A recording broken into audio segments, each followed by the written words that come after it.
It was summer in Appalachia, and I, for one, couldn't be happier. The sun had melted, the critters were beginning to be more in evidence, and Grandpa, too, had come out of his hibernation of sorts. It was good to see him in the garden again, planting his vegetables, walking the woods, talking about fishing and hiking again. I'd often joked that Grandpa was part bear, and this was just him waking up after a long sleep to start his yearly adventures. Adventures that kicked off right away, it seemed. I woke up to the harsh sound of dragging one morning and looked out my window to find Grandpa pulling a large wooden trough across the ground. It looked more like a canoe than a trough, and I wondered how we had gotten it this far. I had seen it a dozen times, but I assumed it was a throwback to when the farmhouse had been an actual farm. It was long, made of sturdy cedar, and it looked like it weighed about a ton. Grandpa seemed to be pulling it along quite easily, but the backpack he was wearing seemed to be griping him some. I pulled on my jeans and my boots and went down to help him. It was too hot to even think about a light jacket, and as I stepped outside, the mountains kissed my cheek with a hot breath. "What you doing, Gramps?" I asked, coming around the house to see if I could help. "Oh, just my summer offering to the Sasquatch." I was dumbfounded for a moment, and it must have showed. "Didn't I tell you already how I ran up on a Bigfoot while drunk?" he asked, grunting as he pulled the trough. "Maybe," I hedged, picking up the other end. "You tell me so many things, Grandpa, it's hard to keep track of all of them." Grandpa laughed. "Well, I hope you're keeping track of them, because they are all very important." If only he knew. I'd been writing a little book of Grandpa's stories just so I wouldn't forget any of them. Gramps was one of the hardiest old guys I knew, but he was still an old man, and I knew my time with him would be limited. I wanted something to show my kids when he was gone, and Grandpa's stories were such a huge part of who he was. "So, you met a Bigfoot, huh?" I said, readjusting my grip on the wooden trough. "Yes, indeed. It was one of the scariest times of my life, in fact." "You want to tell me about it?" I asked. Grandpa shrugged, but seemed to regret it when the trough shifted a little and he bumped a spruce. I suppose it's not a very long story, and comes down to a time I was doing something I shouldn't have been, drinking in the woods. This was a while after I'd come back from Alaska, you understand. I had gotten work with a trucking company in Franklin and was their go-to guy for practically everything, especially difficult deliveries. My bosses learned that I used to drive truck in the frozen north, as they always called it, and decided they would put me on routes that would test my skills. I was gone a lot, sometimes for weeks at a time, but your grandma always kept the house and had a hot meal ready when I got back. Usually after a long trip, I would take some time off so we could spend it together, and in that way, we survived. This was about 3 years after I'd come back, and I was preparing for a long trip to North Dakota when she got a phone call from her aunt, who was sick and needed a hand. Now, her aunt lived in Philadelphia, not quite as far off as Alaska, but a little stretch nonetheless. So she decided to take a bus up there and see if she could be of help. I told her that was fine, seeing as I was getting ready to head out myself, and drove her to the bus station, where she kissed me goodbye and said she'd see me in a week or two. This was the time when family went to help each other like this often, and I knew she'd be safe with her cousins. I had just slung my bag into the truck when the phone rang inside, and I managed to catch it on the 5th ring. "Bad luck, Rusty," said the boss. "The clients pulled out, said they were gonna have to file for bankruptcy. I'll call you if something comes up, but I think you've got some paid leave coming anyway, so just consider this your vacation unless something comes up on an emergency basis." So, I was left alone with my thoughts, which translated to a 12-pack on the back porch as I watched the wind make the trees dance. It hadn't occurred to me until then, but 4 beers in, I remembered just what day it was. It was the anniversary of the lights taking my friends from me, and the melancholy that settled over me was sudden and unshakable. I wondered what it would be like to have them here, all of us sitting on the porch and drinking beers and talking about the old times. I glanced at the porch, and suddenly I could see them there like ghosts. They were smoking, drinking, and laughing at something that I couldn't hear, and I realized that to them I was the ghost. They had all moved on, somewhere I couldn't follow, and I was the ghost that haunted their what-ifs.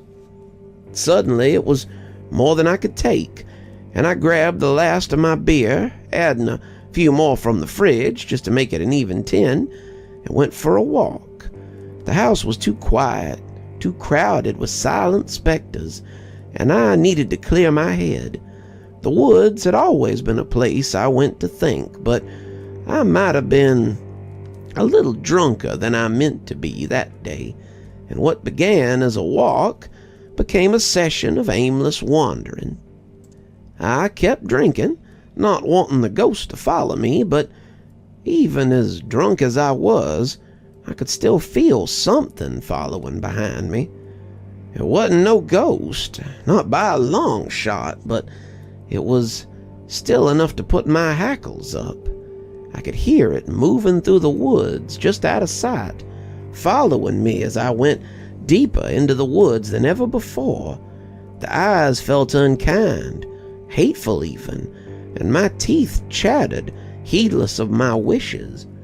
When it loosed a growl at me, the sound like thunder, I started running.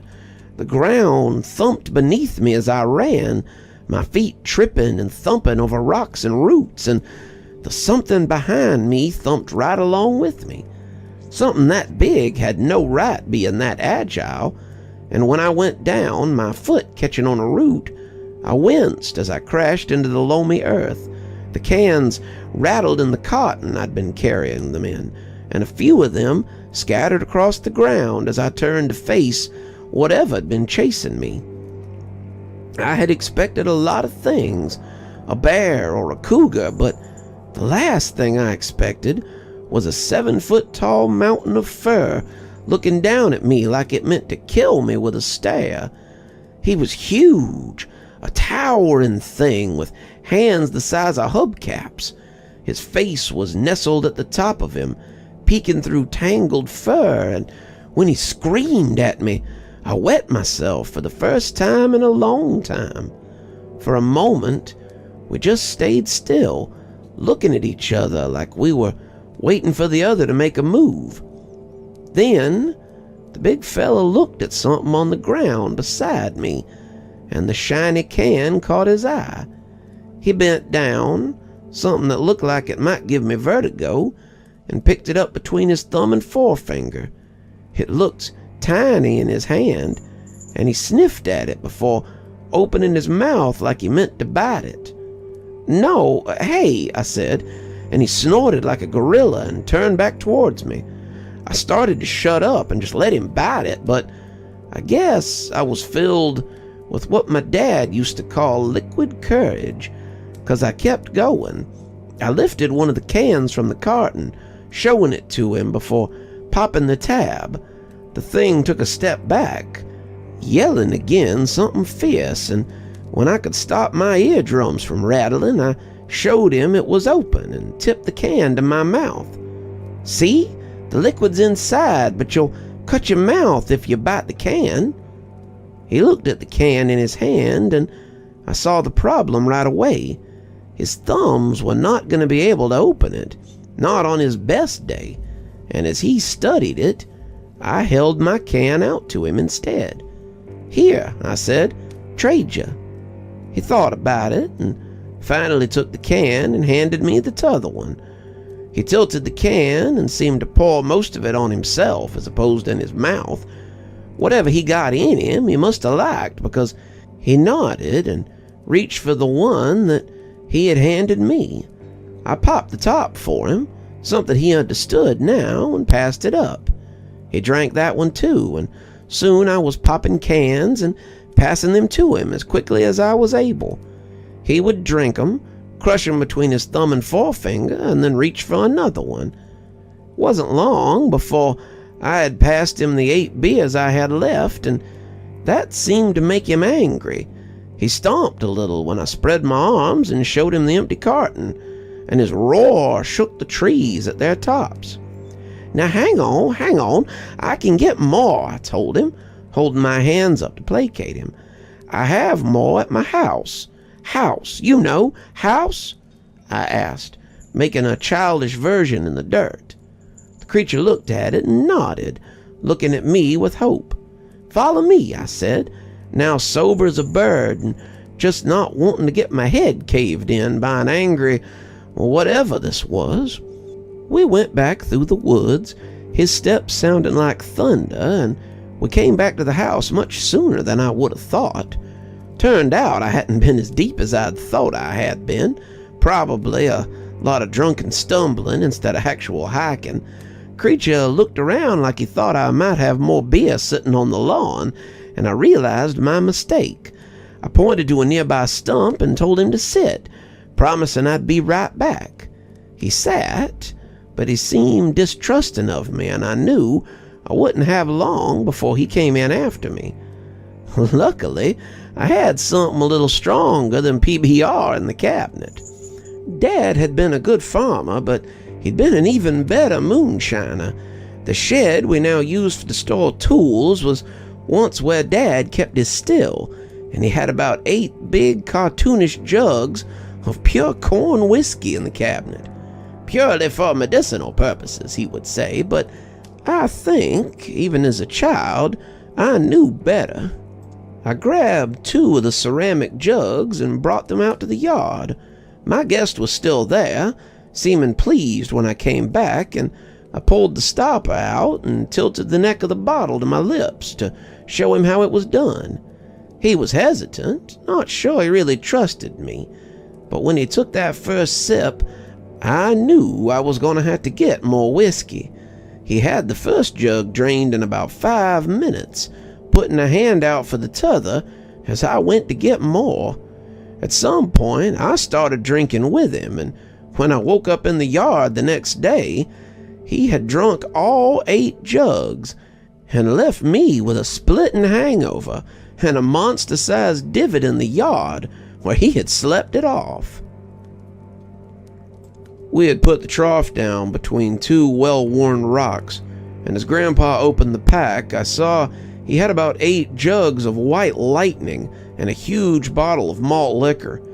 He started dumping it into the trough, and soon I was helping him.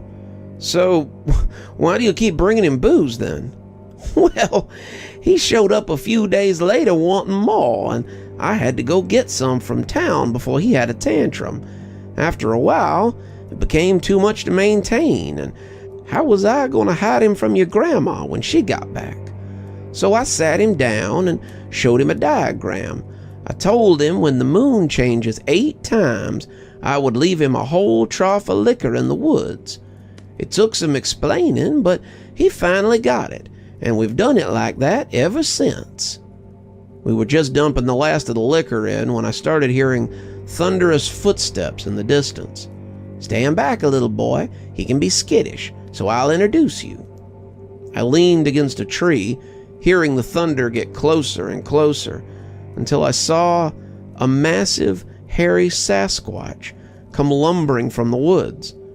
It smiled as much as it could smile, and wrapped Grandpa in a hug that looked distinctly gentle. It seemed to understand that he was old and a little frail, but the smile disappeared when it saw me. Now, Grandpa said, putting a hand on his chest. "I brought someone to meet you. This is my grandson. He's a friend, so be nice." The Sasquatch looked at me, nodding his head a single time, and dipped down to drink from the trough. "We should go," Grandpa said. "He'll be at this a while, and he isn't one for conversation anyway." I never dreamed when I got up that day that I would drag a wooden canoe into the woods, fill it with liquor, and meet a Sasquatch. But that's one of the perks about living with Grandpa, I guess. You just never know what each day might bring. Grandpa was sitting on the back porch, the 12-pack I had bought, looking decidedly emptier. Glimmer had stopped by for a bit, wanting to see me and tell me about the wedding plans, before going off to hunt to fulfill her duty as the first hunter. Grandpa had been patient, but it appeared he had definitely started without me. "Geez, Gramps, are there any left?" He laughed, holding the empty by the neck before tossing it into the woods, where I heard it shatter against a tree. "Of course. I left you 6. This is only my 3rd, or is it my 4th? I shook my head. "Gramps, why do you do that?" "Do what?" he asked, taking a sip from the 3rd or 4th and smacking his lips. "Toss the bottles into the woods like that.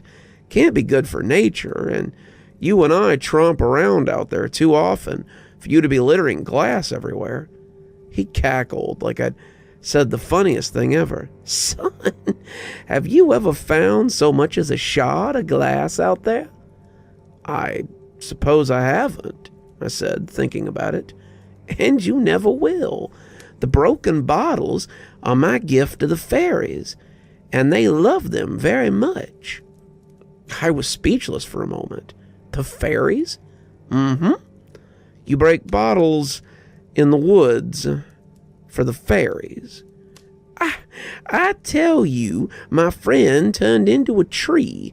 We fight a creature made of bones, and you're preparing to marry a gorgeous half-fey woman. But that is where you draw the line." I shrugged. I think it's easier to just assume you like the sound they make when they hit the trees.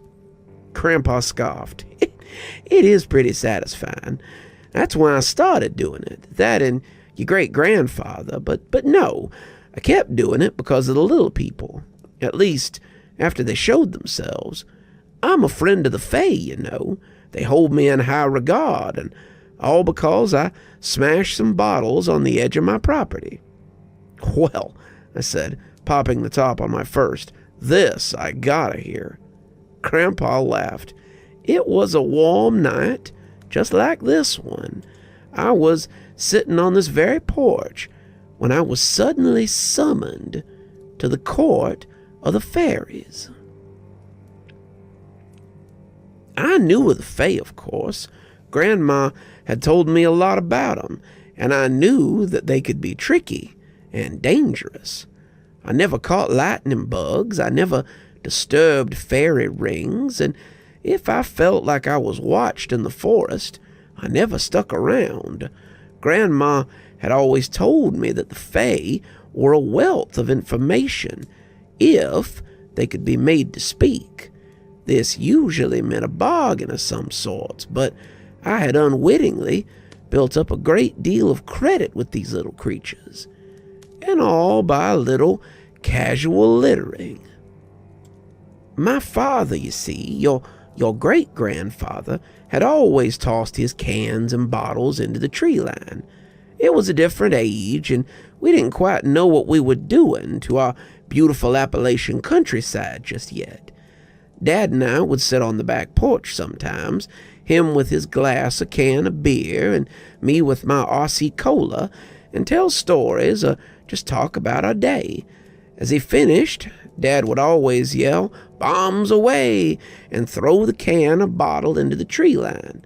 He would laugh and make it sound like a big joke, so I started doing it too.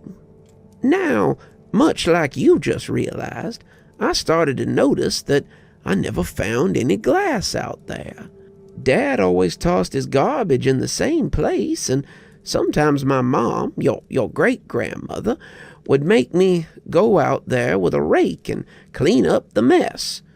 Well, I never did find any glass or cans out there, and I quickly learned to just busy around a bit and then dump the pine needles in the garbage, so she thought I'd found the glass. Her scolding never stopped him from doing it, and it was a habit I kept into adulthood. So, one evening, as I was sitting on the porch and making my way through a six-pack, something comes streaking out of the woods and lands on the railing of the porch. I managed to do two things before I saw what it was. The first being I fell over and spilled beer on myself, and the second being I pulled together a shield in front of me, just in case it was dangerous. What it was a small creature in a waistcoat, stockings, little pilgrim shoes, and a powdered wig. It looked like a kid's toy, some kind of French Revolution Barbie or something, and as I got back in my chair, it unrolled a little scroll, cleared its throat, and began to read in a voice like a bumblebee having a stroke. Her Royal Highness, Lady Jezavina of the Rolling Forest, has extended to you, Sir Benefactor, an invitation to her royal gala tonight, to mark the completion of her royal palace and grand cathedral. What say you, Sir Benefactor? He asked, looking past the scroll and seeming to realize I was sitting half in my chair and was very disheveled. Are you quite well, sir? You seem to have soiled yourself. I did no such thing, I shot back. You scared me plumb to death, and I spilled beer on me. What's this all about, Sir Benefactor? I don't remember making a donation to no dang fairies. The little messenger looked up his nose at me and stamped his foot almost daintily as he responded, Those of the Fey realm do not appreciate that word. Furthermore, you are the benefactor of the lady's court, whether you know it or not. She is holding a gala tonight and has asked for your attendance. This is quite an honor. Shall I tell her that you will attend? I started to say no, but hell, how many chances do you get to go to a fairy party? I suppose I will. Can you wait for me to put on something that doesn't smell like beer? I don't know the way. Certainly, the little fella intoned. I shall return in a quarter of an hour. Be here and ready to depart, please. Then he shot off into the woods, and I went back inside to get my things. Your grandma was sitting by the fire, reading one of those lady fantasy books with a half-naked fella on the cover, and looked up as I came in, smirking. "Did you get tired of listening to the woods already?" she asked, wrinkling her nose as she smelled the beer on me. "Jesus, Jack, you smell like a distillery. I thought you were going out to drink a beer, not wallow in it." "Never mind that," I said, smiling at her. "I've been invited to a fancy gala in about 15 minutes. You want to come with me?" Your grandma thought about it, finally nodding and putting her book away. "How fancy are we talking?" I thought about it. Sunday social ought to be, but we gotta hurry. The guide said he would definitely leave us if we didn't. About 10 minutes later, we were both out on the porch and something sensible yet nice, and our guide was tapping his foot impatiently. "Follow me, if you please," he said, flying off slowly towards the woods. I don't have to tell you that your grandma was quite speechless.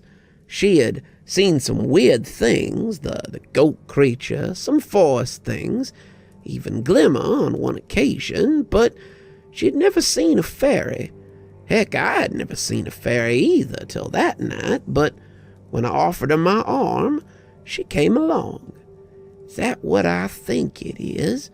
she asked quietly, like she might offend him. "Sure looks like one," I whispered back. "Did you know they were real?" I just shook my head as she gingerly stepped into the tree line behind him. "I do hope you haven't been throwing beer bottles out here tonight. If I come down on glass and cut my foot, the only place we're likely to be going is the hospital." Your grandmother didn't think much of my bottle throwing either, but The thought of broken glass was soon the farthest thing from my mind. The deeper we went, the more our guide began to push the branches and roots aside. The ground smoothed as we passed, the trees bent away from our path, and I was pretty sure he made a couple of them get out of the way entirely. Your grandma took it all with rapt amazement, and I noticed her dress wasn't covered with hitchhikers or cockleburs, which I so often picked up on my hikes. I had chosen a button-up shirt, slacks, pairing them with some hiking boots, since I had figured on more strenuous circumstances. The animals never stilled at our passing, and as we went, I began to notice lights ahead. Soon those lights were around us too, and it was like 100,000 fireflies had taken up an honor guard around us. Those lights were the Fae, and I saw ball gowns and sequined attire that made us look downright drab. There was flowing hairdos as well, and luminescent wings like those on a dragonfly. It reminded me of a page I had seen in an old picture book when I was very young, The Gathering of Spring, and I expected to see Queen Mab or Queen Titania float by in a tiny carriage pulled by sparkling horses. They floated around us, showing deference I did not believe that we had earned. But it wasn't until we got closer to that dazzling light show up ahead that I began to cotton to the situation of my benefactordom. Our guide was approached by a chunky fella, but as I got closer, I realized it was Armor. He and his winged cohort were dressed in armor that had been fashioned from aluminum cans, cutting holes for their wings and limbs and smoothing them out a little bit so they weren't quite so ungainly. He threw me a salute, the little guy standing almost on my nose, and thanked me for my donation of materials for the squad's armor and weapons. Then I noticed it right there on his chest. It was a Pabst Blue Ribbon logo. These little fairies were wearing my old beer cans. How many of your men have I outfitted, if you don't mind me asking? I said curiously. Sir, the lady recognizes you for outfitting her entire guard, all 120 of us, and another 50 of her retainers. You have been instrumental in our efforts to retake the southern berry patches from the centipedes and the hornets. This armor saved my life last year, he said, tapping a fist over a dent that had been repaired. And whomever this Pap is, he must be a fine smith. I had to stop myself from laughing, and your grandmother hid hers well. They flew off then, and your grandma bumped me on my shoulder. Well, I guess all that drinking helped out after all. I just thought you were the nicest alcoholic I had ever seen. I smiled. Guess that's why they invited us. Maybe they wanted to thank us for benefiting their war effort. I was in for a bigger surprise, however. As we came through a copse of trees and into a small clearing, I saw a large and impressive Fey town that looked right out of a history book. They had been industrious, it seemed, because the streets were cobbled, the roofs were thatched, and most of the houses had windows. Just past the little town was a castle, and it was beautiful. It was made mostly of stone, but I saw a lot of glass and many colors at that. There were greens and browns and reds and blues, and some of them looked very familiar. The crowd of flying little folk had led us to a fair in progress near the outskirts, and that was where I met the Lady of the Fae. These were dewdrop fairies, I would later learn, but she remains one of the most beautiful creatures I have ever seen. Beside the fairground was a new cathedral, and the whole roof seemed to be made of glass. They had worked the broken edges into other broken edges, and the whole place looked like it would glimmer in the sun. I imagined it probably got a little warm too, but I guess if that was what they wanted, then it was their cathedral to make. The spires were similarly worked, the windows looking like stained glass fit for any cathedral, and I laughed when it hit me. This was why they wanted to honor me. They had built this place with my unknowing help. "Ah, you came," said the little ruler. "I had hoped you would. For years we have been using your gifts to help our people, and we thought it was time you were thanked properly. Is this your wife that you bring before us?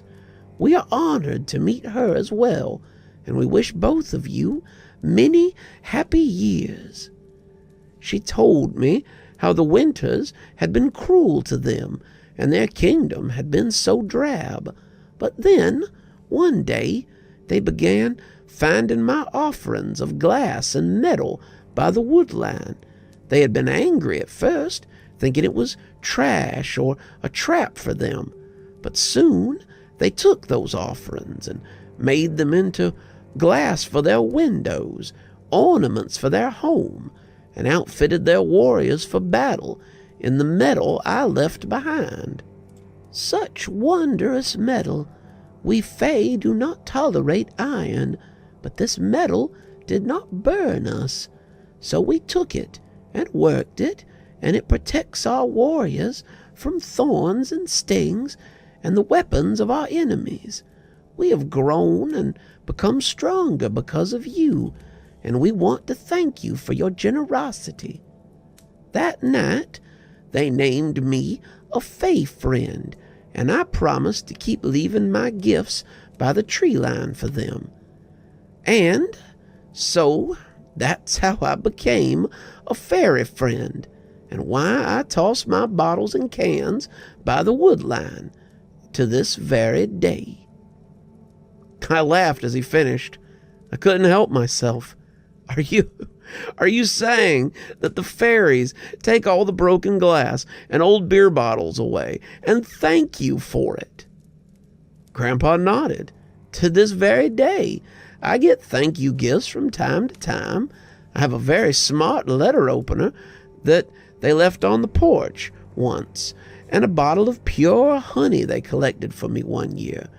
I have been invited back a few times, but it gets harder to make it all the way each time, and I have sent my polite refusal the last few times.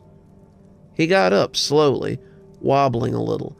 And now, if you'll excuse me, I think it's time I went to get my next offering to the little folks.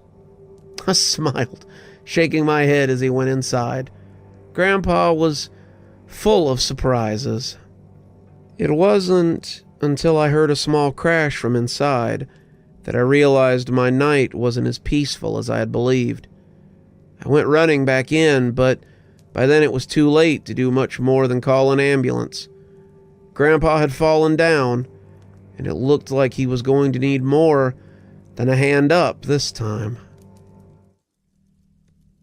"Have you seen him?" I laughed. Leave it to Mark to toss social graces out the window. "Who?" I asked. Pretty sure I knew who he was talking about, but wanting to be sure. "The creepy guy who sits in the cafeteria at night.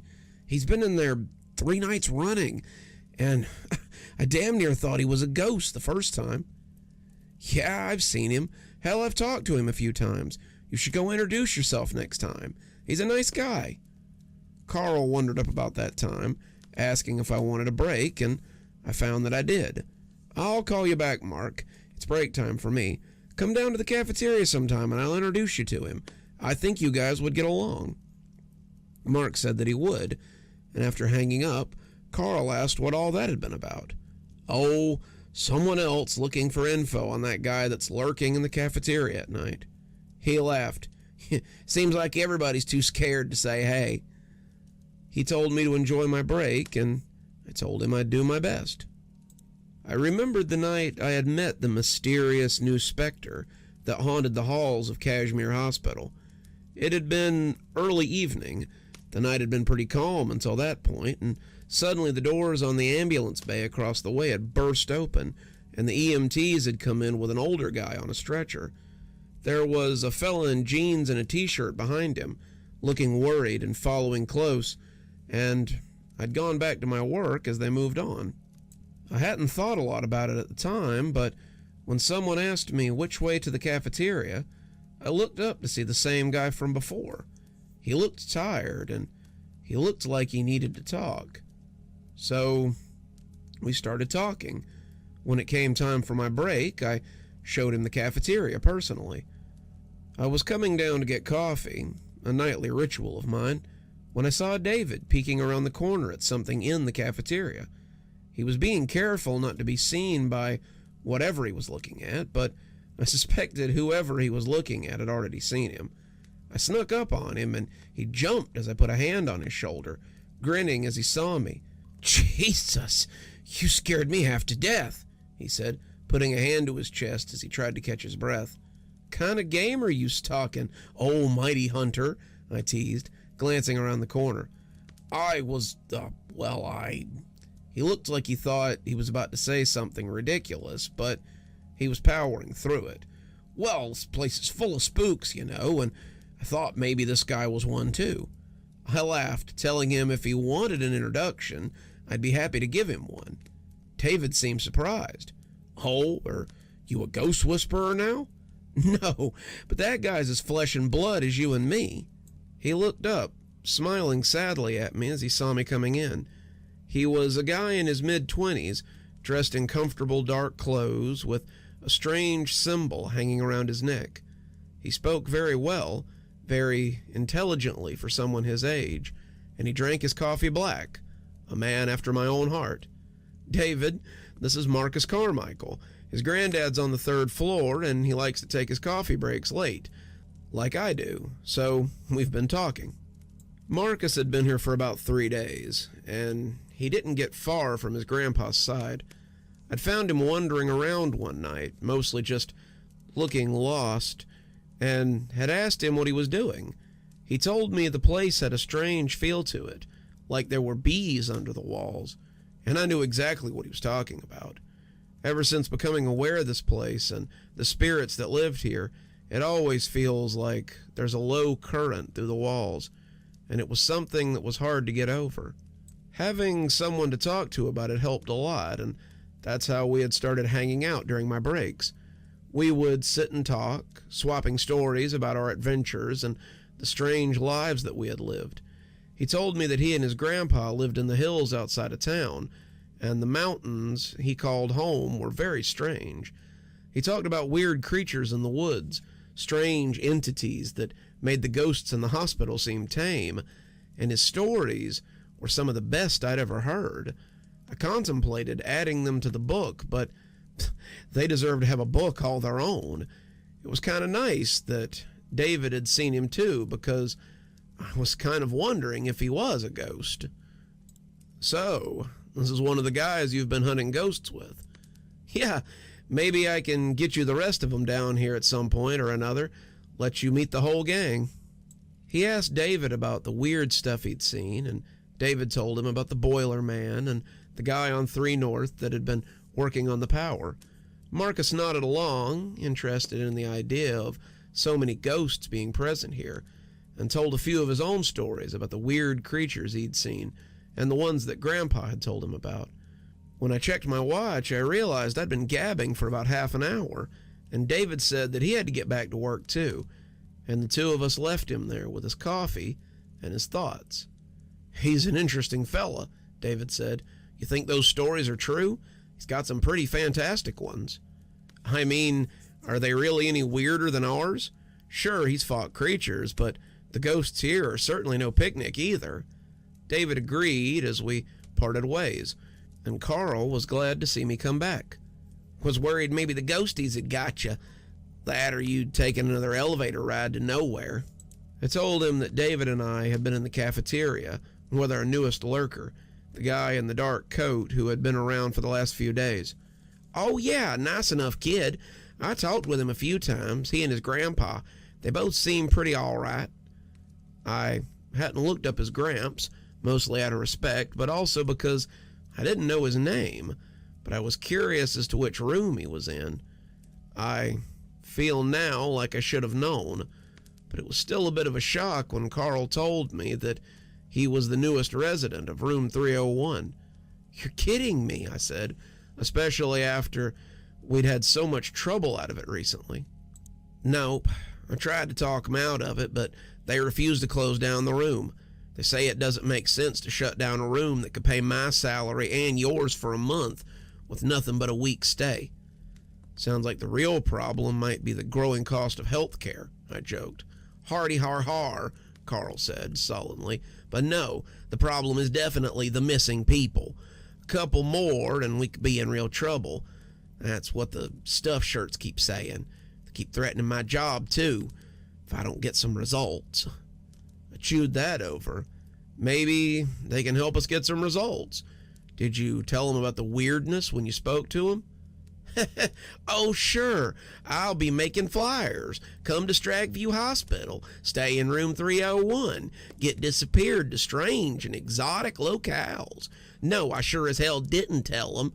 Seemed like a great way to get our asses sued.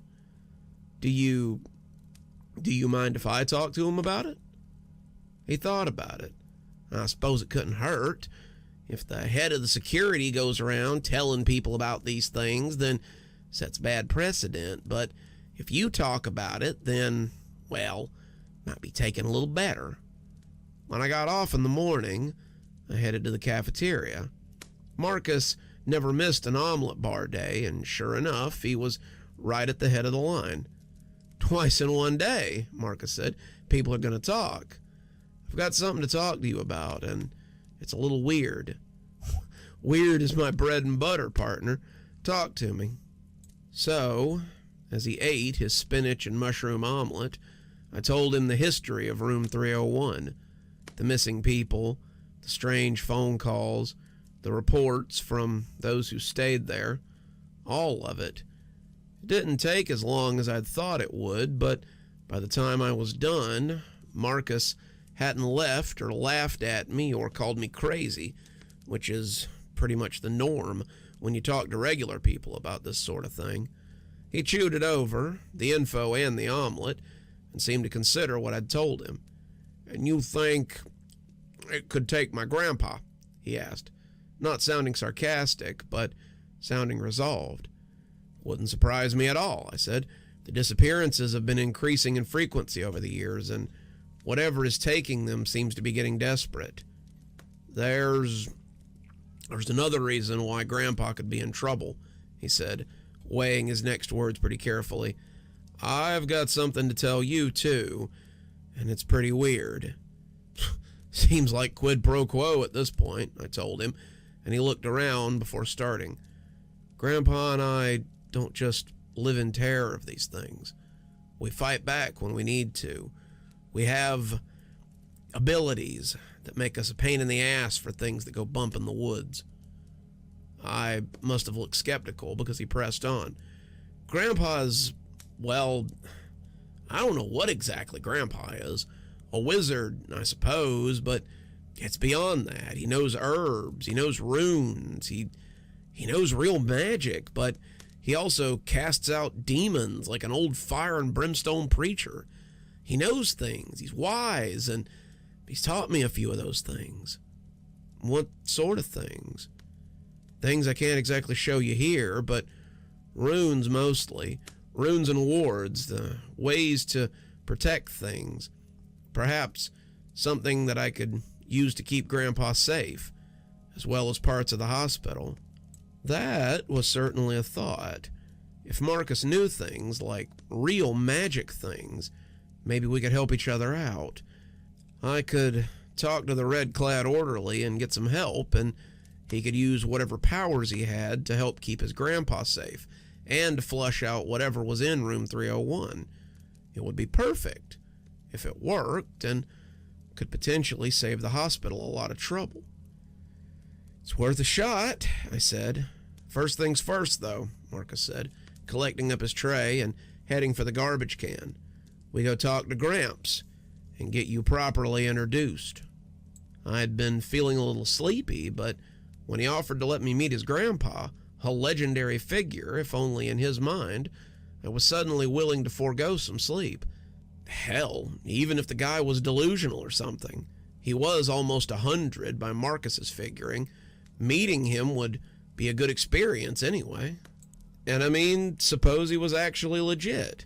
Who knew what kind of things I could add to my book?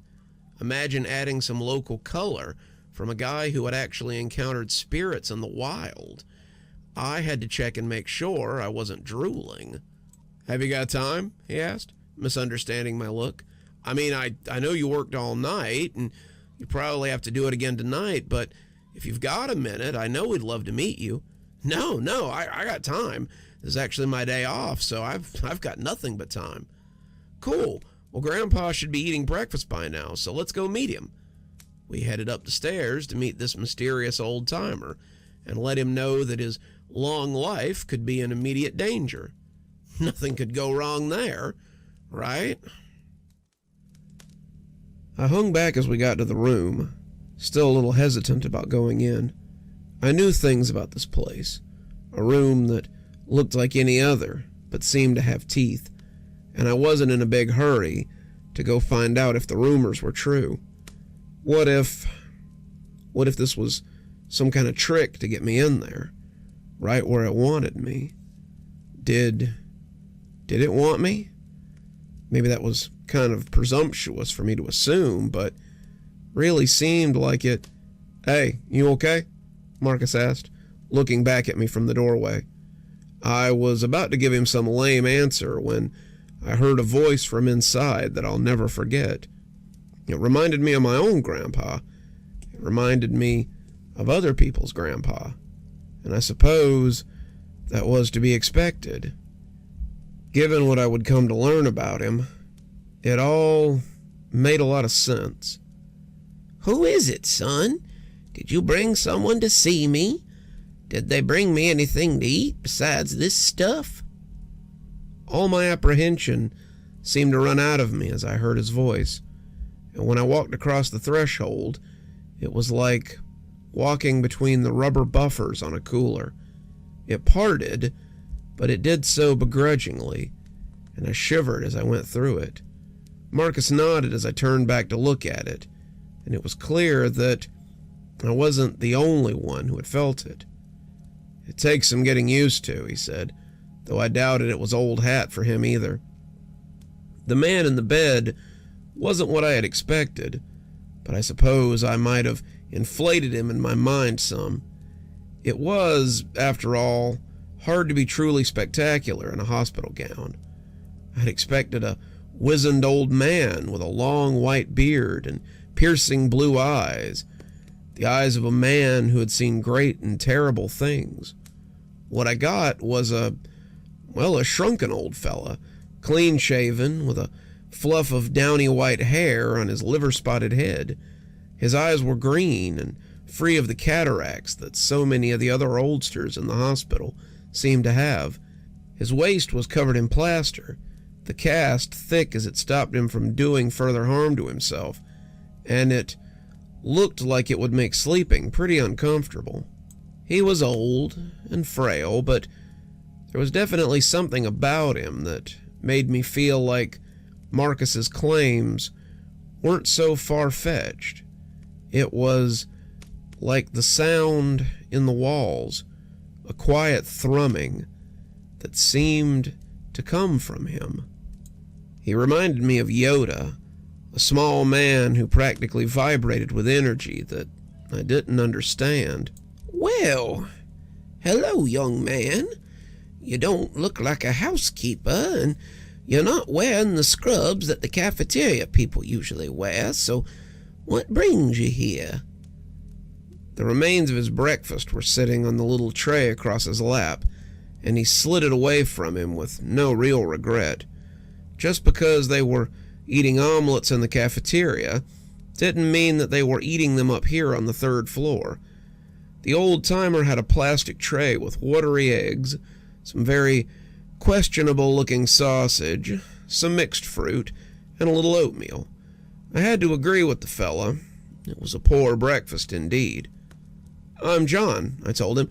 "I work downstairs at reception.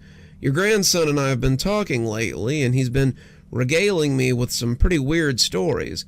He talks a lot about creatures in the woods and the strange things that his grandpa has seen in his travels."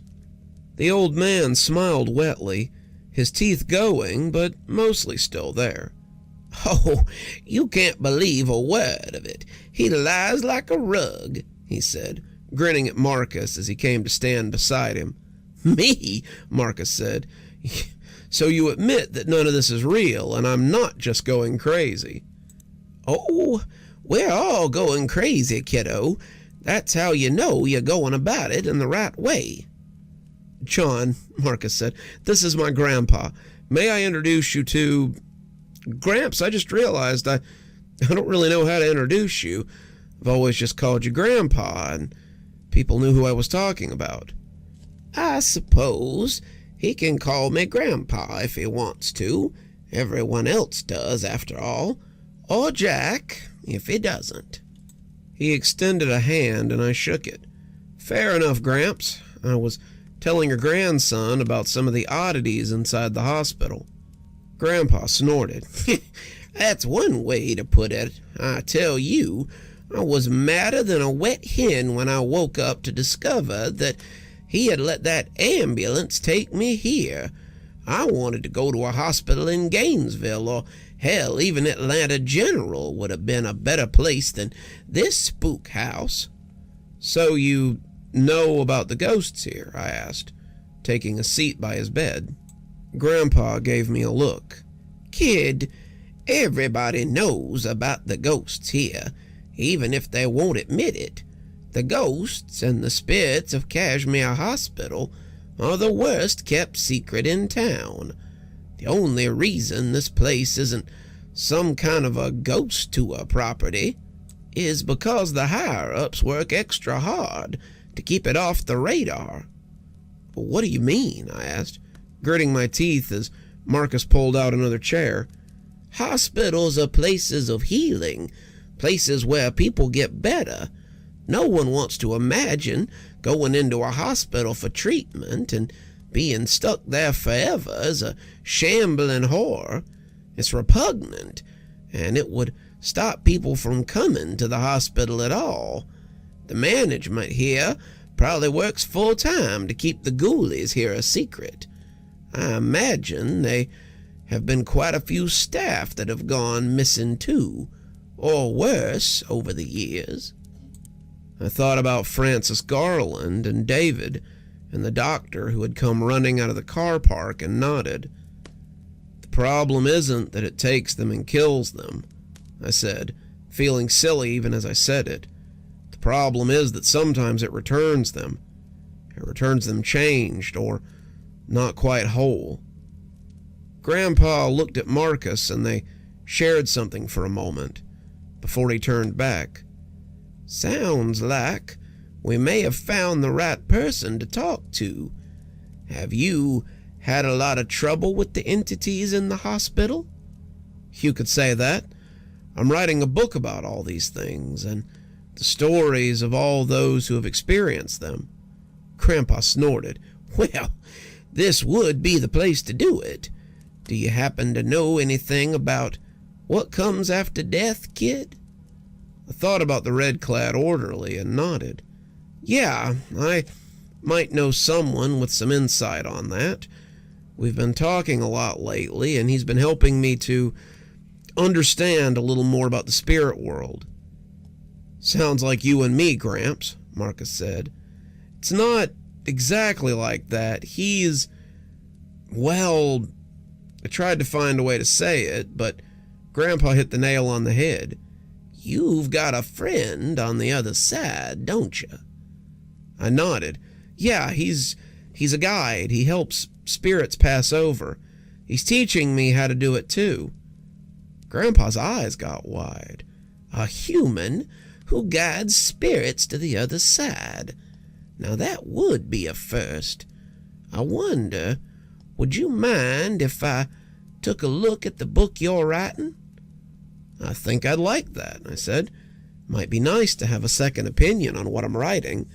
I'd also like to get your opinion on one story in particular, the one about the room you're currently lying in. Grandpa nodded, laughing again as he poured some water from a pitcher and tried to get comfortable in his cast. Yeah, I thought it felt a little strange in here. Maybe a spirit that was trying to make contact or something. I don't know. Whatever it is, this room hums with latent energy. Maybe you know why. I don't know the whole story myself, but what I do know is that people keep checking in here, and then they don't always check out. Some of it can be chalked up to people slipping out in the middle of the night, but not all of it. People are disappearing from this room, and some of them are being heard afterward in phone calls. It happens to maybe every 1 in 40, but it's starting to get worse. It may be 1 in 38 now. I don't know. But it's going to get even worse before it gets better. The disappearances are appearing a little targeted, too. Such as, Marcus said, women in their 30s or 40s, young men, older people. All of it started after a little girl died in that room, too. At least that's what my contacts say. She's the key, and she's the one that's taking them, we believe. Another look passed between the two of them. I was starting to feel kind of left out. I think we need to meet this mysterious friend of yours. Maybe share some information. If he can help us, maybe we can help him too.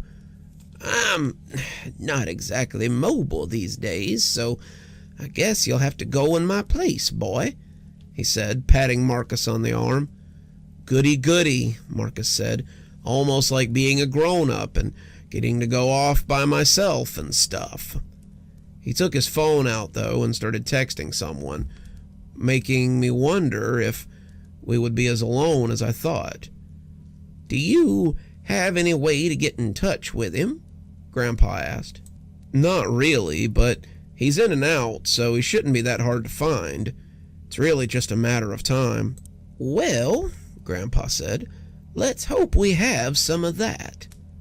We did a little more small talk, and when they started calling out for lunch orders, I realized it might be time for me to get a little sleep, but not before I made a call of my own. Carl picked up on the third ring, and his yawn was huge. Jesus, man. You ever heard of business hours? I might have someone who can help me with your missing person reports for room 301, but I need a favor. Yeah? He asked, and I heard his mattress groan as he sat up. Name it. Have you got someone on right now who knows anything about the weirdness in the hospital? Hamlin does. He's seen some weird stuff too, and we've talked about it more than once. He's become my right-hand man on days, which means he'll probably go looking for real security work any day now. Can you tell him to keep an eye peeled for our red-scrubbed friend? Sure, but aren't you guys like best friends? Can't you just set up an orderly signal or something? I laughed. Honestly, I just sort of bump into him most of the time. But I need to talk with him. If you or your man Hamlin see him, just let me know, okay? Carl said he would, and we said goodbye as I turned back to Marcus, who followed me to the elevator. I've got someone looking out for him. They'll let me know if he shows up. I assume you're staying here. Yeah, I want to be here when Grandpa's doctor comes in. He's healing well, but he's old, so it's always dicey. He could get MRSA or some kind of respiratory infection like he had last year.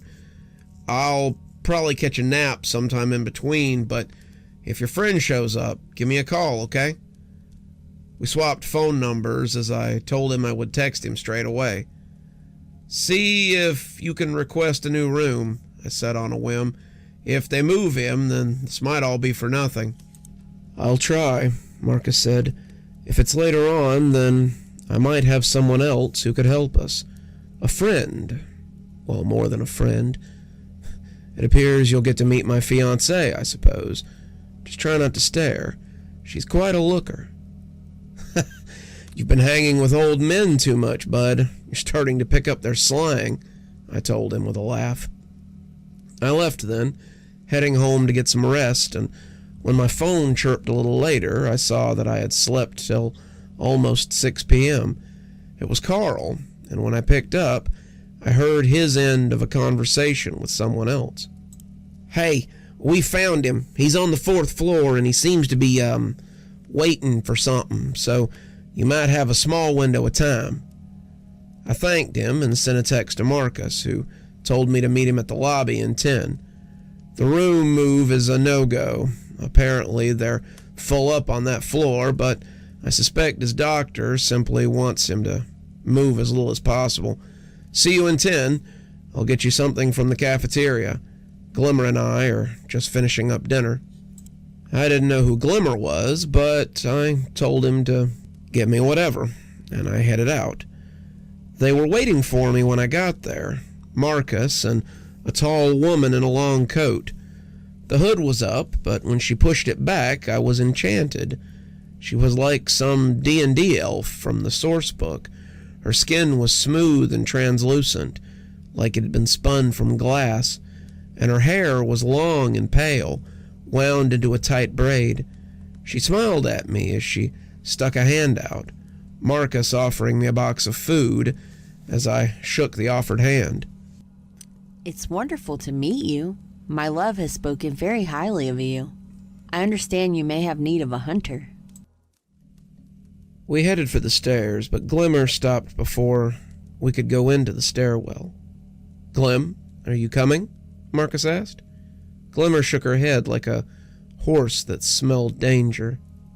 No, and you shouldn't either. Is there another way to get there? I licked my lips and tried not to make my eyes track to the staff elevator. Yeah, but it has its dangers too. Glimmer put a single hand on the frame of the door and slid it up and around.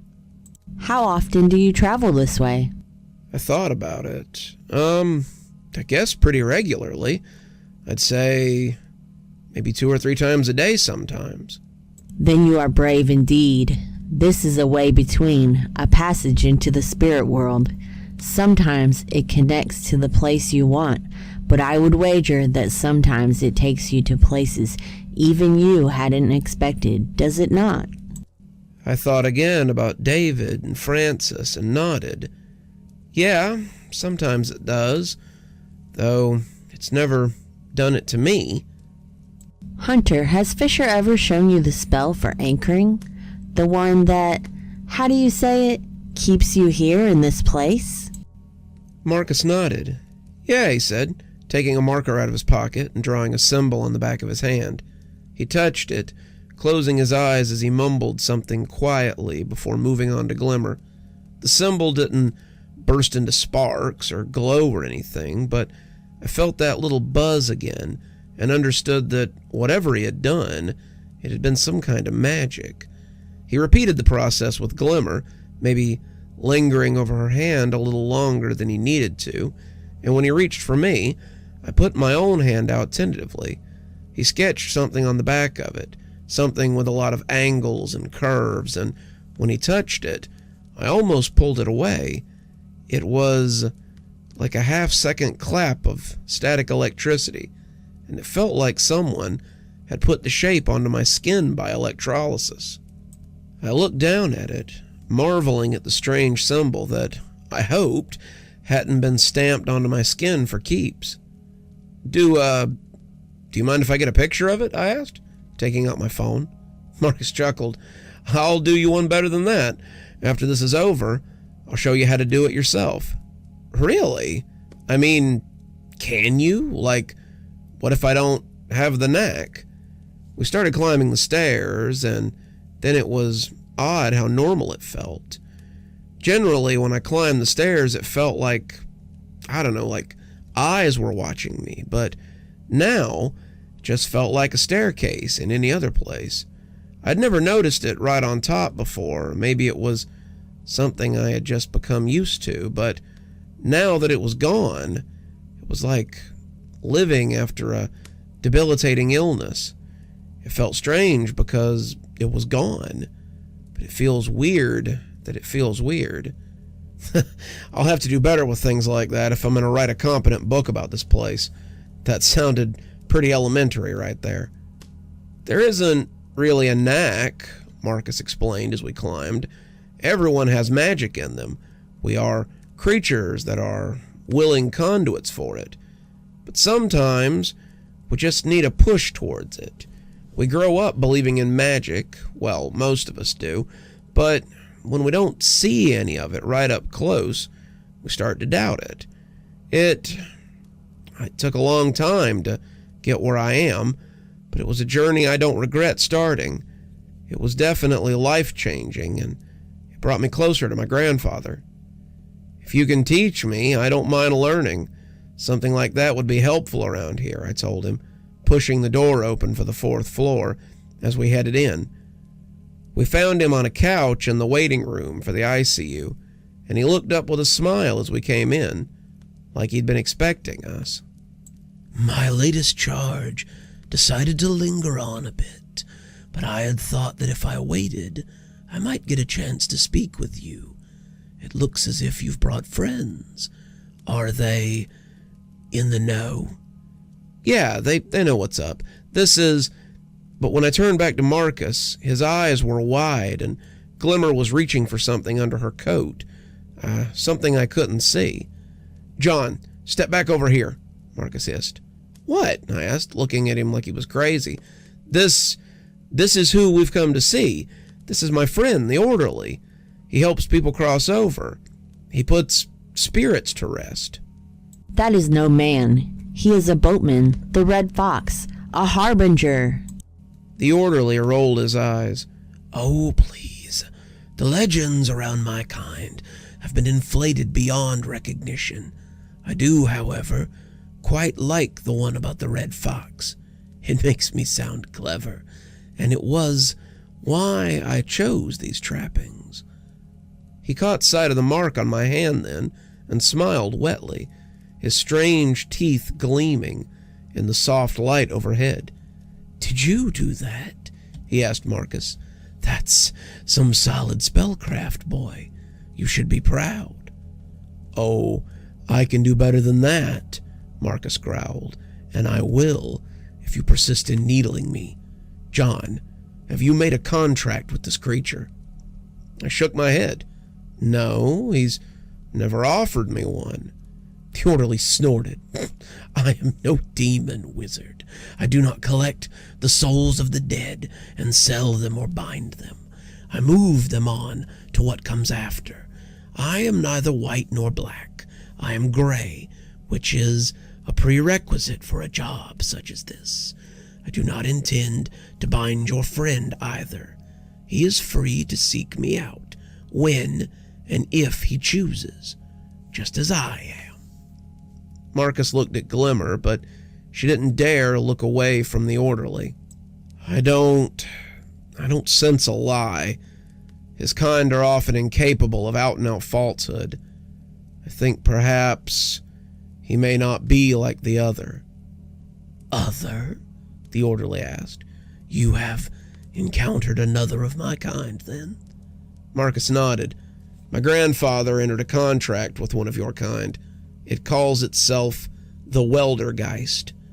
The orderly, someone I had rarely seen flustered, which is saying something since I'd seen Carl hold a gun on him, seemed to vibrate with agitated energy. That one is a poor example of our kind. I'm sorry that you and your kin have run afoul of him. He is a cautionary tale to other guides, something that could happen to any of us if we chose to step from the path. His aura is decidedly black, and if your grandfather has made a contract with him, then I wish him luck in breaking it. Power and knowledge are something that should be shared, not a currency to be traded. Marcus seemed to unbristle, and Glimmer stood up straighter, though she kept her hand on whatever was in her coat. So, what brings you here tonight? I assume there is something you required, since you put the turnkey on my tail. Yeah, sorry about that, I said. We need to get you a cell phone or a bat signal or something. We're looking for help with room 301. And I have already told you that I will not step foot in there. To do so would be the end of me, and I am needed here for a while longer.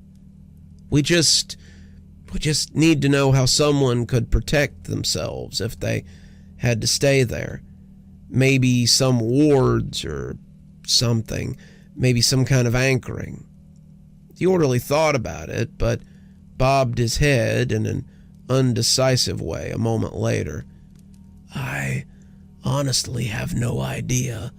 The room is connected to the desme of a powerful spirit, and I'm not sure that outer wards or charms would be of much use.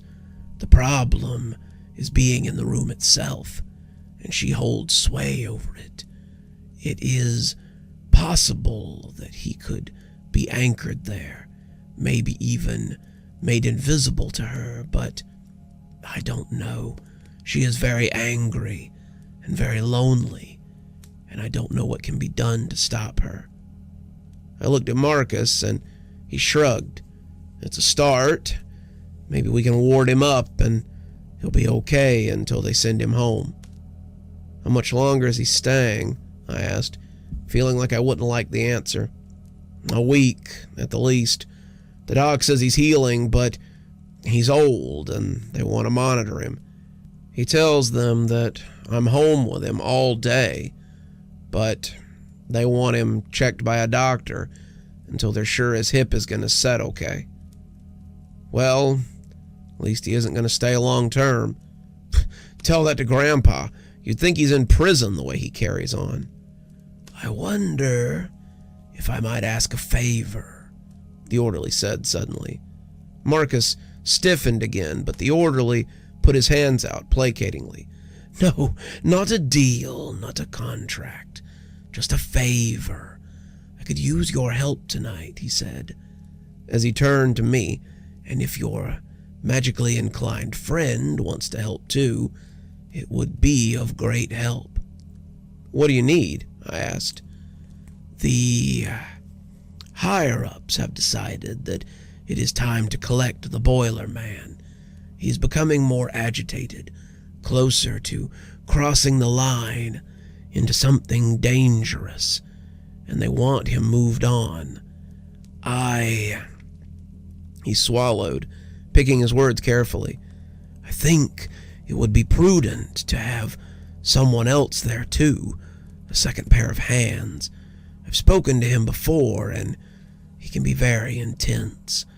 Maybe you could talk to him, let him know there is something beyond this, something better. I thought about it, nodding finally. I can do that, but I want your help with room 301, if I do. I already told you. You told me there was no way you could go inside, but there may still be something that you can do. If the little girl's spirit won't move on, is there some way that we can detach her? What did you call it? A desme? If we detach her desme from the room, then maybe we can stop her from having access to the people inside. The orderly nodded. It's possible. There is a way to separate the desme from the anchor that attaches it to the world. I must tell you, however, that it would also detach the spirit, and whoever might be inside the place, they would spiral off into nothingness, forever adrift between this place and the next. I didn't much like the sound of that, but it was our only real option. The chimes came on overhead, alerting people that there was an incoming announcement, and it was weird to hear Charles, the other guy who worked a night shift, come across the speaker. "Code Blue, 4 North, room 32. Code Blue, 4 North, room 32. "That's my cue," the orderly said, getting up and heading for the door. "This won't take long. I should be ready to proceed into the basement around 9, if that works for you." I nodded, looking over at Marcus. "Does that work for you?" Wasn't like I had anything else going on tonight. "Excellent," the orderly said. "I'll bring the instructions for untethering when I return, just in case you decide to take that route." He left then, and the Code Blue was canceled not long after. Security called up to 4 North to assist. Translation: security needed to be there to sign for a death on the floor. "Let's talk to Gramps," Marcus said, "so we can see what he thinks. Maybe he's got some insight into all this." It looked like we had some time to kill anyway, so we went back to 301 to see Grandpa. He smiled when he saw Glimmer, saying it was good to see her, and we filled him in on what we had learned. He nodded, he listened, and when he was finished, he sighed and leaned back into bed. "Desmays are dangerous places, to be sure. There are ways to ward against them, but not many. I think your friend is right. Our best way is to try to make sure the ghosts don't see us. It's tricky stuff, ward-wise." How would we even do something like that?" Marcus asked. "Without the proper materials, it's next to impossible. What do you need? I can go home and get the stuff." "Son, you'd need grave soil, ashes from a funeral pyre, and herbs that could kill you if you touched them with your bare hands. We'd have to use the ash to make symbols on the wall, spread the herbs and the grave soil around the bed, and anyone who was staying in the room would need to stay in the bed until dawn." "So I'll wear gloves," Marcus said, not understanding. Grandpa just laughed all the harder. "Kid, they check on me twice an hour and take blood 4 times a night on average. How long do you think I'll be allowed to sit here in a room full of dirt with ash on the wall? They find me like that, and I'll be lucky if I don't wind up down in Laurelwood. No, we'll have to try something a little more analog." What we ended up doing was using Grandpa's buck knife and some leather squares he had in his kit to make some charms. Grandpa hung 2 around his neck, a 3rd by the door, and a 4th over the bed. He seemed dubious about whether it would help or not, but he said that it would just have to work. "We'll just have to hope for the best," he said, checking his watch before asking, "Don't you boys have some business to attend to?" I checked the clock, and sure enough, it was 10 till 9. Glimmer wanted to come with us, but Marcus told her to wait with Grandpa.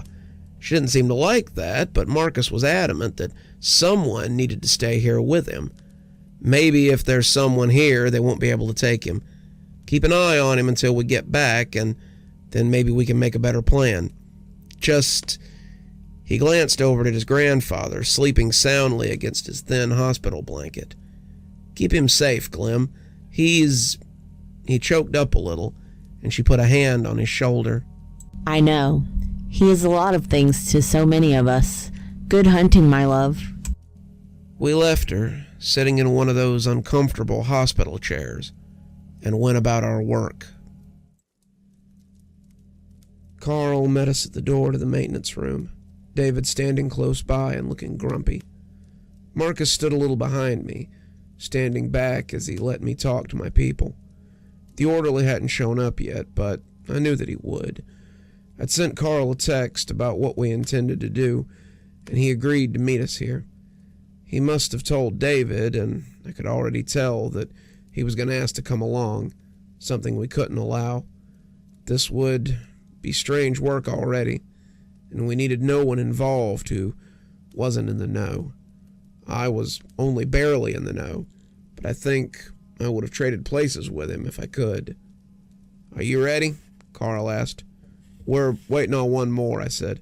"The orderly's coming with us, too." "And me," David said, crossing his arms over his chest like he wouldn't have any argument. "Not this time," I told David, and when he started to respond hotly, I cut him off. "There's nothing for you down there, David. If you let us go down there, I can guarantee that you won't have any more problems with the Boiler Man, unless you want us to just leave him down there." David pursed his lips. "You know that's not what I want. It's been getting worse down there lately, but I can't prove it's him." "Worse how?" Marcus asked. "Well, it's getting colder. The boilers will need to be running at full capacity soon. I went to check on them yesterday, and some of them have been tampered with.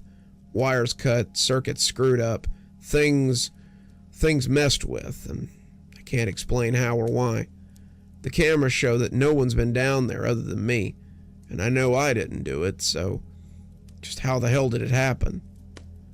"You know how it happened," said a voice behind me, and Carl and David gritted their teeth as the orderly came towards our little group. "The Boiler Man is slipping into the territory where spirits become poltergeists. Once that happens, there is no going back for him, and their actions become even more destructive until they start taking lives. Once they start killing, they never stop. Not until they are stopped." "And you can stop him," David said, trying to sound stoic, but barely making it to indignant. The orderly nodded. "I believe I can, and if I can't, then I think they can. This ghost house is filling up. I know you all feel it. It's never going to stop, but unless you want a ghost like that sad girl every few feet, then we need to start getting rid of the more powerful ones. That's what the higher-ups think, at least, and I agree with them. So, gentlemen, can I do my job now?" Carl and David looked at each other, and Carl shrugged at him. In response, David sighed and slammed his key into the lock before pushing the door open. "Fine, but don't mess with the boilers. It's hard enough to keep this place going." "Thanks," I said. I'm not trying to cut you out for no reason, David. I just don't want you to get hurt." He nodded, but he didn't seem convinced. We descended into the darkness, the three of us staying close as we went into the basement. "Should have brought a flashlight," I said to myself. The basement was pitch black. Suddenly there was a bright light from beside me, and I looked over to see Marcus holding a ball of light in his hand. It was roughly the size of a baseball, the center rippling with light like a constantly melting ice cream cone. He was holding it like it had no heat or weight, and when he saw me looking, he smiled. "What? I'm a wizard, Hoss. Magic, mystery, subtle, quick to anger, never late or early, etc., etc." I snorted.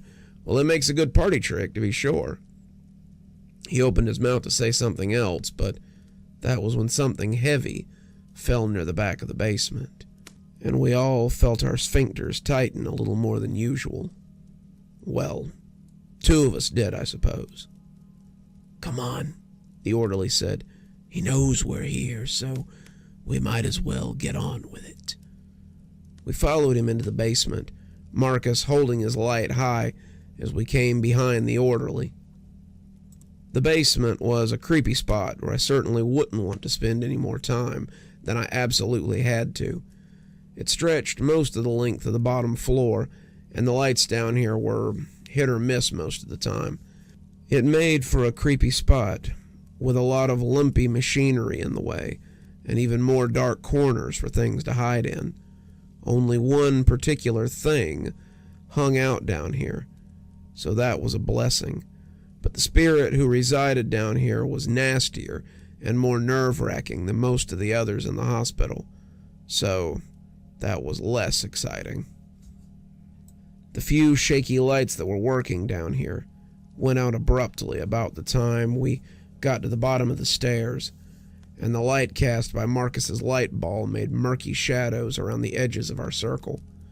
We moved in between the line of boilers, listening for the sound of our target. He was usually much more vocal than this, but the sounds of almost maddening quiet hung about the place like a fog. "It's quiet," Marcus said. "If you finish that statement, I'll kill you myself," I growled at him. "It's been a while since I had to guide a genuine wizard. The last one died at a children's birthday party," the orderly said offhandedly. "How exactly did that happen?" Marcus asked, turning his head as something scuffed the concrete nearby. "Heart attack. It was a shame, really. He was just about to conclude his grand finale, but I guess it truly became his finale in the end." I snorted. I couldn't help it. We stopped suddenly, the orderly putting up a hand as we listened. "What?" I asked, glancing around unsure. I could have sworn I heard. Suddenly, we were in a cloud of burning steam as it enveloped us, and I jumped back in time to avoid getting a face full. My right arm was certainly going to be tender tomorrow, but if it bothered the orderly, he didn't show it. The left side of him was a little redder, but it was hard to tell. He was so pale that some of the color from his scrubs could be picking up on his skin. I turned, looking for Marcus, but he was nowhere to be found. I glanced back at the steam cloud and realized his ball of light was still in there. The orderly put a hand on me. "If he's in there, then he's got some serious burns." "Well, we've got to get him out of there. We can't just let him cook." The steam petered out, dissipating as it crept towards the ceiling, and I saw something with more density gathering around our resident wizard. He was crouched, a glowing circle stretching around his body, and as he looked up to see us watching him, he seemed to realize that whatever this was had worked. I sighed, looking relieved as he walked back towards us, droplets falling from the outside of his shield. "Close one," he said, stumbling against me as something hit the outside of his glowing dome. The wrench hit the ground with a clatter, sending up dust from the unused walkway, but it wasn't alone for long. Marcus set his feet as a screwdriver bounced off, then a pair of pliers, a set of vice grips, a saw, another wrench, and a whole toolbox. Marcus was trying to keep his defenses up, but the cracks were already starting to show. "If you guys are going to do something, now would be the time," Marcus yelled. In the shadowy depths of the basement, I could see something moving around. It was dressed in filthy overalls, a cap snugged down over its misshapen head, and as it moved into the depths between a pair of boilers, I caught a glimpse of the burned flesh and the white bone beneath. He limped slightly, one foot twisted, but if the limp slowed him down, it didn't show. This was him, the boiler man, and it seemed less likely than ever that we would get him to come with us. He was angrier than I'd ever heard of him being, and our arguments were likely to fall on deaf ears. "We need to get closer," I shouted to Marcus, and he gritted his teeth as he pushed out the cracks in his shield. "I don't know if he will let us," the orderly said, and I missed a few words over the sound of tools hitting Marcus's shield. "I don't even know if we can," Marcus said, gritting his teeth as the perspiration showed on his forehead. He appeared then, standing at the end of the row of boilers, his burning eyes focused on the dome of glowing motes that were keeping his victims safe. "Ram him!" I yelled. "Excuse me?" Marcus said, looking back skeptically. Ram him! Marcus groaned, but nodded, running forward as he strained to keep the shield in place. The tools slammed against the shield, sending up sparks as we got closer. The boiler man screamed, tossing the toolbox at us as well. Marcus stumbled a little as the box slammed against the shield, but he kept going. The shield slammed into the ghost and pushed him against the wall. The boiler man bucked and pushed, trying to toss us off, but Marcus dug in his heels as we held him in place. The barrier was beginning to buzz like a neon bar light, and a vein was ticking in the mage's forehead. "Do something!" Marcus growled, his teeth threatening to break as he ground them together. I bit my lip, trying to make a plan, but nothing was coming. "Do something!" Marcus screamed, the boiler man pushing a hand through the shield to take a swipe at Marcus. He leaned away from him, the fingers swiping the air inches from his face, and I made a snap decision. It wasn't something I would ever be sure of, and it was something that could have backfired very badly, but I reached out and grabbed his hand. I expected my hand to slide through his, but it didn't. Our fingers interlaced, almost like lovers, and I was overtaken by a bright flash of light. Suddenly, I was standing in the dusty place, watching an unburnt maintenance man as he worked on the boilers. He jumped a little as he noticed me, putting a hand on his heart before laughing. It was definitely the same man, the one that had been throwing tools and trying to swipe my new friend's face off, but he was new, unblemished, and not turned by years of isolation.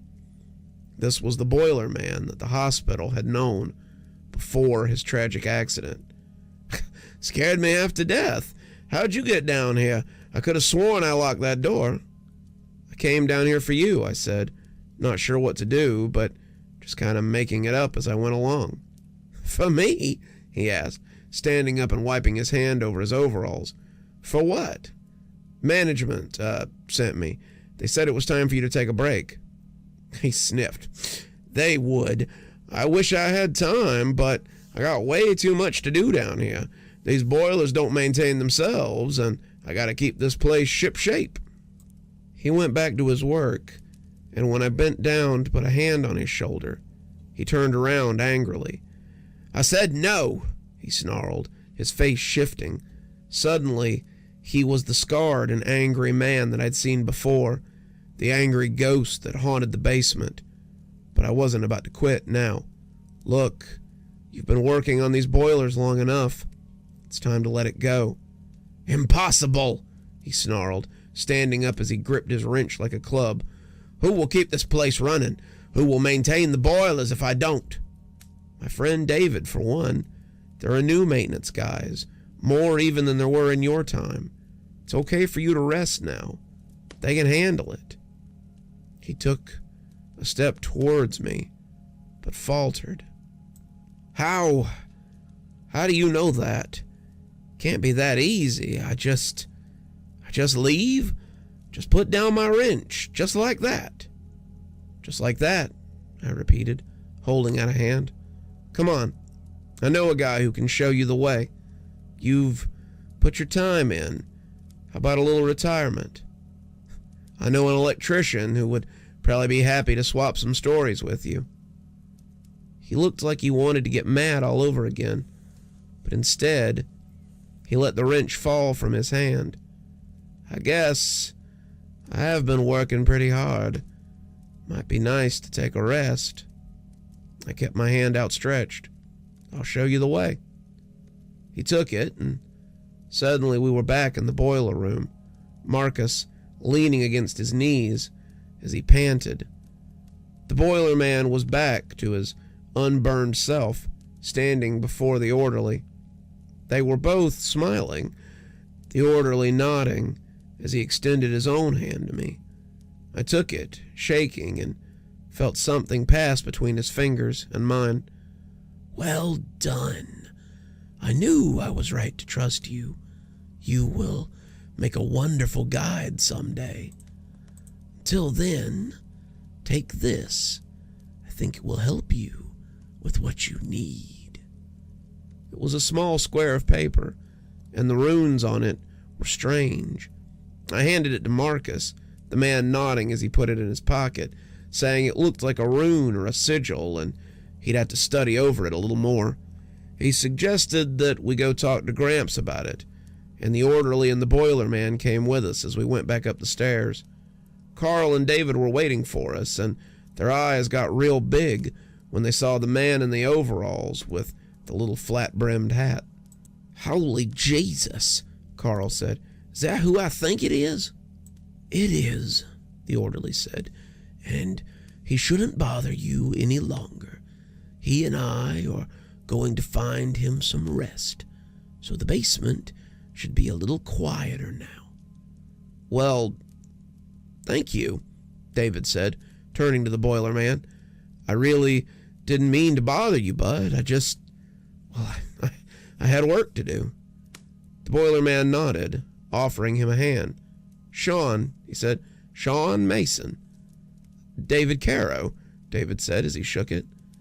"Let people know. I don't think anyone remembers me as more than the boiler man these days." David nodded minutely, clearly uncomfortable. I'll tell them. Maybe we can get you a plaque in the remembrance hallway." "That'd be lovely," the boiler man said. Sean said, and then turned to the orderly so the two could leave. "I will come back to check on you," the boiler man said to me, "just in case you make any headway with the girl." He and the boiler man left, heading for the stairwell beside the staff elevator, and Carl turned to ask me what he was talking about. "The spirit in 301.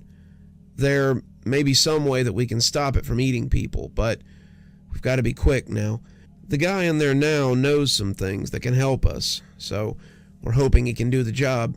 Be ready, though, in case some weirdness happens, all right?" Carl nodded. "You've been solving all my problems tonight, it seems. Still, don't think I'll be able to go into that basement, though." We said our goodbyes and headed up the stairs. "The ward seems sound," Marcus said after looking at it, "but it's a clean break.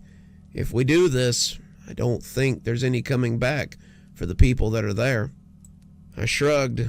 "We'll burn that bridge when we come to it. For now, let's have Gramps take a look at the..." But when we came into the room, we knew something was amiss. The bed was there, the covers set for someone who was laying beneath them, but Grandpa was gone. There was no sign of Glimmer either, and Marcus began to hyperventilate as he searched the very empty room. There was no one, nothing. Everyone was gone. "Gramps?" he called, like he thought he might be in the bathroom. "Glimmer?"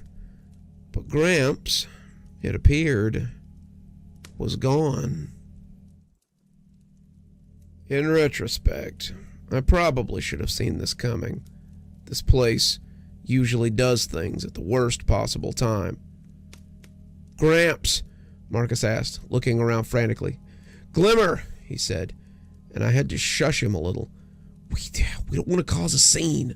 The hospital's on thin ice with all the disappearances. One more person goes missing, and that's my grandpa you're talking about," Marcus said, a dangerous tone entering his voice. "Be extremely careful about how you..." But when the toilet flushed in the bathroom, we both turned expectantly. Glimmer came out, fixing her garments, and jumped a little when she saw us. You're back. Thank goodness. Did everything go as... Where is Fisher? Marcus wrapped his arms around her and pulled her to him, apparently as afraid for Glimmer as he had been for his grandfather. "We got back and he's gone. I thought maybe you had been snatched too." Glimmer's eyebrows went up. I was only in the bathing room for a few minutes. I had to make, and Hunter tells me it is not advisable to use the plants like I would at home. I looked at Marcus, but he just shook his head at me. "Regardless, it looks like they got him. What do we do now?" Marcus looked at Glimmer, but she only shrugged. I guess we'll have to go in there after him, Marcus said. We can do that? I asked, not sure why we hadn't just done that from the start. Yeah, but it's dangerous. It'd be a lot easier to just untether it and let it float away. If we go inside the desme of a spirit, we have to play by the spirit's rules, or be prepared for a fight. If we die in there, we die for real, and our spirits are likely to get trapped in there too. If this is a big old angry spirit, especially one that's been eating people, then it probably has a whole lot of power. More than enough to swat you and I with, I would think. I blew out a breath, putting my head in my hands. Crap. How do we do this? I've got to find the entrance, and then we'll be able to create a doorway. Once that's done, I need someone to make sure that no one messes up the doorway while we're in there, or we'll get stuck. I will be coming with you. Glimmer said it like there would be no arguments on the matter, but Marcus immediately attempted to shut it down. Glim, we need someone to keep the door open. And why must that be me? I am a warrior hunter, and I will protect you. If some nurse comes along and messes this up, then we'll all be stuck inside this ghost's home turf. I don't doubt that you're a mighty warrior, but even you would have trouble here where we're going. That gave me an idea. I might have a way to keep people out of the room so that Glimmer can come with us. Marcus started to argue, but I pulled out my phone as I called up Carl. That was quick. I'm guessing you don't have good news. I brought him up to speed, and he said some words that would definitely have got him in trouble with administration. Don't worry, I told him, when he was still damning everything with an earshot. I've got a plan, but I need your help. If it keeps my ass out of the alligator den, then I'll do just about anything. Probably owe you more favors than you owe me at this point, so tell me what you need. I need the room to be closed off for a few hours. No one in, no one out. Once we're done, I need someone to clean up the mess, too.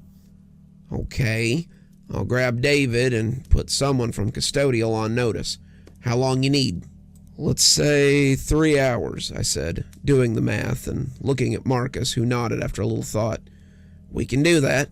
See you in 10. I put my phone away and told my companions that we'd have help in about 10 minutes. Well, I guess what we need then is to find the door, Marcus said. He began running his hands over the walls, eyes closed, while Glimmer sat pensively on the bed.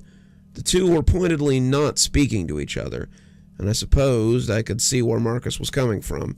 He and Glimmer were clearly very close, and he didn't want her to get hurt. If I had someone I felt that strongly about, I wouldn't want them to get hurt either. But she was clearly used to danger, maybe even magical danger. Marcus would need to check that sort of behavior if he meant to keep her by his side. But honestly, none of that was any of my business. Marcus stopped suddenly, his hand over the left back corner, and he started moving furniture out of the way. Glimmer came to help, but when she couldn't make the bed move, I went to help her with the parking brake. We got the space as empty as we could, and then Marcus took out a pen and began to draw on the wall. He drew a door, complete with knob and hinges, and added some runes and sigils for good measure. Then he stepped away, looking at the door and nodding. Yeah, that's how they're getting in. There's a door between those two corners. But you just drew that, I said, not really understanding.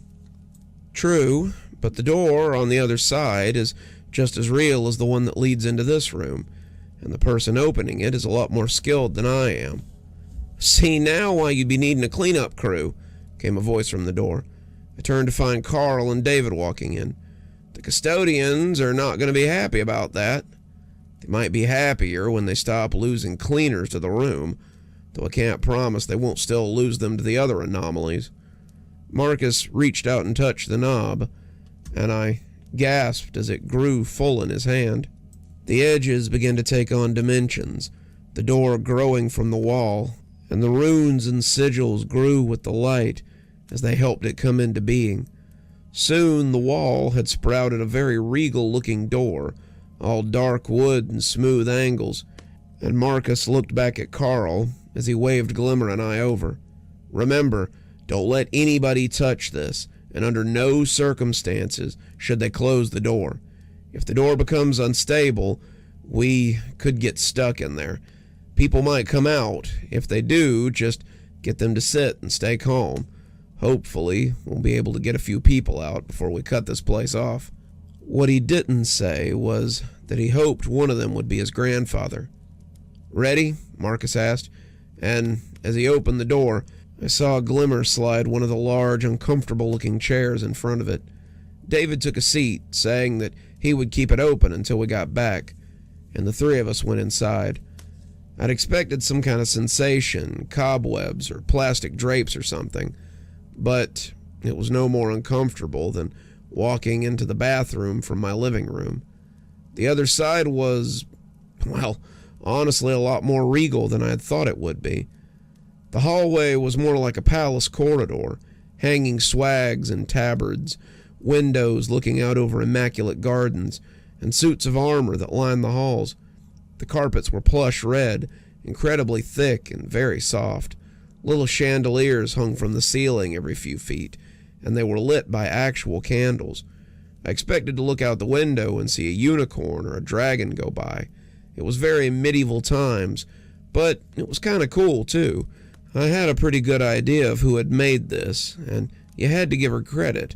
The place was certainly dramatic. "I guess we're going down the hallway," Marcus said, glancing to the left and seeing a dead end. I shrugged. Doesn't seem like we have much of a choice. The farther down we got, the more I started hearing chamber music, the plinky sound of something old, something played on a harpsichord or those boxy little pianos you see in Game of Thrones sometimes. I could vaguely hear the clink of china as well, and soft talk that wafted across our senses like mouse feet. We came into a large room full of little tables, stacked high with tea things and packed with people who clearly hadn't signed up to be here. They were eating off tall, trestled things full of tea cakes, drinking from cups and pouring from multiple pots that sat on the table. The people were all dressed like courtiers from some French painting, powdered wigs, pancake makeup, and exaggerated dresses and suits with a lot of buttons. They were talking in low voices, but their eyes kept drifting up to the dais in a nervous way that children might look at an abusive parent while they're watching TV or doing something that has caused the kiddo to be forgotten for a moment. On the dais was the subject of their fear. She couldn't have been more than 8 or 9, her head full of tightly curled brown ringlets. She had a crown, something that looked absurd on someone her size, and she was bedecked in a gown that would have put a queen to shame. She had a leg cocked up on the arm of her throne, her eyes boring into the impotent old man who stood before her. She was glaring at him in the way that people look at dogs who have tracked in something nasty, and when Marcus sucked in a breath, I realized who it must be. He was standing tall, his hip not broken in this place, and he was dressed in wizard's robes and carrying a staff. Grandpa looked like a defiant Merlin in this sulky child's court. "I told you I'm bored. Do some tricks for me, wizard. The queen demands it." "And I told you," Grandpa said, his voice small but conveying a certain amount of that suffer-not-a-fool depth that made you believe he was a force to be reckoned with, "that I do not perform tricks." "You will perform what I tell you to perform," the little queen barked, "or I will send you to drift in the abyss. This is my kingdom, and I rule here." "Even a queen may die," Grandpa said, and when he smacked his staff on the ground, the floor shook. She rose from the throne, floating to her feet as she swung her ornate scepter. "So can wizards," she said, the air crackling around her. The people having tea went completely silent, most of them shaking as they watched the two square off, and I wondered how we could be of help here when Glimmer pulled a long knife out of her belt and put a hand on Marcus's shoulder. We have to help him. That girl is much more than she seems. Marcus nodded, swallowing loudly. Agreed. John, stay low. Try not to get killed. The two of them ran for the dais, and I was kind of just left to watch. I imagine it was how normal people felt during superhero fights. The girl threw herself at Grandpa, moving like a puppet as she just sort of bonelessly floated towards him, and he threw up a shield to block her as she came in. As strong as she was, you could feel the energy radiating off the old man. He was no slouch, and when he pushed her back with a gust of wind and a flick of his wrist, she moved. Marcus moved up beside him, throwing up a shield so that he could attack, but it was Glimmer who really stole the show. She was quick, blinking in and out as she struck at the girl, but the little queen seemed to get that clunky scepter in the way of her strikes. "Coward!" she shouted at the old man, throwing Glimmer off as she tried to leap on her. "You need all of this to beat a little girl?" "You are no child," Grandpa growled, and I saw a long, crackling arc of energy come snaking from the end of his staff as he snapped it in her direction. She ducked it, sending a wave of something dark and putrid towards him, but Marcus was ready with another of those energy domes. They were trying to back her into a corner, trying to trap her so that she couldn't jump around, but she refused to be caged. At one point, she jumped over Marcus and his grandpa and swiped at the back of the old man's head with that huge scepter. Glimmer got her a second before the shield did, and I heard her grunt in pain as she tried to redirect the brunt of the strike. It was getting vicious up there, the power being thrown around, rippling the tablecloths, and I didn't see any end in sight. The three of them were good, but that kid was a powerhouse, and her power felt meaner than theirs. As I stood there, watching them slam into each other, I took a look at some of the people who were sitting around watching them too, and figured out something that I could do. Starting with a couple of older ladies, their dresses clearly quite hot from the amount they were sweating, I asked them if they might like to go with me. One of the women blinked. "What? You mean to a different part of the castle?" No, I mean like back to the real world." The women looked at each other, nodded once as if they needed to think about it, and then followed me quietly from the room. It was far easier than I had thought it would be, actually. Believe it or not, most of them wanted to leave. In many cases, a table beside the one I had asked would hear what I was doing and ask if they could join us. You had to get pretty close to tell, but there were definitely some of them that were not going to return to normal lives. If you've seen the movie Beetlejuice, it was like the corpses that are turning to dust at the end of the movie. Their souls were shriveled, their power drained nearly to the limit, and they would need escorting further than room 301. They were content to stay in the room until it was all done, however, and they mingled with the living quite well. Most of their nice clothes turned into hospital gowns once they were out the door, and David's eyes got a little big when I kept leading them in. He sat patiently enough, though, as the room started to fill up. I got about 40 out in all, and I started to wonder where the rest might be. Used up to nothing, I suppose, and I half expected to see little piles of dust under some of the chairs. They had fought throughout, clashing again and again, but as the people left, I started to notice our less than gracious host beginning to slow down. Her movements were less precise, her strikes less quick and decisive, and when Glimmer struck, she barely caught it on her scepter before Grandpa pushed her into a wall with a phantom monsoon. She crumpled to the ground, trying to focus enough to shove out with more quick and dirty power, but Glimmer pinned her arm with a foot as the three gathered around her. "It's over, Your Majesty," Grandpa said with a chuckle.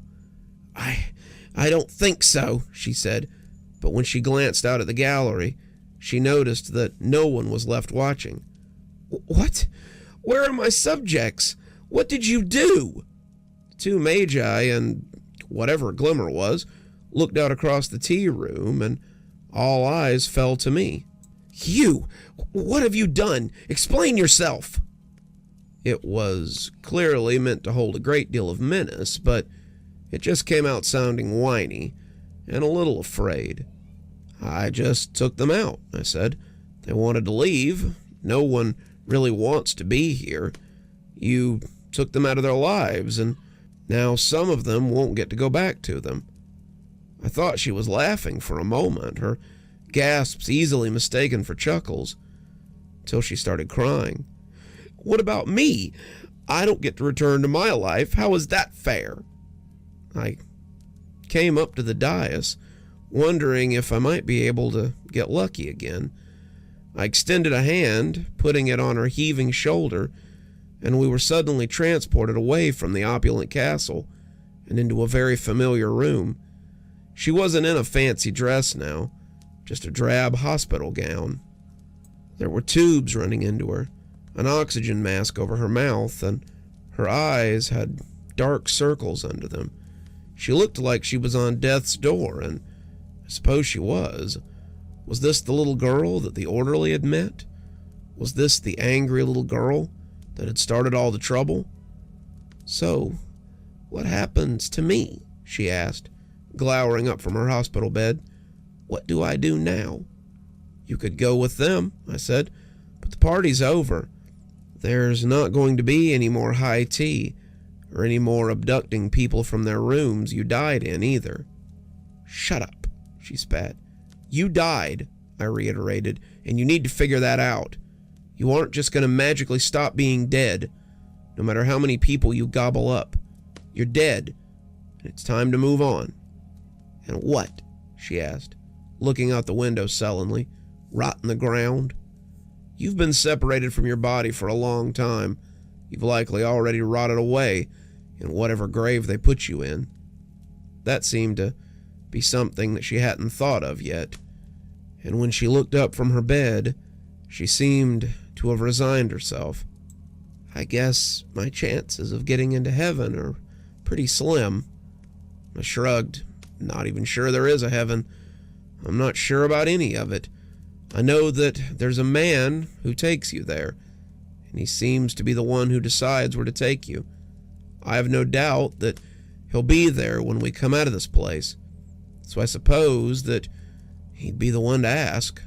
She was quiet for a moment, and when I extended a hand, she leaned back a little. Will you come with me?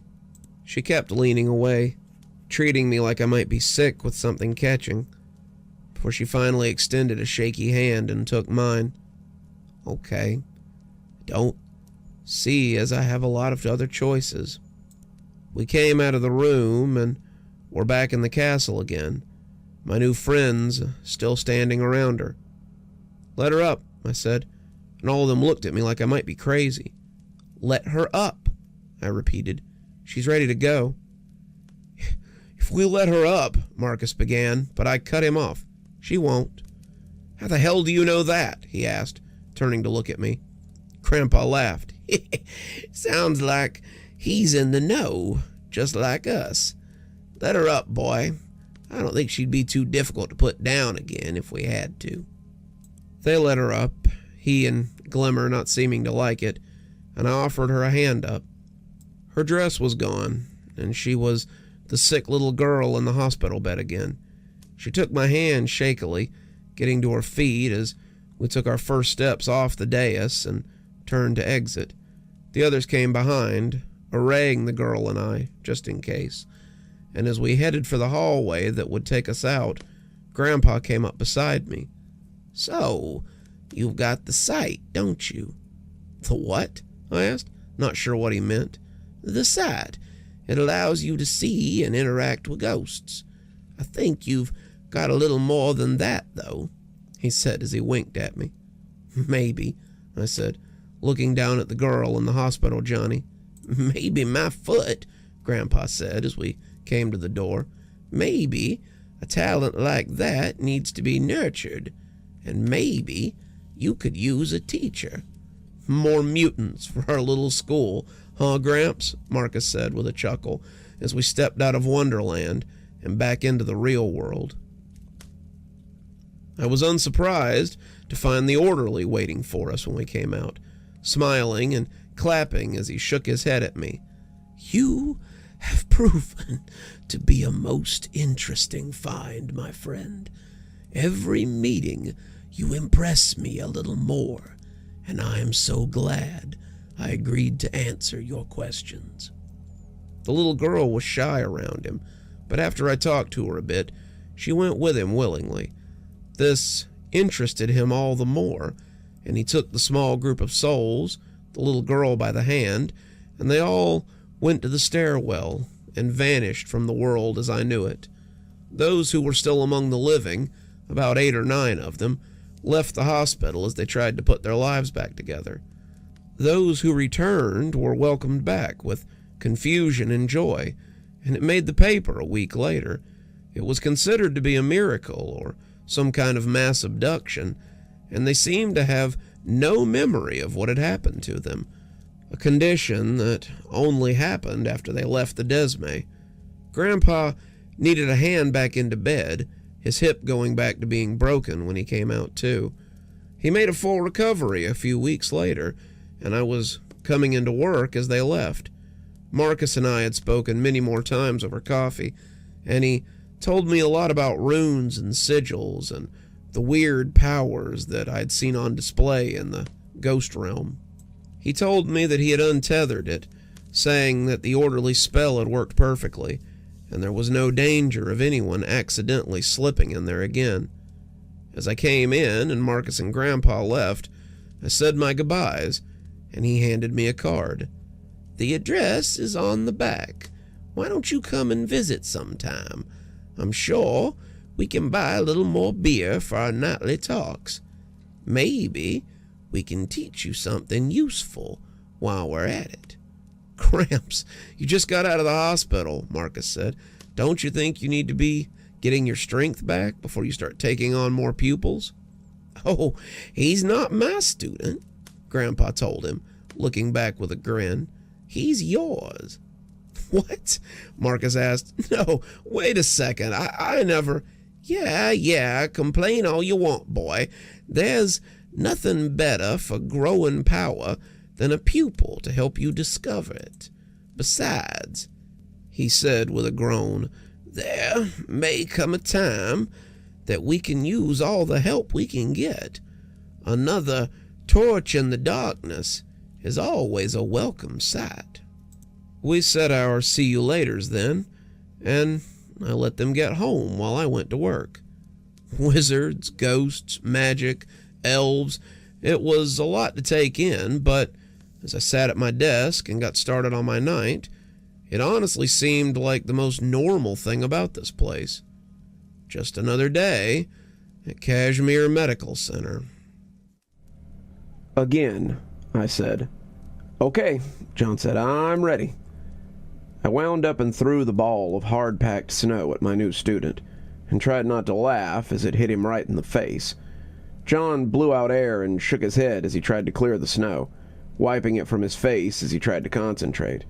I could feel him pushing out energy, trying to form it into something solid, and as I packed more snow into my mittened hand, I wondered if the snow would ever end. It was hanging around for a while this year, and I was taking full advantage of it to train my new student. We'd been training hard since the incident at the hospital, and John was making great strides in magical theory. Theory was great. Theory is the foundation of great magic, but you had to build something on that foundation, and John was having trouble manifesting it. He was imaginative, but magic was kind of hard to bring into existence if you didn't completely believe in it. "You were close," I told him, wincing as Grandpa laughed from the porch. "Not even." "Well, what am I doing wrong?" John asked. I shrugged. "Nothing that I can see." "You just want it too hard," Grandpa said. "You have to form it into a shield. It has to be something that'll stop things, a square or a wall." "Like Green Lantern," I said suddenly. "You have to make the thing that blocks or hits or whatever." Grandpa thought about it, chewing it over before finally nodding. Yeah, that makes sense. That's about how I've always done it too, though it's always a wall in my case." I usually think of it like Captain America's shield, so that it bounces things off like his does. John nodded. Good old vibranium. Yeah, give me a few seconds. He focused, and this time I could feel a change come over the energy output. Before, it had been like throwing a snowball through mist or fog, but now it felt like it was taking shape, gaining density, and as I threw the snowball, it actually slowed considerably before tapping against his arm lightly. Good job, kid, Grandpa said. You almost had it. Did I? John asked, sounding surprised. It still hit me, so I wasn't sure. You were very close, I told him. I saw it slow down. A little more concentration, and you'd have had it for sure. John wiped a hand across his brow, despite the cold. Man, this is tough. Lots of concentration. Nothing worth having is easy. That's the lesson I had to teach this knucklehead here. I laughed. Oh yeah, I was hopeless there for a while. It took real combat before I got my stuff together. It was nice when I didn't get sliced in half and instead had something to take the hit for me. Yeah, John said, you're braver than I am then. That's not a chance I would want to take. Oh, piffle, Grandpa said, holding up the cat he'd been whittling and looking at it with an appraising eye. I knew you'd perform when the chips were down. Well, I'm glad you did, I told him, bending down to pack another snowball, because I wasn't so sure. Well, I saw you do it before, so it wasn't a big surprise. That took me back a little as I sat back, the snow crunching into my glove. No, before then I had made little shields, but nothing like that. John concentrated as I got ready to throw, and this one definitely slowed down before it hit his foot instead of his face. He looked down and then looked up at me questioningly, but I was more interested in whatever Grandpa was talking about. Well, you probably wouldn't remember, he confided, picking up a new piece of wood as he looked upon the cat with satisfaction. It was quite a while ago. You would have been about, Grandpa figured up with his hand on his chin, 5, maybe 6? I let the snow fall out of my glove. 6? Grandpa, I just learned that I could do this about a year ago, maybe a year and a half ago. Grandpa smiled. Just because you didn't know you could do it doesn't mean you didn't do it, he said with a wink. Sometimes kids do things they don't mean to do, and it's how we learn. In this case, you did it because your cousin Patrick was bothering you. You remember Patrick, right? I rolled my eyes. Don't remind me. If I never see Patrick again, it'll be too soon. Patrick was Aunt Kay and Uncle Frank's son, and his father had spent most of my teens apologizing for him. Uncle Frank, my mom's brother, works offshore on an oil rig. Uncle Frank makes the kind of money that makes people sign contracts with the devil. He isn't some roughneck oil jockey either. He handles some sort of process or procedure on the platform that puts his pay rate into a different bracket. That being said, Uncle Frank used to get in trouble all the time, from what he told us, for going down and mingling with the regular Joes. Uncle Frank oiled his way through college to learn whatever process he did that made him the big bucks, but he never forgot where he came from. He's a great guy. I love Uncle Frank, but he refuses to retire, and if he isn't out on the rig somewhere, then he's at home, asleep. To be fair, if I had to live with my Aunt Kay, I would never come home either. Aunt Kay was someone Uncle Frank fell hard for that turned out to be the worst thing for him. Aunt Kay does little besides sit at home, spend my uncle's money, and complain on Facebook. She's a Karen, there's no better way to put it, and she spent most of her marriage spoiling my cousin Patrick. He's the oldest of the 4, and he's the worst. He's my aunt's golden child, her eternal baby boy, and I think it broke her heart when he moved to Australia to do something. He's some kind of geologist or something, works with seismic activity, and he's working for a research company near Sydney. This means I haven't seen him in nearly 10 years. Plane fare is expensive, and I'm fine with that. His siblings, Terry, Margaret, and Kathy, are also pretty rotten, but they're generally better when they're not around their mother. I don't know how Uncle Frank puts up with it, but he has come to me many times and apologized for something that Patrick has done. Well, if you guys want to take a break... Grandpa paused and coughed loudly as he spit into the snow. Come have some cider, and I'll tell you about it. I looked at John, and he nodded. We were both pretty cold, and some hot cider would be just the thing. So we moved inside, got our cider, and after a glass clink and a long sip, Grandpa began. It was about 20 years ago, and your grandma and I had a house full. Your grandma had agreed to take all 7 grandchildren for the weekend, which I could have told her was a terrible idea. We had been keeping you and your brother and your sister for a week, and your Aunt Kay felt like her kids were being left out. I suppose because she asked if they could stay for the weekend with their cousins. Your grandmother said of course, because she's always been too good to folks, and we settled all of you in for the weekend. It was 4 boys in one room and 3 girls in the other, but, of course, Patrick had to have somewhere special to sleep. He couldn't share space with that many other people. He needed his own space, and your grandmother, the kind soul that she was, put him in the craft room. I swear I spent the whole weekend biting my tongue with that boy.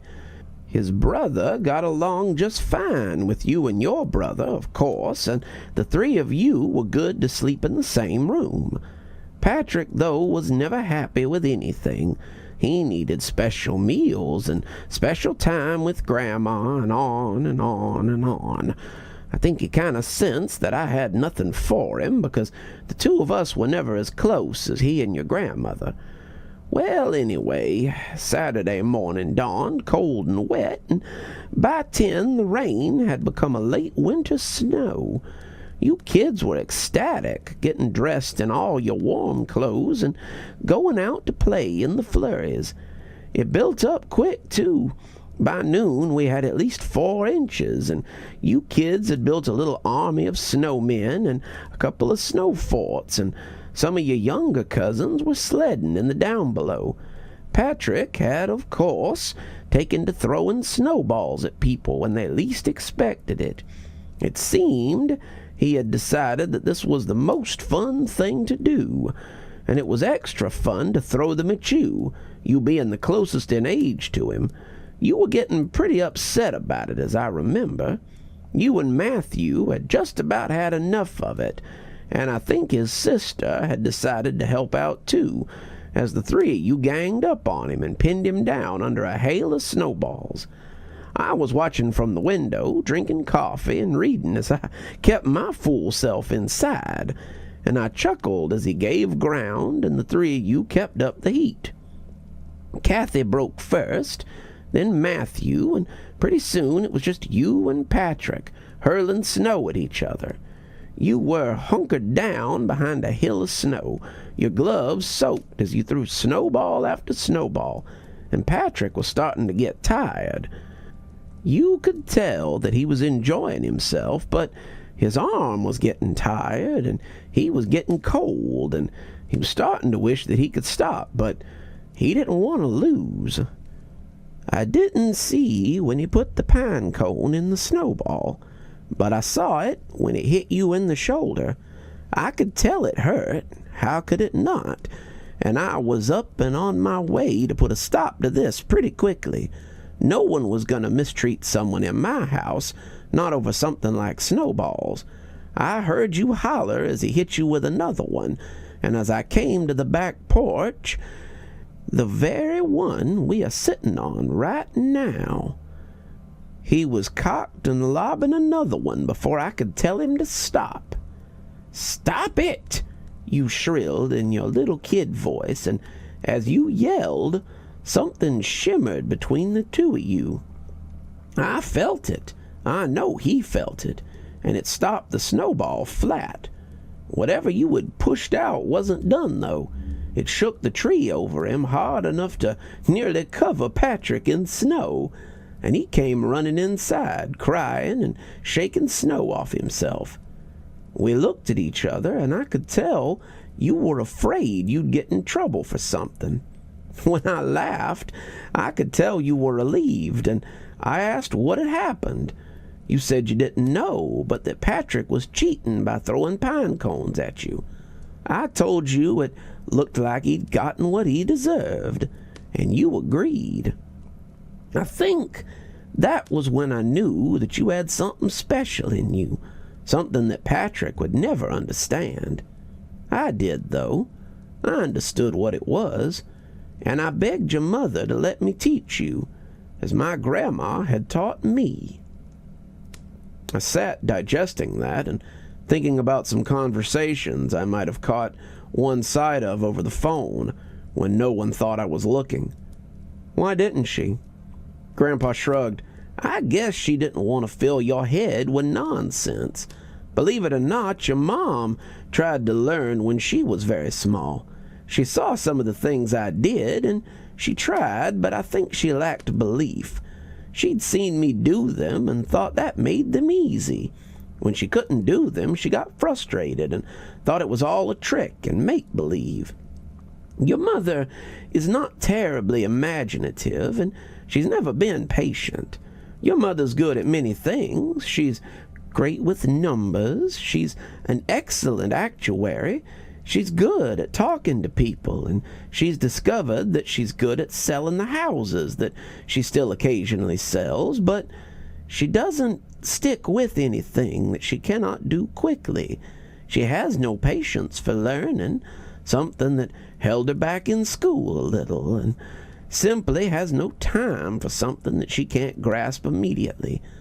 The magic never worked for her, so she thought it was a trick. She wouldn't let you try because she didn't want you to have the same results. But I also think that just maybe she didn't want it to work for you when it hadn't worked for her. I snorted. I wonder why she sent me here to watch you then. Grandpa shrugged, coughed, and spit into the snow. I don't think she remembered that I even offered. She simply didn't want to come and do it herself, so she sent you. And now you know the secrets of the universe. It was my turn to snort. The universe within the Appalachian countryside, maybe. Grandpa waggled a finger, coughing again before spitting. Don't knock it, kid. There's a lot of universe in that forest. The more I learn, the more I see, the more I realize the old man is right. Grandpa coughed into his hand before taking a large drink of the hot cider we'd been sipping on. It was cold on the porch, but if it bothered Glimmer, she never commented on it. The snow was coming down out in the yard around Grandpa's modest home, but we were bundled up under the overhang, Grandpa looking like a small bear with all his furs and blankets. I didn't much care for that cough. It was a cough I'd been hearing more and more of since the peace talks at the garden. We had all gotten cold. Some of us had even gotten wet, and Grandpa had been coughing ever since. I was wheedling him into taking breathing treatments, but he didn't take them as often as he should. John was sitting with us as well, looking like Kenny from South Park as he peeked from the mouth of his enormous North Face jacket. He had opted for one of the deck chairs that we had, Grandpa taking an old recliner that he had dragged up from somewhere. It was probably covered in mold and God knew what else, and Glimmer and I were in pub chairs that looked old enough to order a drink and not get carded. Glimmer was talking about her last hunt, a bear that had decided to raid their food stores instead of hibernate, and the ensuing battle with her and the hunters that had been involved in it was truly epic. We had tracked him back to his cave, you see, and when we found him, he was very upset. He roared and cheered at us, his big paws sending up snow as it hit the ground instead of the hunter that had been there a moment before. We put arrows into him, but it only seemed to make him angrier. Agrino One of my old friends put a spear in him, but the bird turned and swept him to the ground, falling on him with tooth and claw. I jumped onto his back. As she told this part, she got up and showed us a mighty leap before coming down on an imaginary bear. And stabbed it with my knife. The other hunters were on him then too. Clubs and knives and spears went to work, but this was a total bear. He came snarling off of a Grino and charged at me, but as he passed, I ripped a Grino spear from his side and it opened him up. He roared and tried to attack us again, but it was harder now that his guts were hanging out. Once we were sure he was dead, we dragged him back to the camp and took his meat for our own. We all clapped at the end of the story, Glimmer smiling triumphantly as she took a seat beside me again. "How big was the bear?" Grandpa asked, putting a mittened hand over his mouth as he coughed, hawked, and spit. 15 stones, Glimmer said proudly. "And how much is that for us normal folks?" John said with a laugh. Glimmer screwed up her face, thinking. You would say he was. 300 pounds. "A monster, to be sure," Grandpa said. But he stopped talking and looked out at the woods, at the soft but angry sound of snow falling from trees as the treetops swayed. I glanced out as well, hearing the patter of fresh snow as it came down from the heights, and Glimmer shuddered beside me. It is odd to hear the three cousins moving around so early in the season. "The what?" I asked, raising an eyebrow at her. The three cousins. We do not bother them. They can be quite formidable if noticed. "We call them the hide behind," Grandpa said, and I saw John do a little shudder of his own. "Haven't thought of those in years." "So this is something you've heard of?" I asked. It's not often that my creature knowledge is rivaled by my student. "Yeah, well, this is one that my grandpa told me about. He was a logger when I was younger, working in the Appalachian Range, when something tried to pull him out of a tree. He was working in the late afternoon, trying to drop one more tree before knocking off, when he claims that he was grabbed and something tried to rip him out of the boughs of a tree that was almost 20 feet in the air. He would have been snatched as well, but he was wearing a harness and was thankfully attached to the tree so that whatever it was couldn't get him.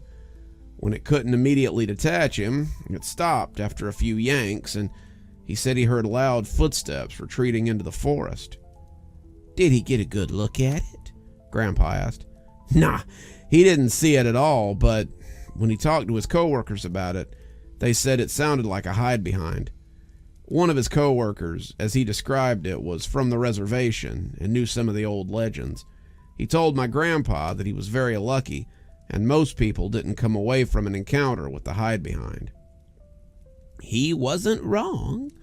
Not a lot of people come away from an encounter with the hide behind and walk away at all. I encountered one too when I was younger. Did I ever tell you about that?" I shook my head. "You sure didn't."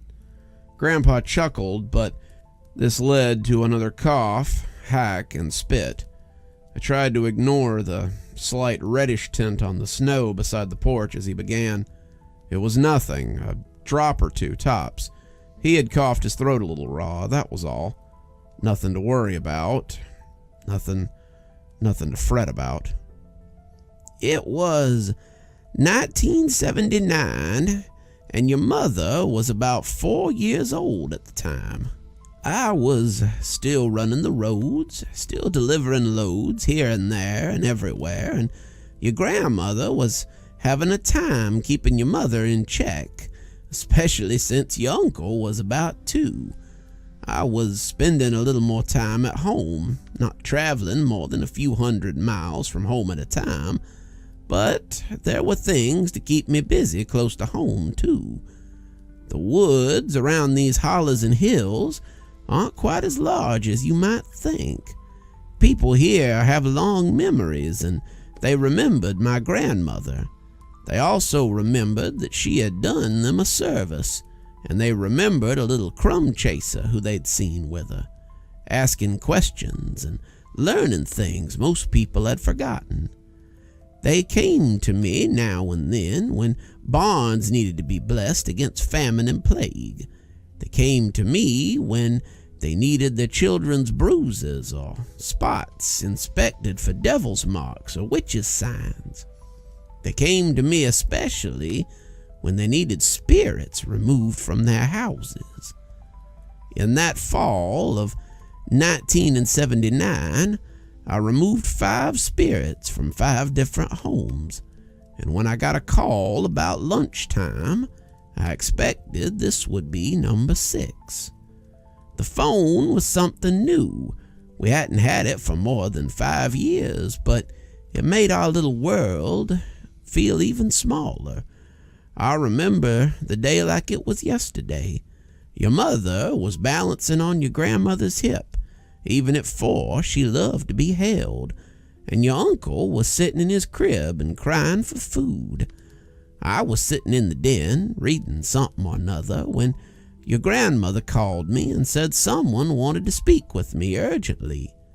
"It's the Widow Trask," she said. "It's important." I nodded, putting down my book and going to the phone. It was indeed the Widow Trask, and she had a boogin in her attic. It had been knocking around up there for 5 days, and she was hoping I could come and take a look. I told her I would, and packed a few sandwiches in wax paper along with a pickle and kissed my wife on the cheek. "I've got to head out. The widow has a job for me." She nodded, telling me to be safe, and I said I'd likely see her at dinner. I grabbed my exorcism bag on the way out the door and headed off to the widow's house. The Widow Trask lived about 2 hollers up the road from us, about 2 miles as the dirt road rolls, and while that might seem a long way to you, it was a quick leg stretch for me back then. I liked to walk. I liked it a lot more than driving most times, and it was a good day for it. It was a lovely autumn day, and the birds were singing, and the trees were gently playing in the breeze. It wasn't a long walk, but despite the day, I still had an odd feeling like something was watching me. I chalked it up to nerves. Tensions were often high when you might have to go toe-to-toe with a bad spirit, but this felt a little different than even that. I tried not to make it obvious, not looking around or making a run for it, and after a mile, I didn't feel like I was being watched anymore. I got to the widow's house about 1, and she was happy to see me. "I don't know what it is," she told me, "but it sounds nasty, and it's making a lot of racket up there." I told her to leave it to me, and I went up the ladder and into the dark recesses of the attic. I could hear something up there, something moving in the shadows. She was right. This thing sounded big, and it sounded angry. I took out my cross from under my shirt and laid it on my chest, reached into my bag for holy water as I crept forward towards an armoire that was shaking slightly. I was beseeching the Lord to aid me, telling the spirit it had no place here and to vamoose. And the closer I got, the more that old dresser shook. I could see one of the doors shaking, just waiting to pop open and give me a start, and I decided to beat it to the punch. I reached for the door, spat out all the Latin I knew, and tossed a hefty stream of holy water into the armoire.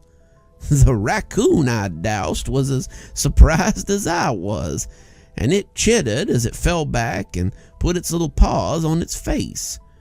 Whatever was in that holy water, it didn't like having it in its eyes much, and I had a small window to react while it was surprised. I grabbed an old onion sack that was sitting half full of clothes and popped it over the top of him, drawing the neck shut before he could bust out and bite the holy hell out of me. I came downstairs panting, holding up the bag and telling the widow that her attic was clean. "You caught a spirit in an onion sack?" she asked, mystified. "No, ma'am. I caught a raccoon, though. Looks like he was getting up to mischief in there." I set the sack on the back porch and went back up to the attic to look for roof damage. Sure enough, there was a little hole in the eaves that the critter had used to wiggle in, and after a little bit with a hammer and nails, I'd patched it up. I looked for other holes in need of patching, but that appeared to be the only one. The widow offered to pay me, but Grandma had never taken money for her witchy work, and neither did I. Instead, the widow gave me 3 jars of canned peaches and 3 jars of vinegar salts. To the uninitiated, they're like a topping for food, kind of a gravy. They taste very good, but they stink to high heaven. I haven't had any in years. The process is mostly lost to time, but when I see an old lady at the market with one, you better believe I buy a few. So there I was, heading home with my cans in an old sack and my exorcism kit slung over my shoulder. The sun was at that golden point where you know it won't be light much longer, and as I walked, I felt pretty good. I'd fixed the widow's problem, gotten rid of a raccoon without hurting it, and I had 2 jars of pepper salts and 3 of peaches that the wife would love. It had been a good day, and I had forgotten my earlier apprehension as I walked home. I soon remembered it, though, as the hairs on my neck prickled up, and I felt the urge to peek over my shoulder. Something was following me, and it wasn't being altogether quiet about it. I didn't turn around to try to find it, but I could see something if I looked from the corner of my eye. Whatever it was huge. It was tall, 13 or 14 feet, and it seemed to sense me peeking. It was trying to hide amongst the trees, this huge furry thing, but I could see it, and I realized the danger I was in. Grandma had told me about the hide behind, and I realized that this one must be young to venture so close to people. They usually hid in the deeper woods, staying out of sight and getting hikers and lumbermen, and this one had gone into human territory to hunt. It must have been a slim year for outdoorsmen, I guessed. I didn't run, that would only make it chase me, but I kept my pace and headed for home. It got closer as I went, and I was worried that I might not have enough time to get away if it lunged at me. The thing was twice as high as me at least, and its arms looked enormous from what I'd seen. He could pluck me up like a puppy and have me down his throat before I could say boo. I was getting close to home, though, and I was pretty sure that he would lose interest in me if I just ignored him. I was nearly fatally wrong. It was about 10 minutes from the house when I felt something strong and thick grip the back of my shirt. Suddenly I was being lifted up, soaring amongst the trees, and I could just barely see the furry mouth opening to devour me whole. He was even bigger than I'd thought, closer to 15 or 16 feet, and he was intent on having me for supper. I started panicking, reaching for anything that could help me, and the first thing I found was the jars and the bag. I didn't have time to see which one I was grabbing, and I threw it into his mouth where it shattered against his gravel-gray teeth and sent him doubling over in pain. Turns out it was one of the jars of pepper salts, and the smell hit both of us like a bomb. It dropped me, and I landed on my back hard enough to bruise it up. If he'd knocked the wind out of me, I'd be dead, but I had enough wits about me to drop the sack and the bag of exorcism stuff and run for it. I could hear it gagging and coughing behind me as I ran, but it didn't seem too interested in chasing me. I ran until I got to my house and had the door closed behind me. Your grandma asked what the hell had happened, since I was out of breath and scared looking. I told her what I had seen, and she was nice enough to rub my back for me as I did it. I went back the next day, a new jar of pepper salts in hand, but it was all right where I'd left it. The peaches and the other jar of peppers were intact. My exorcism kit was unharmed. I never saw another one that close to the house again, and they stick in the woods now. I imagine the one that got away had a pretty interesting story to tell the others, and sometimes I spread fresh pepper salts around to ferment on the edge of the property. If they mean to make a meal of me, I say make 'em work for it. We all had a good laugh at the end, though I suppose it was a near miracle that Grandpa had made it out alive. And you've never seen another one near the property? I asked. Nope, but I do find footprints now and again. The pepper salts aren't nearly as tasty as the widow's, but they do the trick just fine. We all listened to the sound of snow falling in the woods then, wondering if some hide-behind might not have heard Grandpa's story too, and might carry it and the secret of his successful lack of being digested back to their little group of man-eaters. My interest in making pepper salts had nothing to do with the story, of course, but I still pestered Gramps until he gave me the recipe. Better safe than scarfed, I suppose. We were sitting in the living room, watching the sludgy rain come down as it tried to harden into snow. The seasons were changing, but they were also slow to do so here in Appalachia. The forecast had called for a little heat spell this weekend, if you could call 60 a heat spell, I guess, and Grandpa had somehow convinced me that we needed an early spring camping trip. I had been understandably hesitant. Grandpa's cough had been staying at its normal level and output, and the breathing treatments didn't seem to be helping. They were stopping it from getting any worse, but they really weren't making it any better. Grandpa swore it was just a winter chill, and once it got hot again, he would kick it, but like last year, I wasn't so sure.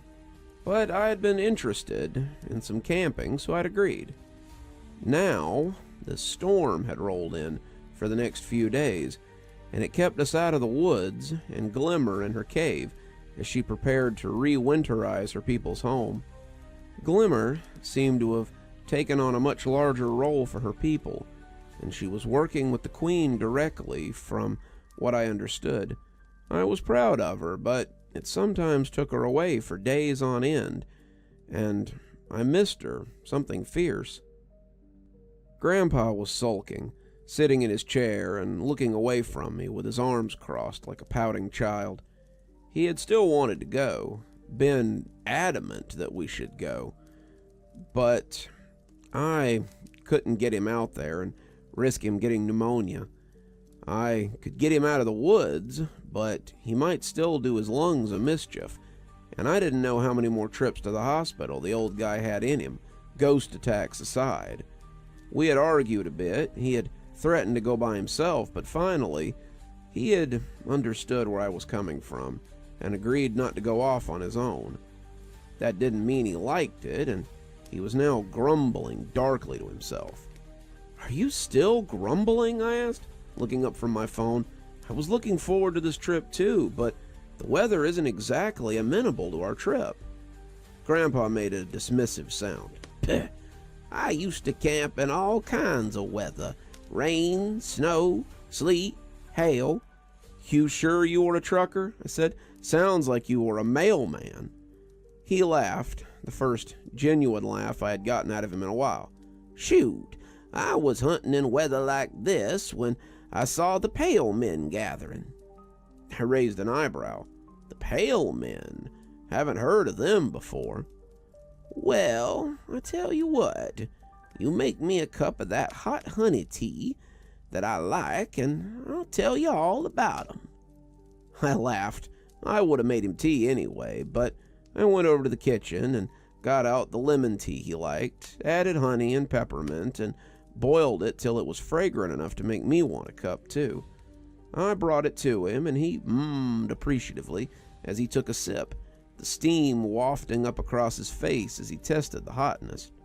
He must have found it to be a little too warm for more than an experimental sip, because he set it aside and folded his hands in his lap. This was a little before Easter, probably a week before, and I'd gone to the woods to catch my family something for a meal. I was after pheasant or maybe an early year turkey, but I would have lugged home a deer or boar just the same.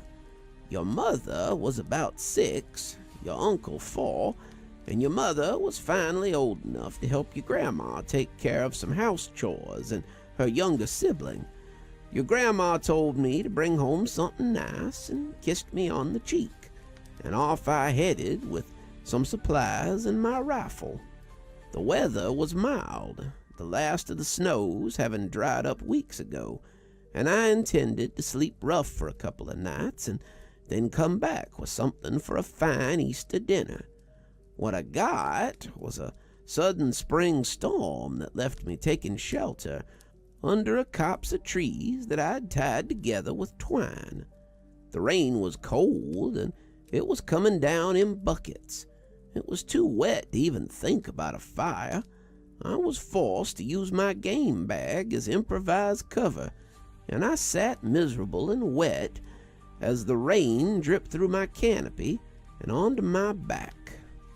It was dark out, the moon shining down sporadically through the trees, when the clouds parted, and I was just thinking about maybe trying to slog home through the dark when I saw something. Not 20 feet away, springing suddenly to life like a light bulb had been flipped on, a fire came to life, and the sounds of a party met my ears. It was a real swinging party, too. There was music, though I didn't see any instruments, and it seemed to dance around my head like a swarm of fairies. They had a table set up with food and wine. The meats were smoking, fresh from whatever fire they had used to cook them, and they had set out the most fantastic things I had ever seen. Candied chestnuts that were still in the shell, puddings with strawberry fish swimming across them, great piles of chocolate, many kinds I had never even known existed. The table was laid heavy with food and drink, and the revelers were no less unique. They were tall and pale, their clothes looking regal and airy. I was in awe of them, their features sharp as any painting from ages past. They were loud, their laughter echoing through the forest, and they seemed unbothered by the rain. There in the glade, I realized there was no rain, and they were swaying and dancing like drunks as they spoke to each other. Their language was strange, and it had too many syllables for my ears to make sense of, but they understood it well enough. They laughed and sang, taking small bites here and there of the food and drinking deeply from their goblets. They were a merry group indeed, and as I sat in the cold and watched them, I seethed in silent hatred of them. Why should they stand in comfort while I sat in the rain? It was unfair. It was unchristian of them not to invite me out of the rain to their party, and I sat smelling the food and listening to their chatter. I decided finally that I would go see who these people were. I wasn't afraid of them. I wasn't afraid of much in these woods, and I believed I could defend myself if they decided they meant to harm me. I had faced forest creatures before and come out on top, but I was about to learn something new that night. I had taken a single step from my lean-to when I heard something coming up the trail to my left. I got low, sliding soundlessly back into my concealing copse of trees, but the rain would cover any sound I was making. I saw 2 more of the pale things coming up, carrying a wooden frame between them. And attached to that frame was a person. He was naked from the waist up, his pants wet and clinging to him, and someone had stuffed a rag into his mouth deep enough that I could hear him choking. He was struggling, trying to get away, but they had tied him up pretty well. He could see the gathering of creatures ahead, and they made him struggle all the more. One of the creatures carrying him said something to the others, and they turned and clapped, their applause moving through the silent forest like a condemnation. They stuck the corners of the wooden frame into the ground and held it there as the man struggled and begged them to let him go. He said he wouldn't tell, that he wouldn't say anything, that he hadn't seen anything, and if they just let him go, he'd never come back to these woods, or any woods, ever again. I didn't recognize him, which I suppose was a blessing. If he had been someone from town, and I'd been forced to see his family as they mourned him, it might have been more than I could bear. The creatures gathered around him, poking at him and laughing at him, and when one of them raised his hand for silence, I prepared to make my move. They hadn't seen me. They probably didn't even know I was there. I could throw a shield in front of him. I could shove them all away. I could set them on fire. All my plans leaked out of me when the one with his hands raised began to change. He turned his head, the moon coming out to perfectly frame him in its light, and I saw the sides of his mouth rip open like a snake. Inside were rows and rows of needle-sharp teeth, a triple layer of lightly packed sewing needles that seemed to gleam in the light of the full moon. He turned and looked at the crowd, and I could see his eyes had become cat-like, sideways, slitted. He said something to them, the words changing as they passed through those odd teeth, before turning and biting the man just above the left nipple. The man screamed, of course he did, and the creatures came away with nothing but red covering those teeth. He didn't tear flesh from the man, he just stabbed him with his pointy teeth, ripping into his skin, and then turned to invite the others to do likewise. Suddenly, the glade was full of ripping and tearing, their mouths coming open as their faces tore, and soon they were all gathering around him, biting and gnashing their teeth. The marks were terrible, the flesh red and purple, as they sank those teeth into him again and again. He writhed in agony, his eyes roving as he begged them to stop, begged God to help him. And as they kept biting him, the two of us locked eyes. He saw me in my hiding place, and his eyes begged me for help. I wouldn't, though. Couldn't, though. I'm no coward. You know that, but I was afraid. What if my magic did nothing to those creatures? What if they shrugged it off and came for me? What if they sank those teeth into me too, again and again, and didn't stop till I was just half chewed meat? I didn't know what to do. I'd never encountered anything like this, and there were so many of them. My mind raced. I was shaking in my cold little hole as they killed this man. When they finally stepped away from him, it was too late to do much of anything.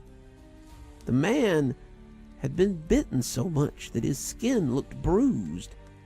They'd bled him like a hog.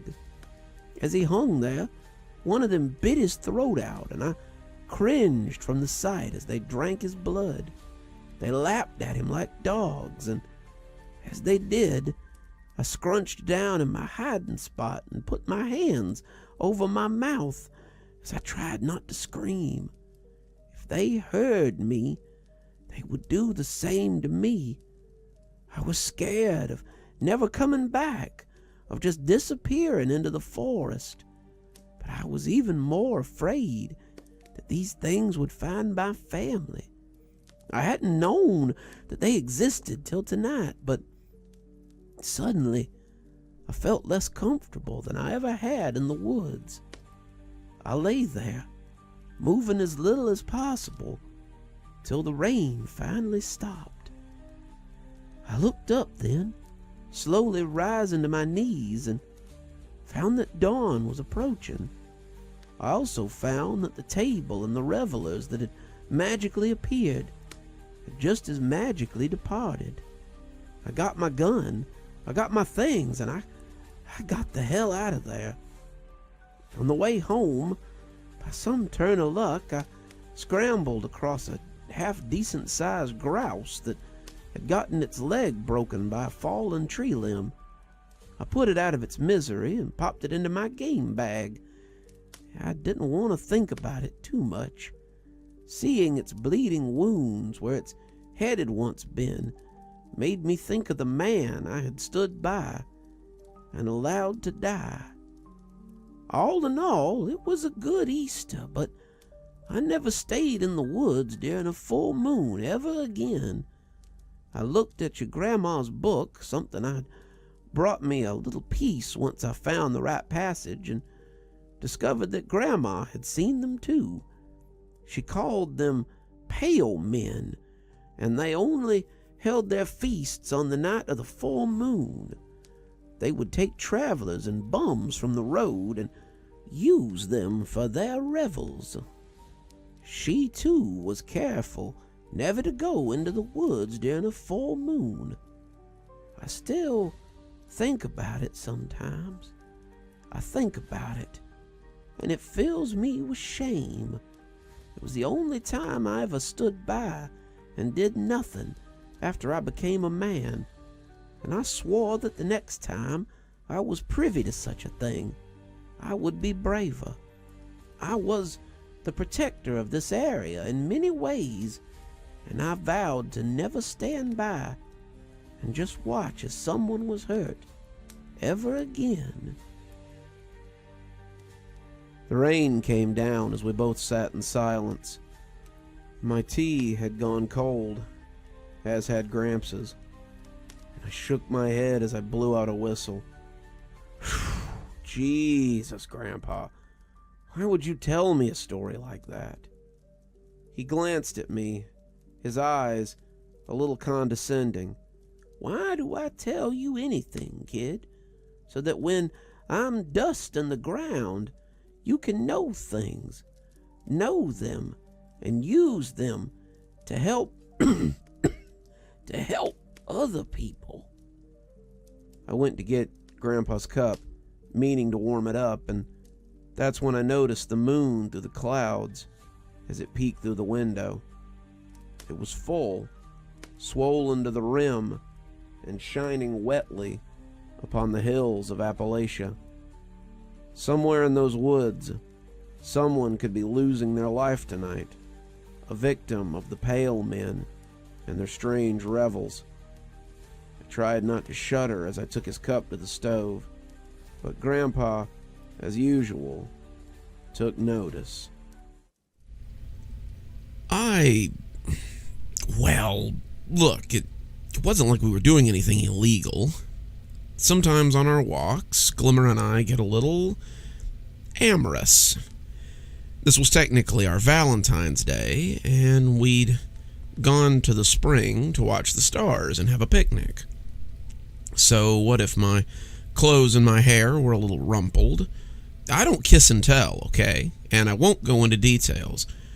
But I had honestly expected Grandpa to be asleep by the time I got home.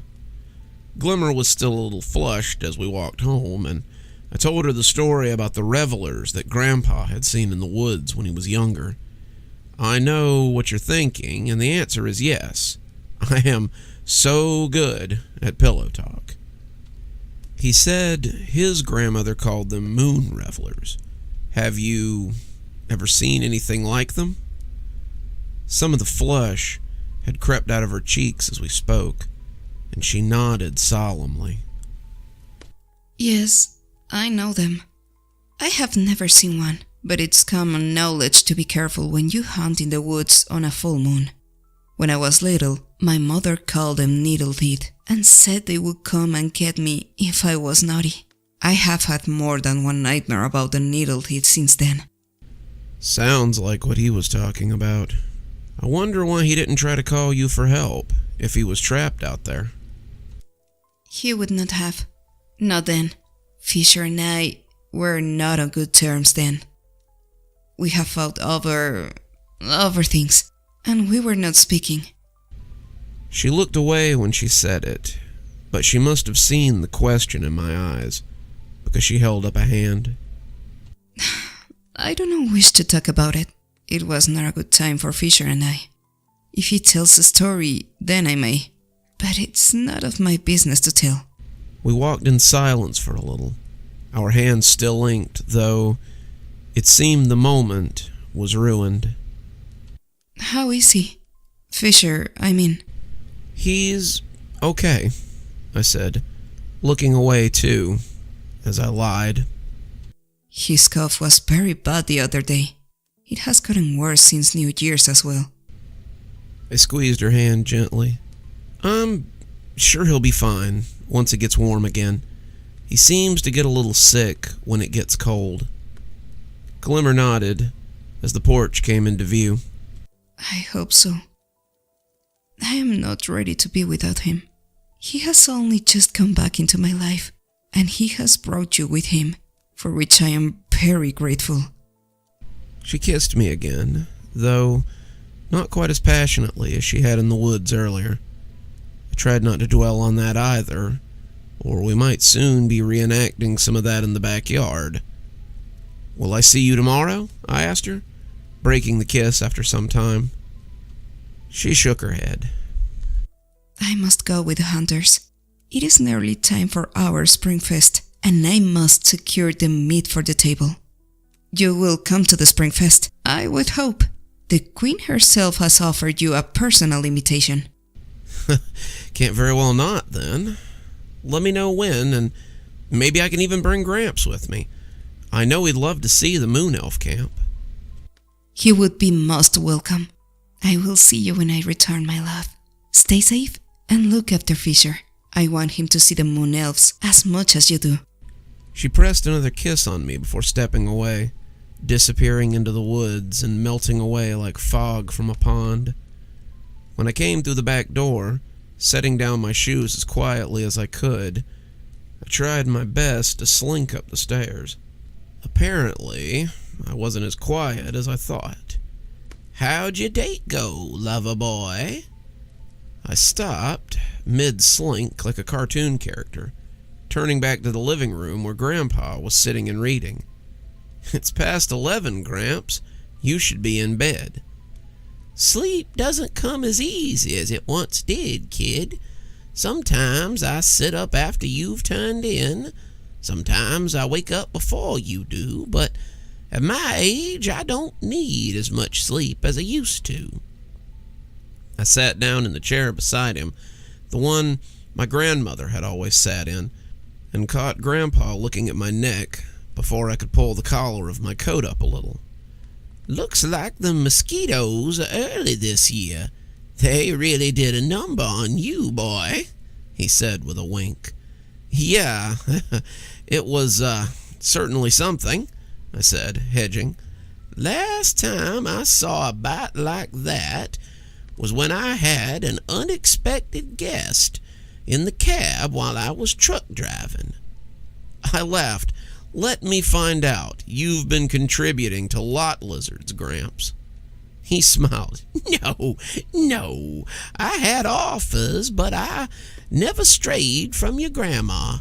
This lady, however, was a little more persistent than most, and turned out to be a little more dangerous, too.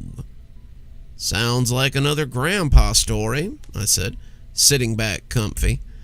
Sounds like it, and it takes place in the most wholesome place of all, Nashville, Tennessee.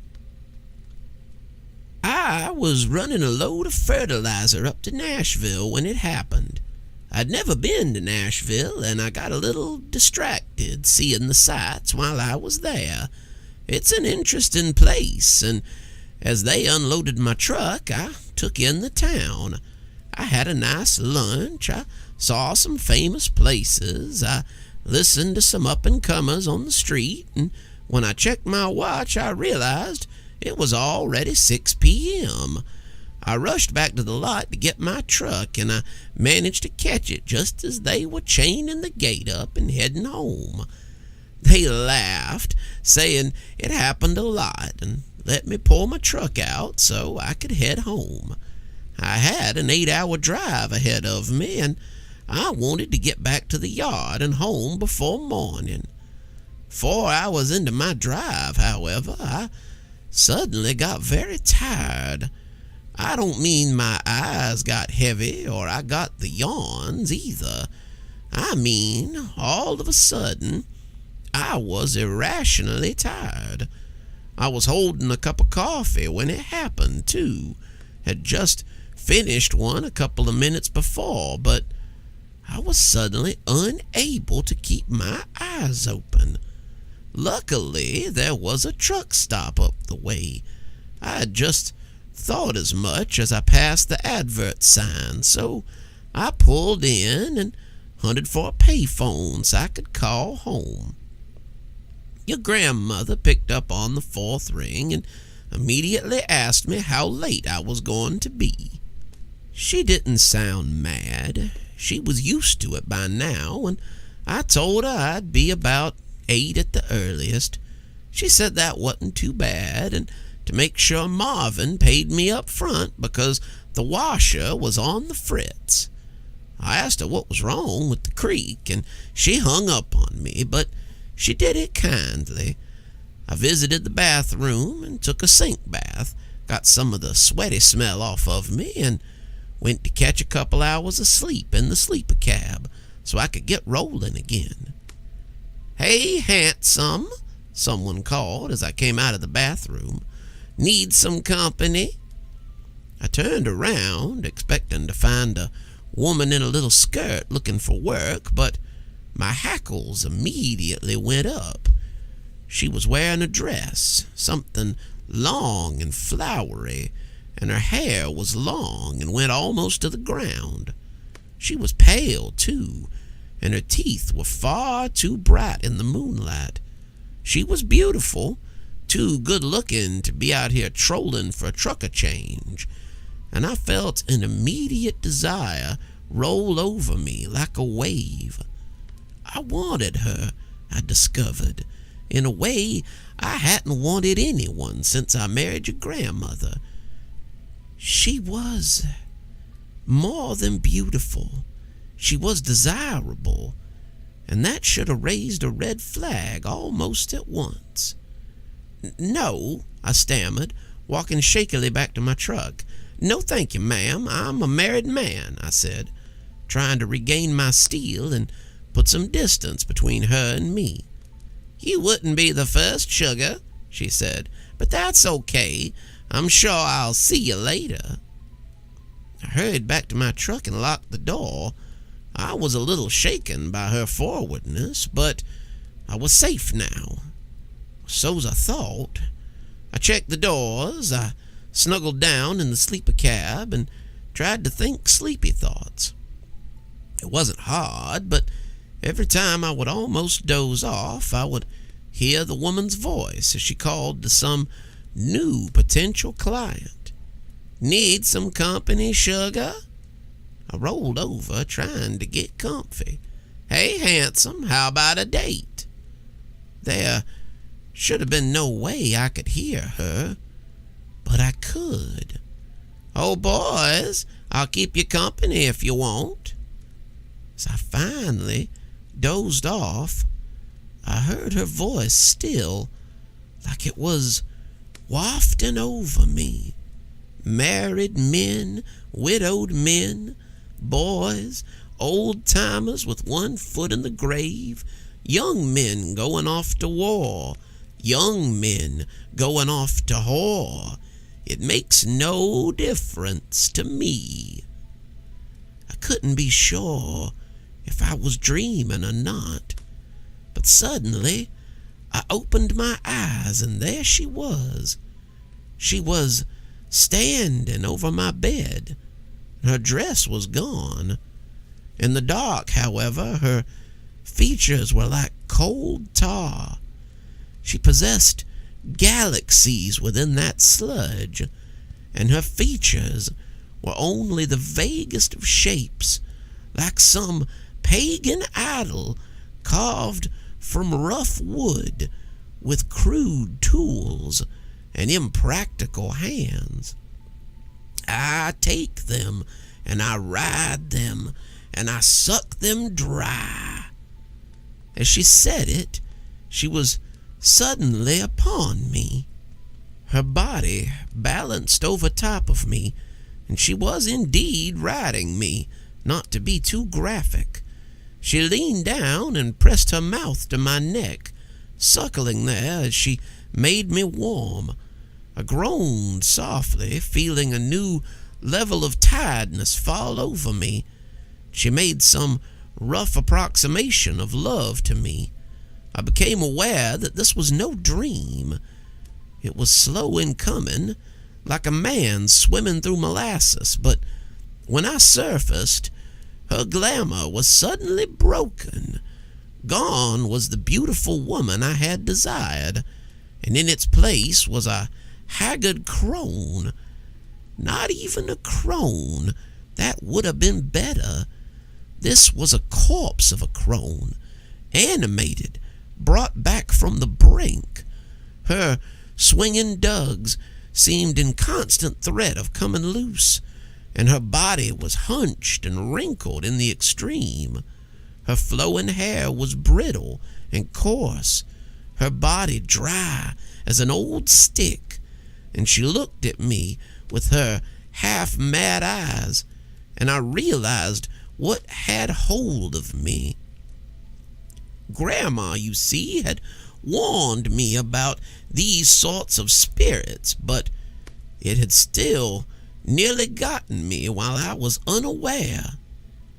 I looked back into those eyes and realized she had seen that I was aware, and that I had seen her. "It matters not," she whispered, groaning and moving against me. "I have you right where I want you. You are mine." Her hands began to creep towards my throat, and as her icy fingers encircled my neck, I crept my own hand up and under my shirt. Her hands were like ice cubes, but they were as strong as iron. They were cutting off my air, choking me to death, but as the leather thong snapped and I pulled out my cross, I felt them falter. "Get behind me, demon! You have no power here!" I gasped out, my air slow to return to me. "I put you from this place in Jesus' name!" The woman screamed, flying against the back wall of the sleeper cab like a leaf in a windstorm. She crouched there, panting, her eyes wide in disbelief. She had clearly not expected me to know what she was, or how to rid myself of her, but I was no fool. I brandished my cross, mumbling pseudo-Latin for good measure, and finished my push as I made ready for one more press. "I banish you in the name of the Father, the Son, and the Holy Spirit. Be gone, boo-hag!" I screamed. She screamed. But it didn't last long. She shriveled to nothing, her body dissolving before my eyes, and as quickly as she had appeared, she was gone. I found, as I sat there breathing, that I was not as tired as I thought I was. I surprised your grandmother that morning by rolling in before 6 a.m., and when she asked me about the marks on my neck, I told her some crazy lady had tried to kiss me at the truck stop when I went to use the phone. I pushed her off and drove away so she wouldn't bother me. It wasn't technically a lie, and she seemed content enough with it. I checked into it, and the boo hag never bothered anyone around that truck stop again. That particular stop had a bad reputation for missing truckers and bodies found the next day after a supposed heart attack. But after my encounter with the creature, the attacks stopped. I can't prove it. This was before the internet, but I think I either banished her or put her off her hunting ground for good. I felt a little cold as I sat there listening to how Grandpa had almost been gotten by something nasty. That's an interesting story, but you could have just told me that you picked up some strange on the road and I wouldn't have questioned it. Grandpa snorted. I had offers. I wasn't an ugly guy, but no, I was always loyal to your grandma and my family, and I always will be. I smiled. Good luck for me, I suppose. Good luck for all of us, Grandpa said sleepily, closing his book and heading off to bed. Good night, kid. Night, Gramps, I said, quietly sitting in the dark and trying not to picture some shrunken woman looking at me through the window as I hunkered with my thoughts. Spring had come to Appalachia, and I had wondered if it would ever make it. The forest and the hills had come alive, and the animals were poking their heads up and beginning to cycle again so they could prepare for next winter. Grandpa had come alive too. His cough sounded a lot better now, but I still heard him coughing up more than spit. He was whittling again, making things for the flea market when they opened up next week, and there was a deer in his hand now as he sat on the porch and watched the rain. It had been a season for rain, it seemed, and this one had come up very suddenly. Glimmer and I had been sitting out here with him, drinking beer and listening to the night sounds, and when the trees bent and the wind chimes tinkled in the sudden gale, Grandpa had stopped his carving and flared his nostrils as he took in the wind. It's gonna storm. I looked at him, watching Glimmer fill her nostrils as well. You think? Oh, definitely, Grandpa said. It's gonna be a real ripper of a storm, too. Smells like a little rain. Maybe an hour of rain before it is done. Grandpa shook his head. I don't think so, Glimmer. This smells like a real rager. In the end, Grandpa had been right. The storm had come up suddenly, the wind rattling the tin on the roof as it hit the house. The rain came in close behind it, making us back up under the overhang a little as it hit the porch. Grandpa never stopped carving, and I could see his knife scraping away as the lightning flashed. Man, I said, you weren't kidding, Grandpa. That came up in a hurry. I hope it ends as quickly. I would hate to have to run home through the rain tonight. I think it will, before too long. But it's got a lot of blow left in it. I saw a storm come up like this once before, though it was far bigger than this. Oh, I asked, some kind of ghost storm? Well, the storm was normal enough, but there was a ghost. He's probably why I made it out in time and got to keep my truck. Sounds like quite a story. It was, but at the time, it was also pretty scary. I was a little further from home that day, but it was well worth the drive. I was making a delivery to a pretty affluent area of North Carolina. It was an area I had never been to, a place I kind of fell in love with when I saw it. Parley Island was something out of a dream.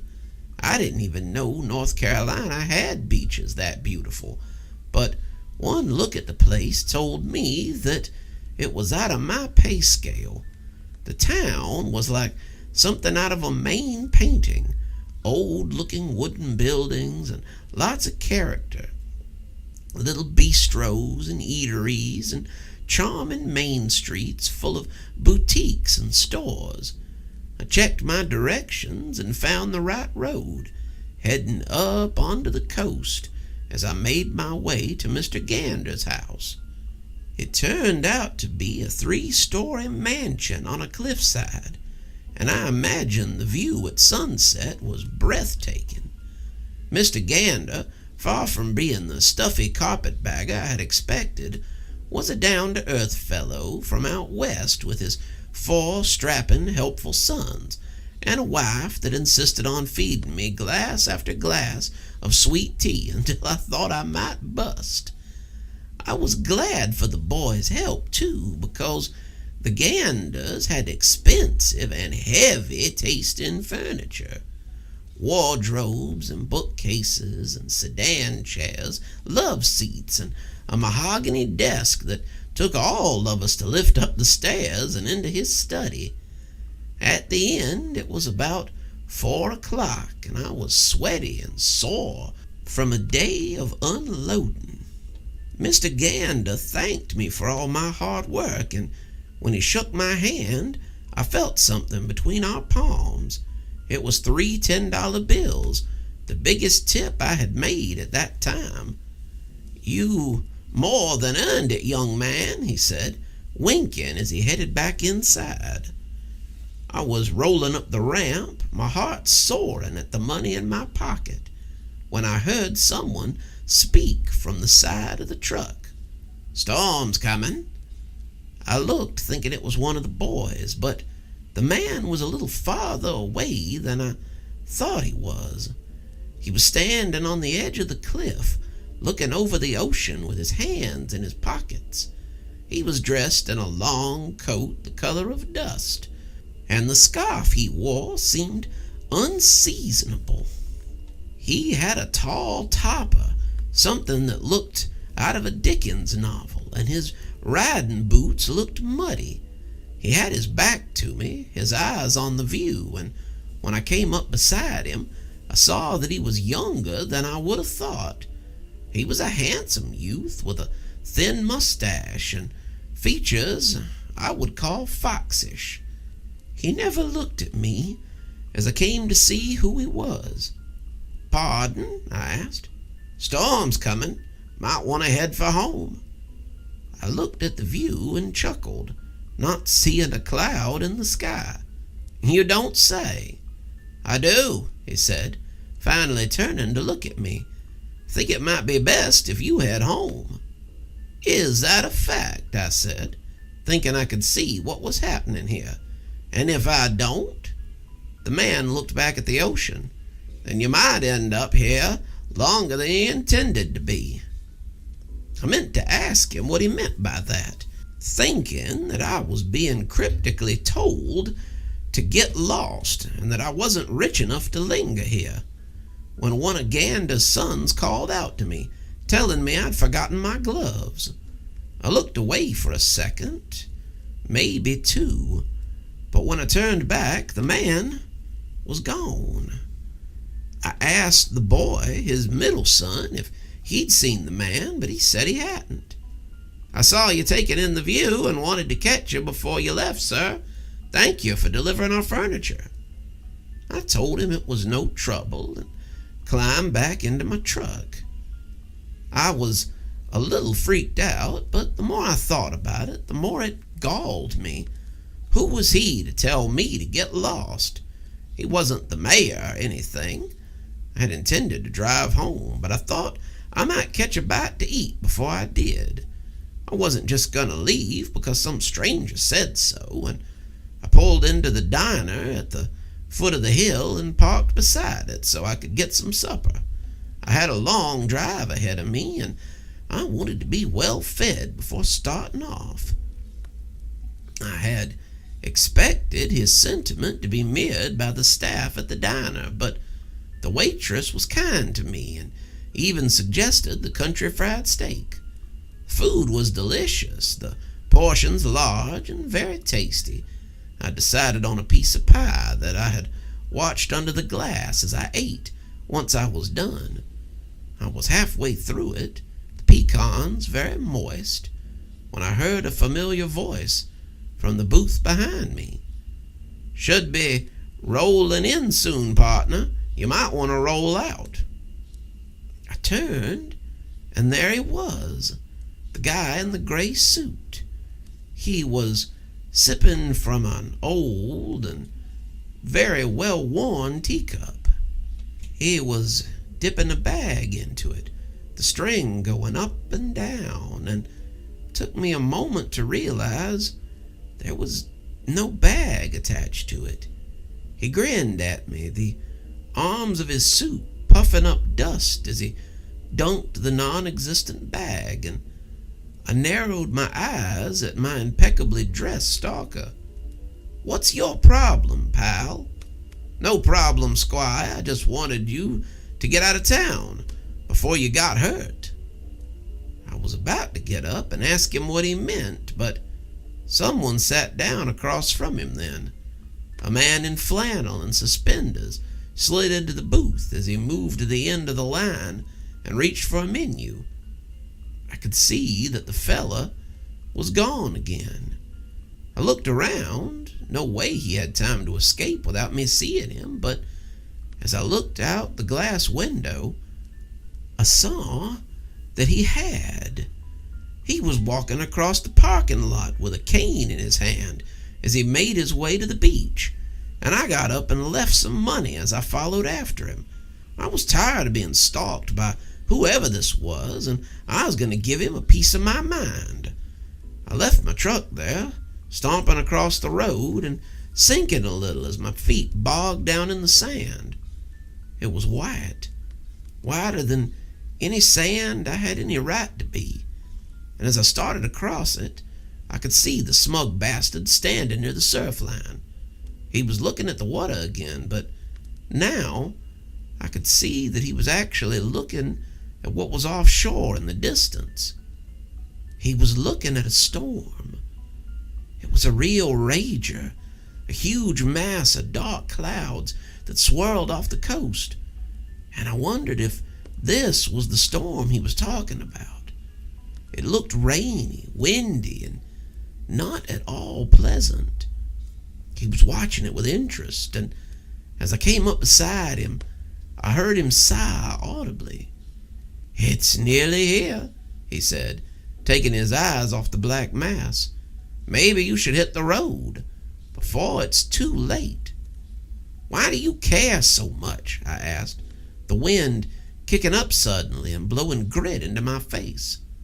"I don't know," he said, "but I'd hate to see you get mixed up in something like this.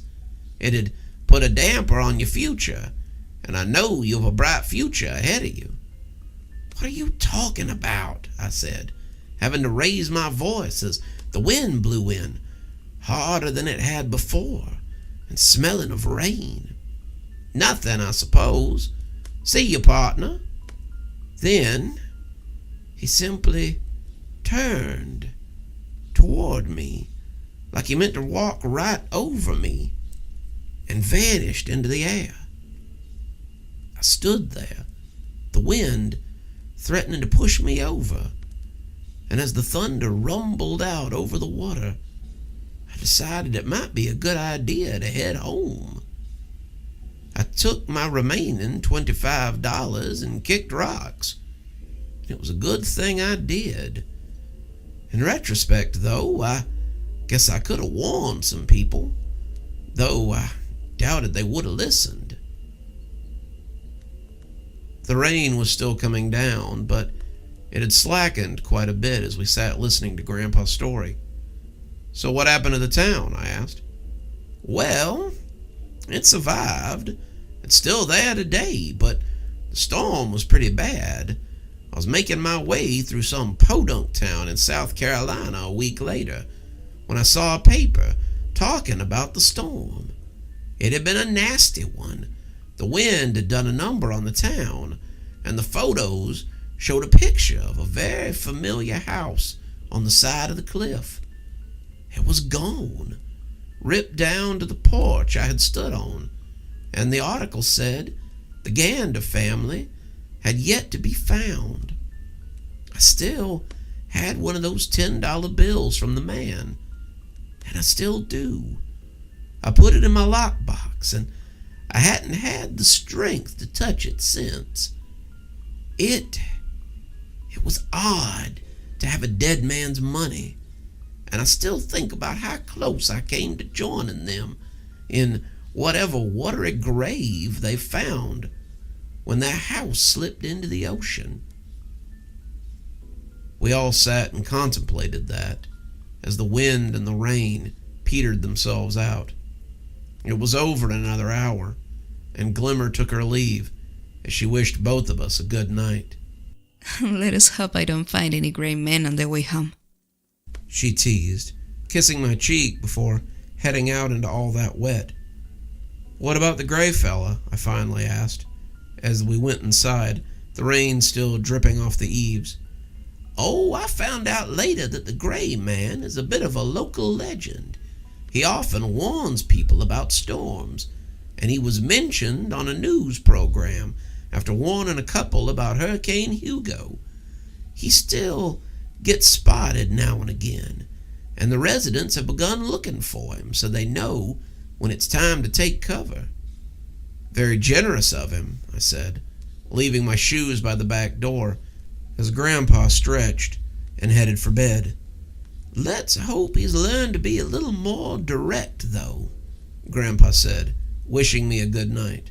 "Otherwise, he might get more than he bargained for from some out-of-towner." I chuckled at that all the way to bed as the last of the rain helped me into deep and dreamless sleep. Spring was in full bloom now, and Grandpa and I were making our way through the woods as we headed to a very special gathering. Grandpa had an extra spring in his step today, and his cough was all but gone as we made our way to the camp of the Moon Elves. Grandpa was moving like a spry and energetic Yoda, hopping along like a wrinkled frog as he outpaced me. I could barely keep up with Gramps today, and the idea of getting to see the Moon Elves in their caves, a place I had only described to him until now, was something that he had really looked forward to. "Come on, kid," he called. "By the time you get there, the festival will be over." "I'm coming," I said, huffing a little as we went. "They aren't going anywhere, Grandpa." We had been hiking since early morning, and I was worried I wouldn't have any energy for a feast once we got there.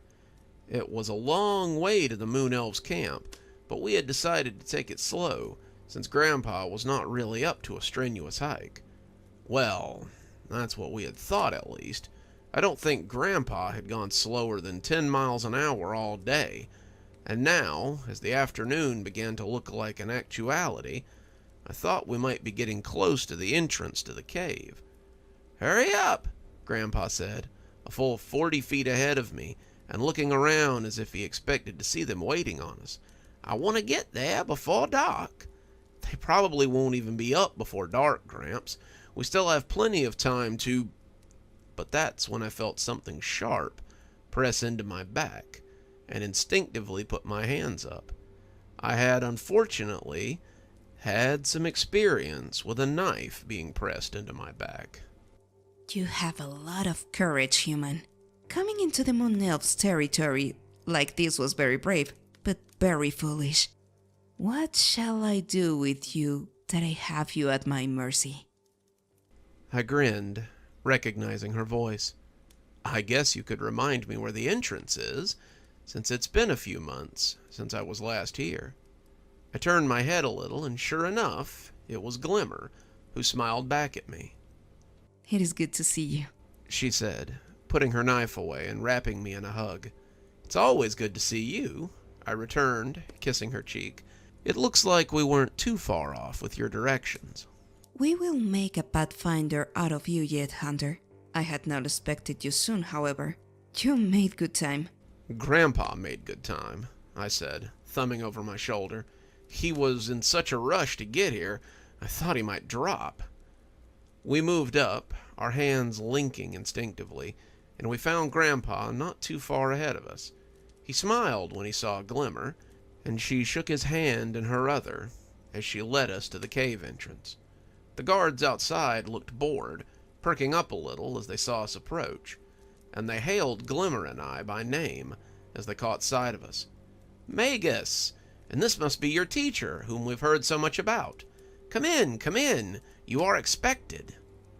We headed down into the cavern as it descended into the earth, and when we came out on a marvelous chamber, the lights of the camp below us, and the lights of the castle and the manors built into the wall above us, I heard Grandpa gasp audibly.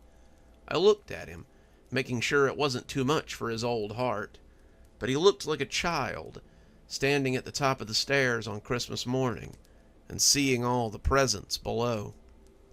It's more beautiful than I could have dreamed, he whispered, and I saw tears in his eyes as he looked upon it. It is more beautiful up close. Come, Fisher. I will introduce you. The people of the camp welcomed me warmly, but they seemed absolutely enamored with Grandpa. They gathered around him, wanting to touch his face and feel his skin, and he bore it well. He was equally as interested in them, and as they sized each other up, I couldn't help but realize something that should have occurred to me before. There were no old elves around. They all looked pretty young, and even Glimmer's father, the patriarch of House Marsific, could have passed for a man of 30. It was odd, I suppose, though elves often were long-lived. They really seemed to like him, I whispered, and Glimmer smiled. It isn't often they get to see an old one who has been touched by time. Do you not have any old ones in your camp?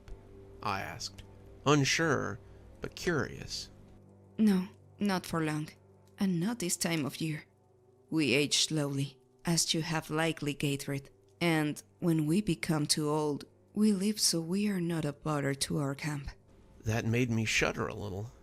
This seemed like such a tight-knit community that I couldn't imagine anyone making the elderly feel like a burden. The more I thought about it, though, the more I realized that they weren't the cause of it. It was because they were so tight-knit that they left.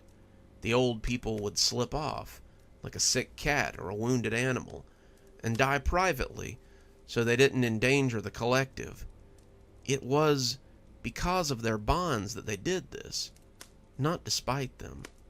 I squeezed Glimmer's hand as she watched Grandpa laugh and touch their faces right back. When you feel your time is right, my love, do me one favor. She looked at me curiously. Stay. I would rather care for you at my own expense than have to mourn the loss of you. Glimmer chuckled. The same goes for you. It grieves me to think about the fact that I will likely bury you instead of you burying me. That thought should have been sobering, but it made me feel warm. It's weird, possessing the love of a creature that will be young when I was my grandfather's age.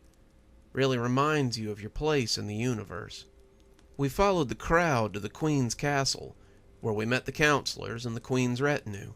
Her Majesty was resplendent in her gown of snow-colored silk, and her smile when she saw me was resplendent. My soon-to-be father-in-law nodded at me, his smile genuine, and as the Queen of the Moon Elves approached us, I saw Grandpa dip into a bow I would not have thought him capable of.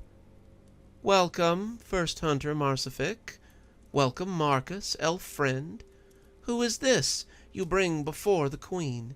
He is a face I believe I remember, she said, smiling at Grandpa as he bowed low before her. My queen, I present you with Fisher, a magus of the human world. Grandpa grinned as he looked up at her. Jack Register, at your service, ma'am. The Queen laughed. Well, he is a bold one, isn't he? Be welcome, Jack Register, magus of the mountains. Be welcome in my halls and in my camp. We welcome you to our feast. The crowd parted, showing us a hall full of lights and food and music. I had never dreamed it could be so beautiful, Grandpa said, tearing up a little as we walked into the hall with the camp at our back. The night was a blur of music, food, and laughter. We were in the same hall we had held our engagement celebration in, and the crowd was much different this time around. I had expected that perhaps the nobles and the other members of the camp would have separate parties, but the members of the camp came right in behind us, and the party truly began. They sat on long benches, rubbing elbows with elegantly dressed senators and castle nobles alike. The food was laid out on the tables in trenchers and on plates. The elf wine flowed from fountains in the middle of the table. Only the Queen sat apart, her chair on a dais that rose above the party so she could preside over the festivities. That didn't stop her from coming down once the dancing started, though. The dancing at our engagement dinner had been synchronized and formal, though strenuous in its own way. This dancing was wild, almost frantic, and it seemed they were bringing in the summer by main force alone. Glimmer and I danced for a while, then I took a turn with each of her sisters, and then it was random elves who came to ask for a turn. I was sweating after a while, my undershirt sticking to my flannel, but I was careful not to overindulge this time. I remembered last time I had let myself get too familiar with the elf wine, and was sure to drink water in equal measures, so I wouldn't lose my head. Glimmer had no such inclination, and her cheeks reddened as her eyes sparkled.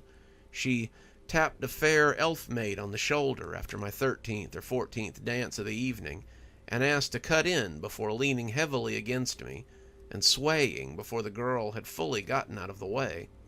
I have been waiting for you to come back around. Looks like you're having fun, I said, twirling her a little as we moved about the floor. Oh, yes. She said, leaning back as she watched the ceiling. I do so look forward to spring. It is a time of rebirth, of rekindling, and it is my favorite season. The music lessened some then, and someone was announcing a name that I remembered.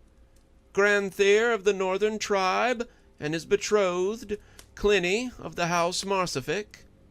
The dancers clapped, and Grandthere came down the stairs with Glimmer's sister, Clinny, on his arm.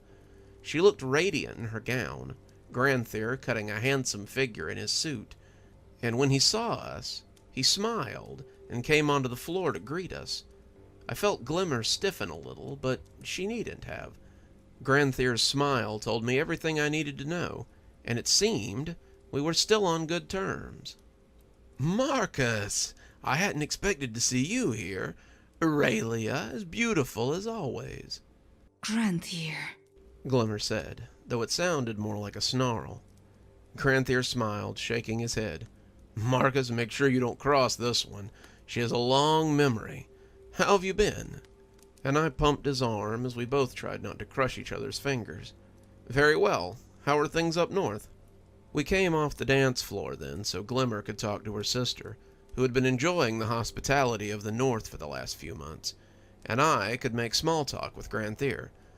We sat with Grandpa and Tantalus, Glimmer's father, and Grandthere regaled me with his tales of the hunt while I told him about our hospital adventure.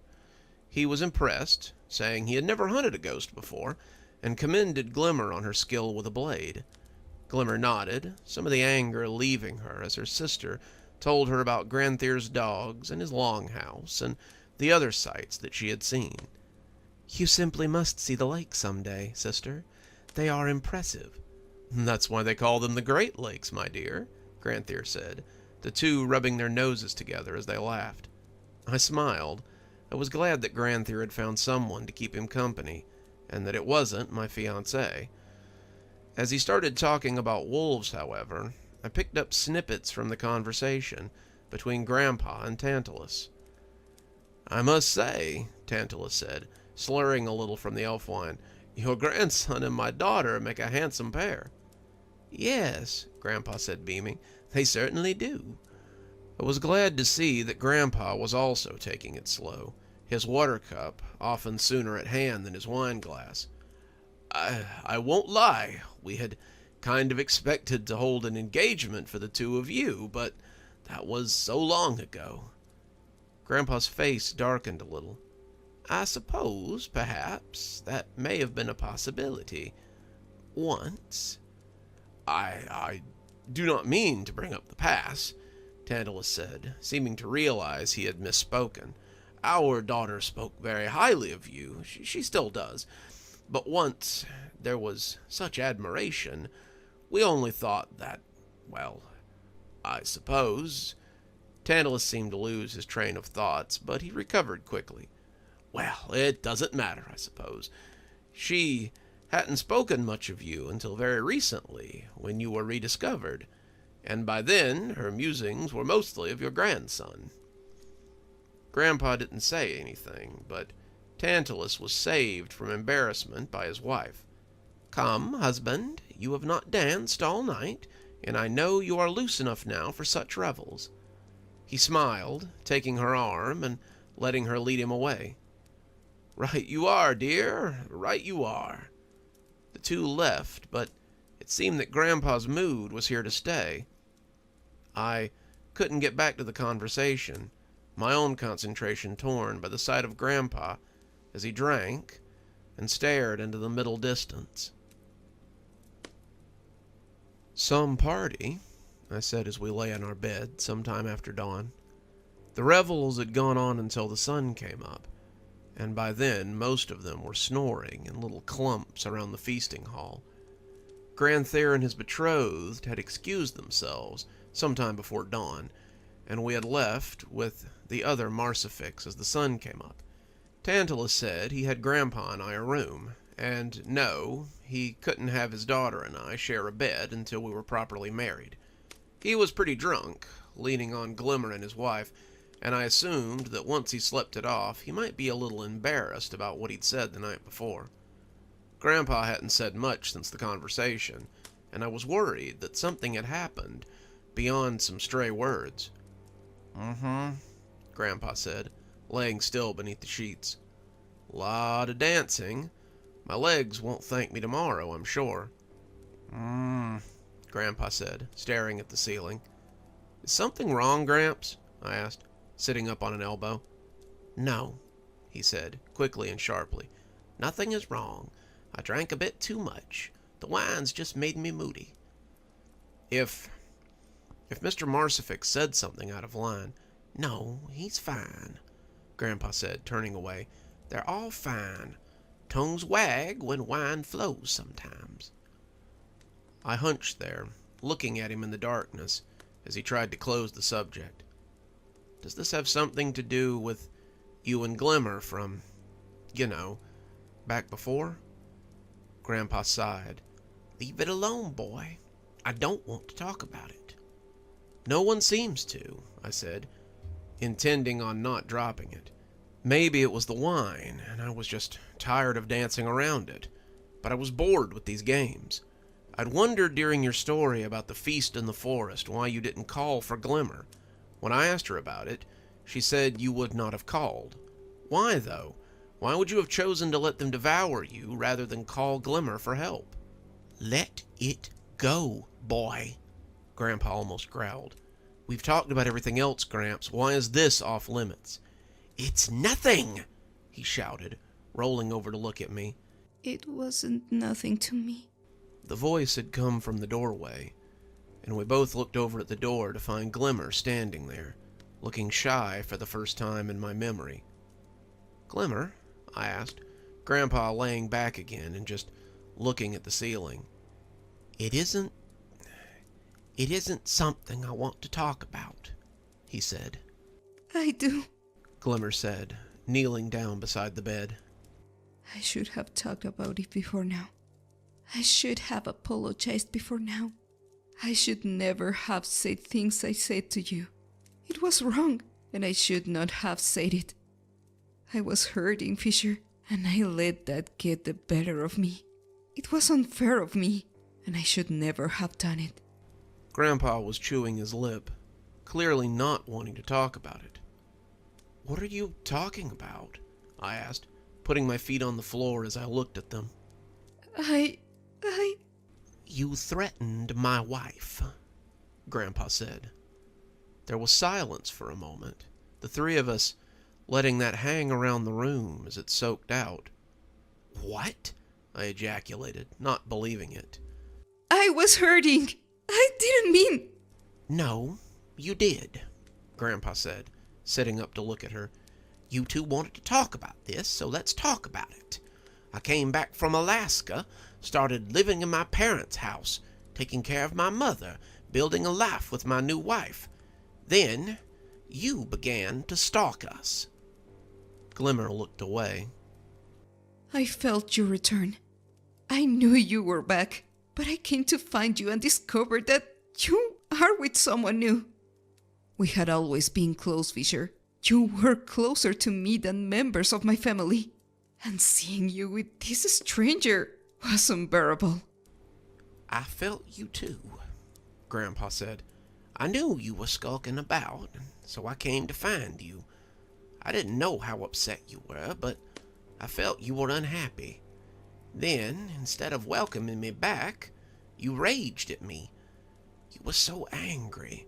I had dared to come back with a mate. You threatened her. You threatened our home. And then you threatened me. Glimmer said it, though she sounded more ashamed than angry. You told me that if I ever came near your home or your family, you would answer me in kind. You would see me as a threat, and you would destroy me. Grandpa nodded. I'm not proud of it, but I had to protect my family, and you were acting irrational. It wasn't why I stayed away. I stayed away because I was ashamed of how I act. I looked back on the words I had said, and I grieved. I grieved because I hadn't done what I had set out to do. I hadn't changed your mind. I hadn't brought you back to home. I had done the opposite. I had pushed you away, and the more I thought about it, the more I knew that you would never come back. I had lost you for all time, and it was like losing you all over again. It's too late for me to ask for forgiveness. I know that, but... Grandpa shook his head. I forgave you a long time ago, Glimmer. I forgave you because I knew you were hurting. I didn't call you before that night, all those months ago, because I didn't think you would come.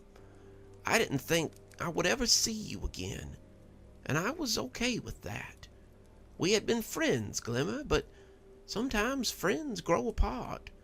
I wished the best for you, but I knew our time was over.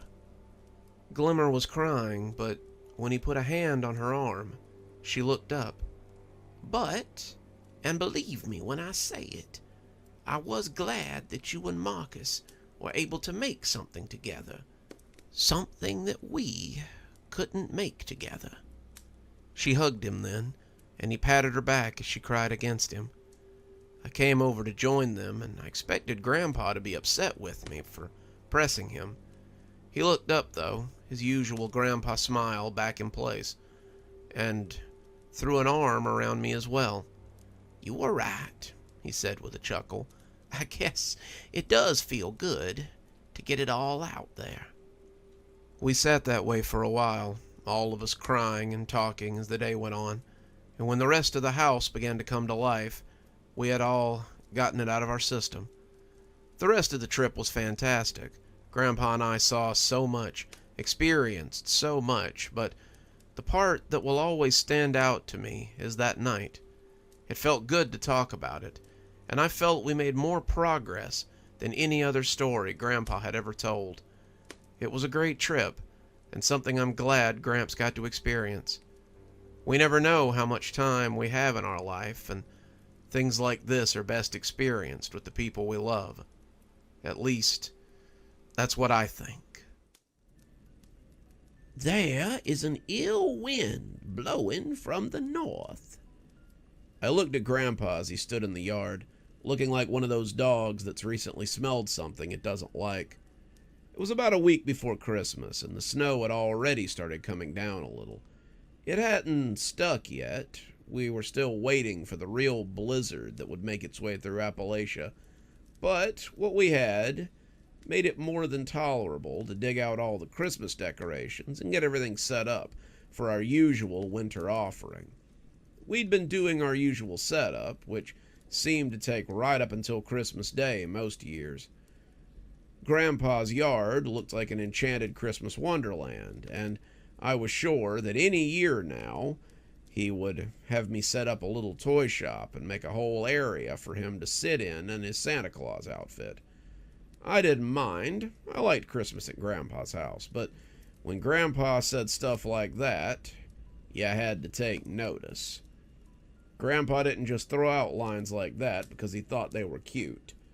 Almost everything he said along those lines was a warning of some kind or another. No, not a warning. An omen. Well, the wind is really whipping, so I suppose it wouldn't be outside the realm of possibility that we might be picking up a deer carcass or something.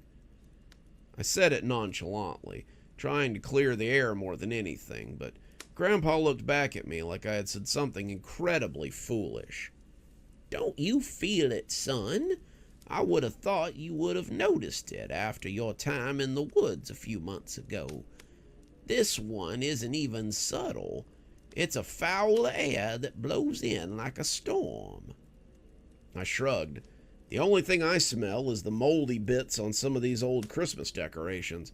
Seriously, Grandpa, you need to get a new dancing Santa if you're going to put him out next year. The dancing Santa in question was shaking his butt next to the front porch, singing Christmas carols and laughing like a bowl full of jelly anytime anyone got close to him. His suit really needed a good dry cleaning, and I had to wipe a sheen of green mold off his face when we brought him out this year. Grandpa had probably had him since the mid-90s, and a lot of his decorations were definitely of the vintage variety. Grandpa shook his head, heading up to the porch as he kept smelling whatever foul wind it was that was blowing. He coughed a little as he did so, making me think it might be time for another breathing treatment. Grandpa's cough always got bad during the cold months, and we'd have to be back at the doctor's pretty soon to get more albuterol if he kept going out into the snow like this. It was the only way to keep him out of the hospital. I was worried, but not overly so. Grandpa had had his cough for some time, and I was keeping a pretty good eye on it. Come have a sit with me for a while, Grandpa said as he patted the chair next to him. It might be time that I talk to you about some of the things that go bump around this time of year. I was more than happy to take a break from setting up a sleigh and 6 less than tiny reindeer. 2 of our deer still needed to be fixed before the big day. Winter or not, I had worked up quite a sweat, and I was more than happy to have a sit down and listen to some of Grandpa's stories. He dug out a couple of beers from the cooler, and when I gave him a hard look, he pulled out a couple of bottles of water, too. Grandpa knew he was supposed to be staying hydrated, but his habit of beers in the afternoon seemed to be a hard one to kick. There's a lot of different holiday icons in the world. Some of them you know, but some of them you might be unfamiliar with. There's Santa Claus, Father Christmas, even Odin has played a role in holiday hijinks, but there are others as well. The Yule Lads and Grella, the Yule Cat, Black Peter, Frau Perchta, the Bell Snickles, and, of course, the Krampus. Some of them are holiday gift givers, but some of them dispense punishments to those deemed naughty. I took a sip of my water, liking the way it pushed the dust out of my throat. I've heard of a couple of those. Krampus is a pretty popular guy these days, and I think I've heard a couple of stories about the Yule Cat. What's that got to do with us, though? This is Georgia, Gramps. We're firmly in the Santa Claus territory, as far as I know. Grandpa rolled his eyes and took a swig of beer, pointedly ignoring his water. Don't let our proximity to the Coke factory fool you, kiddo. This is Kashmir, and weird stuff is pretty much part and parcel for the area. Every now and again, something strange comes in around this time of year.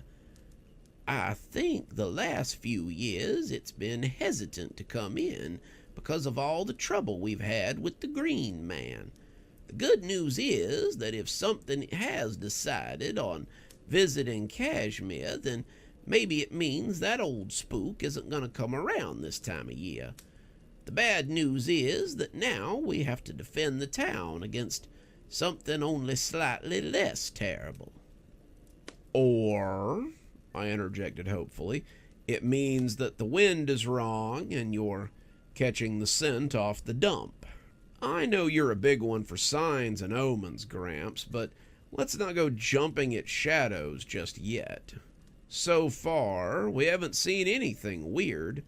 Well, no weirder than usual. Maybe that means we'll get a little bit of a rest this year. It would be nice to have a normal Christmas for a change. I could feel Grandpa's agreement, but he said nothing.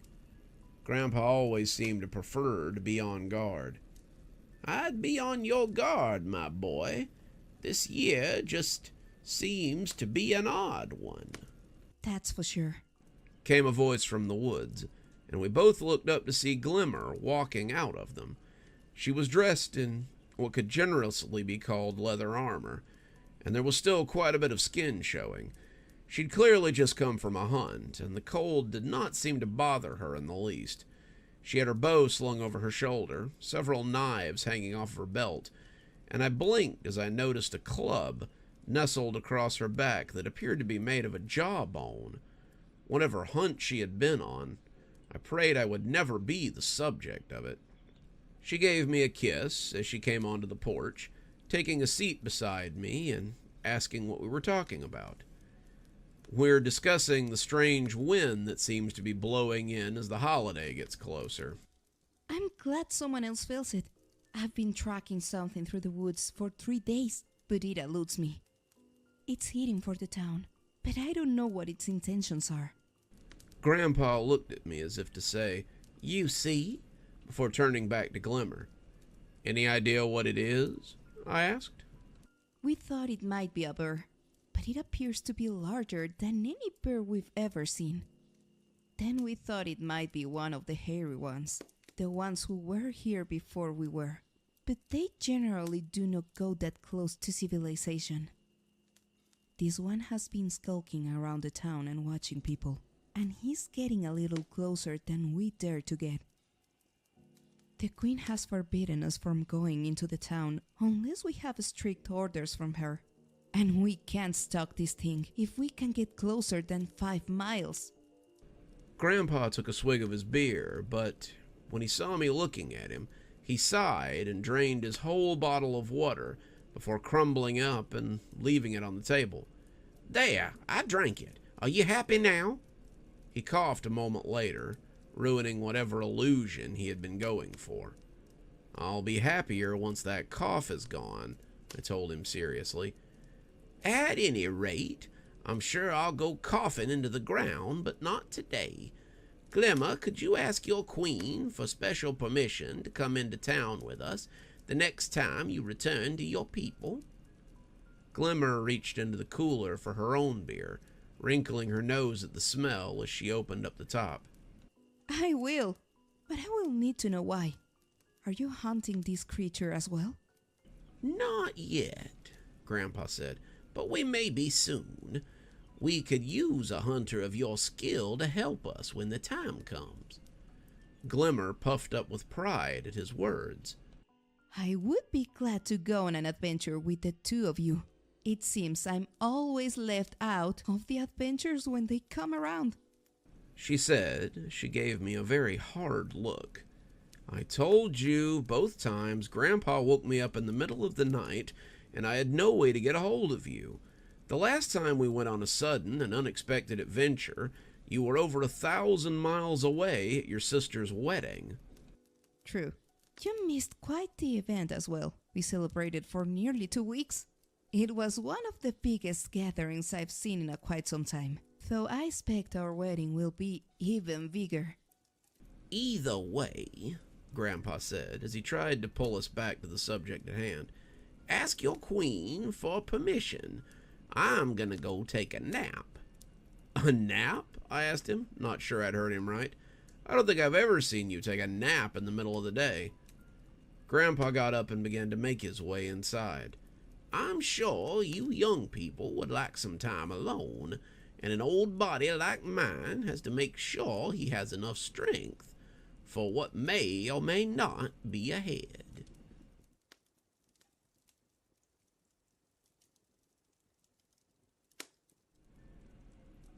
A few days later, I woke up and felt like something was off. I looked at the clock and discovered that it was about 9:30 in the morning. By now, I should be hearing Grandpa knocking around downstairs as he busied himself with his daily back and forth. Grandpa liked to eat with the dawn, so he should have long ago eaten some oatmeal or an egg and some toast, and this was usually when I found him at the kitchen table, wrapping presents or tidying up in the living room or watching television with the volume much too loud and the subtitles off. The house was unusually quiet for a change, and I didn't like it one bit. I went downstairs and called out for him, but there was no response. I checked in the living room, I checked in the laundry room, and I even went to Grandpa's room, knocking before heading in to check on him. The bed was made, but something was missing besides my grandfather. Grandpa's room was too large for somebody living by themselves, but it was very Grandpa. He had a little entryway that was full of bookshelves, and upon those shelves you could find anything from the Keys of Solomon to Grit magazine. There was a little desk with an ancient desktop computer on it, and it was a wonder that it still worked. Grandpa usually used it to check his email or his Facebook account, but I don't think I had seen him do it for longer than 10 to 15 minutes in all the years I'd been here. Beyond that was a bedroom with a large bed, a pair of nightstands, and a wardrobe that always reminded me of the one that took those kids to Narnia in the story. There was a bathroom off the bedroom, but the door was closed, and no light came from behind it. Grandpa wasn't in there either, and I was starting to get worried as I moved out onto the porch that jutted off the front of the house. I had expected to find him in the yard or on the porch drinking a cup of coffee as he listened to the snow come down. I didn't know what he would be getting up to out in the yard, but I was sure it would require me to bring him inside so I could warm him up and bundle him up before he caught a cold. He was nowhere to be found out there either, and I was just about to go looking behind the house when my phone rang. I looked down and discovered that I was being called by Pamela Winters. I'd given Dr. Winters my phone number after the business at the prison. I figured she probably needed a way to get in touch with us other than Grandpa's intuition, and it was always nice to have allies within the town. I didn't have a picture for her. I hadn't been quite that bold.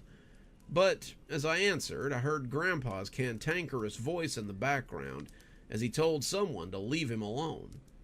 "Marcus, it's Pamela Winters. So sorry to bother you, but I have a little bit of a problem." "Oh no, is Grandpa bothering you again? I'd thought we were well past all of this." Grandpa hadn't bothered the good doctor at her office since the two of them had struck up a tentative alliance.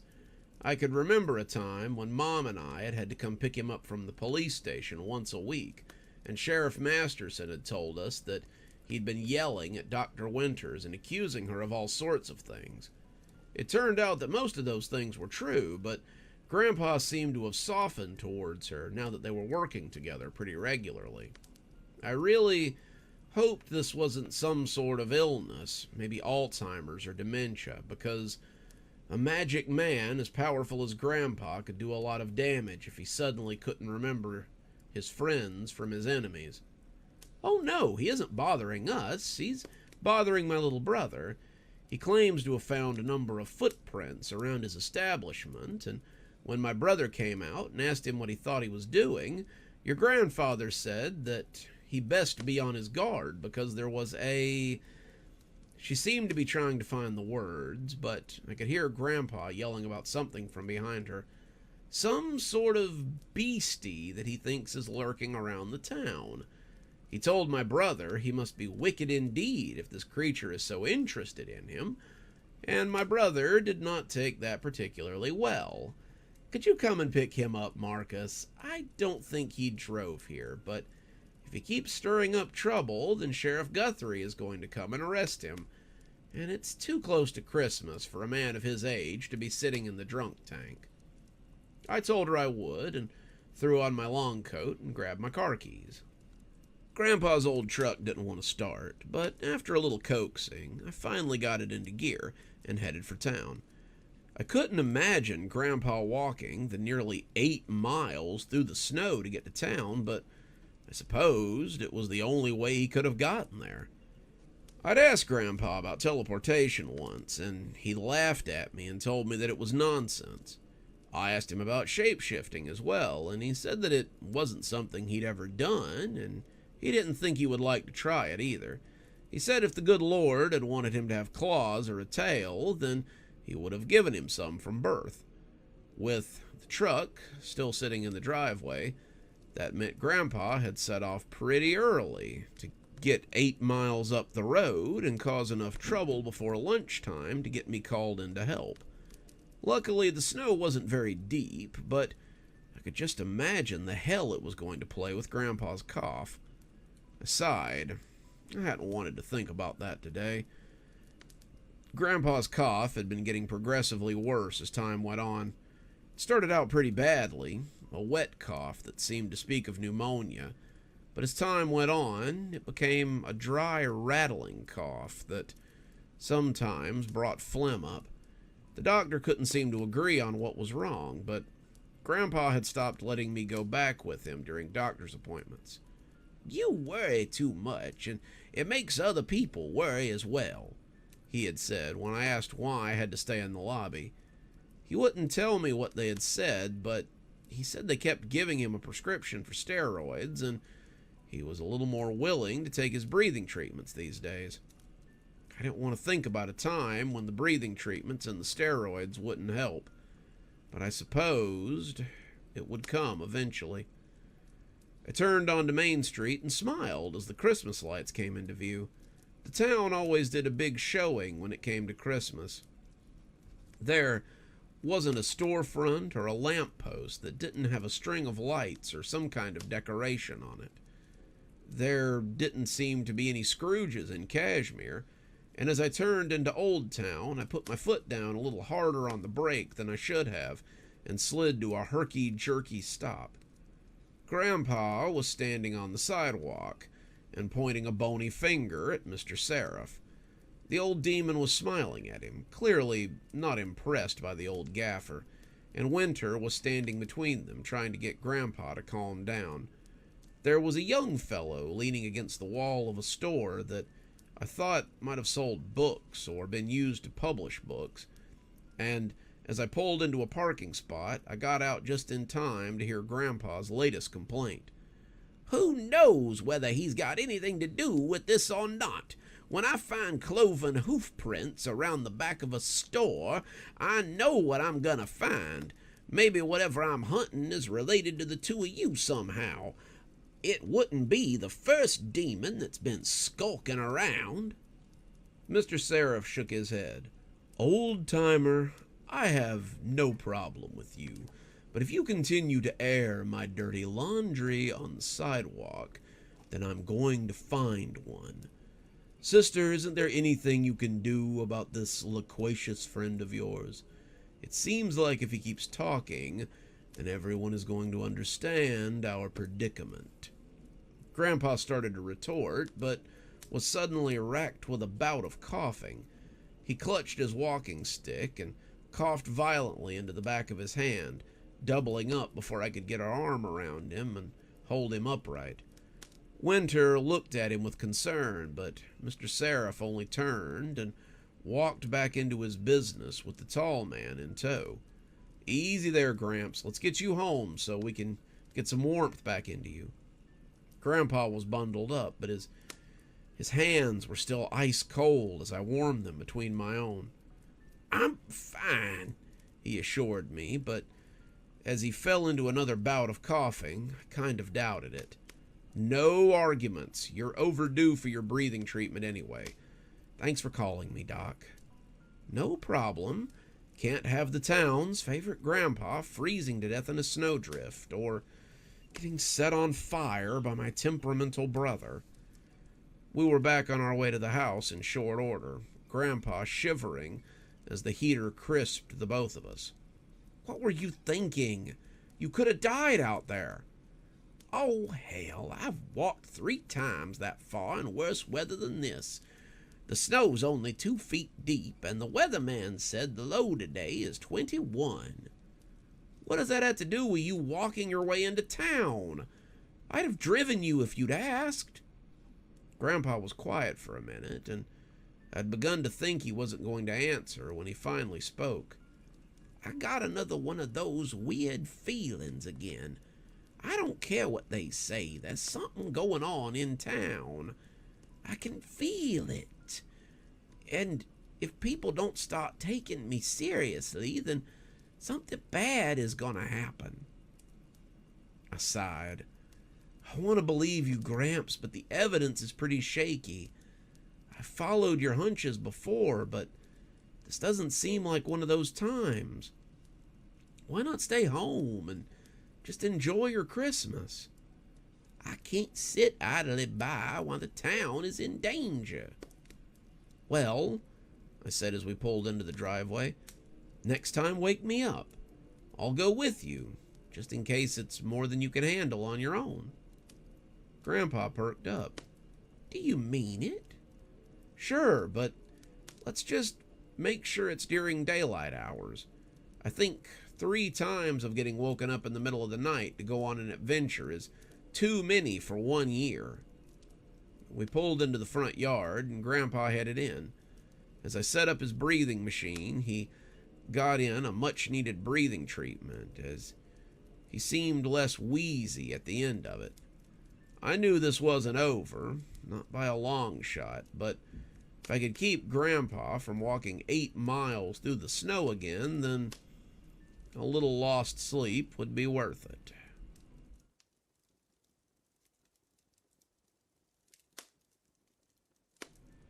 I woke up with a start as I heard my grandfather moving around downstairs. I looked at the clock.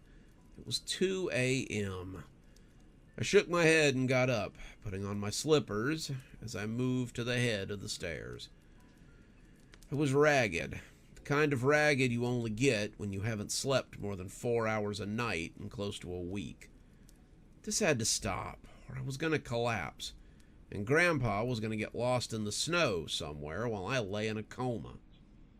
It had started the day after his walking trip to the town. He'd been up every single night as he attempted to escape the house so he could go hunting this mysterious creature that was wandering around the town. During the day, he would subside on cat naps while he read from the books he kept in his study, and then at night he would rise around midnight so he could sneak out to do investigative work. I'd been keeping tabs on him, sleeping very lightly so as not to lose track of him, but this was the strangest time I had ever had while living with my grandfather. Gramps had always been pretty genial, a guy full of stories who would do his share of the chores and pick up a 6-pack for us to enjoy in the evenings. He taught me magic, taught me about the creatures that lived in the Appalachian countryside. But now I was starting to worry that he might be losing his mind. Grandpa could get funny ideas about things, but he usually had a pretty firm idea on what constituted reality. Just because his reality had fairies and monsters roaming through it didn't make it any less true. Grandpa was formidable. He was the strongest man I'd ever known. And his current state of mind was more worrisome than the cough that seemed to plague him. It was no good telling myself that he would snap out of this, because I was beginning to believe that he wouldn't. I snuck downstairs like a kid on Christmas morning, but I didn't find Santa waiting by the front door. Grandpa was dressed in his usual adventure clothes, his long black coat, his blue jeans, his black hiking boots, his thick gloves, his furry hat that would have made a Russian fighter pilot proud, and his walking stick, which he was trying to use to unbolt the door. It was a dirty trick, but Grandpa was topping out these days at about 5'2", and I was still a respectable 6 foot tall. I had him by almost a foot, and I'd put the bolt just high enough that my arms almost couldn't comfortably reach it. I hadn't wanted to, but he'd been sneaking out for a week straight, and I needed those 4 hours of ragged sleep that I got before he managed to escape, so that I could still be active during the day. I had driven out to find him the last couple of nights, and thankfully I'd caught him before he got too far. It was a couple of days before Christmas, and the temperature outside was in the teens, as it slipped closer to the single digits with every day I marked off on my advent calendar.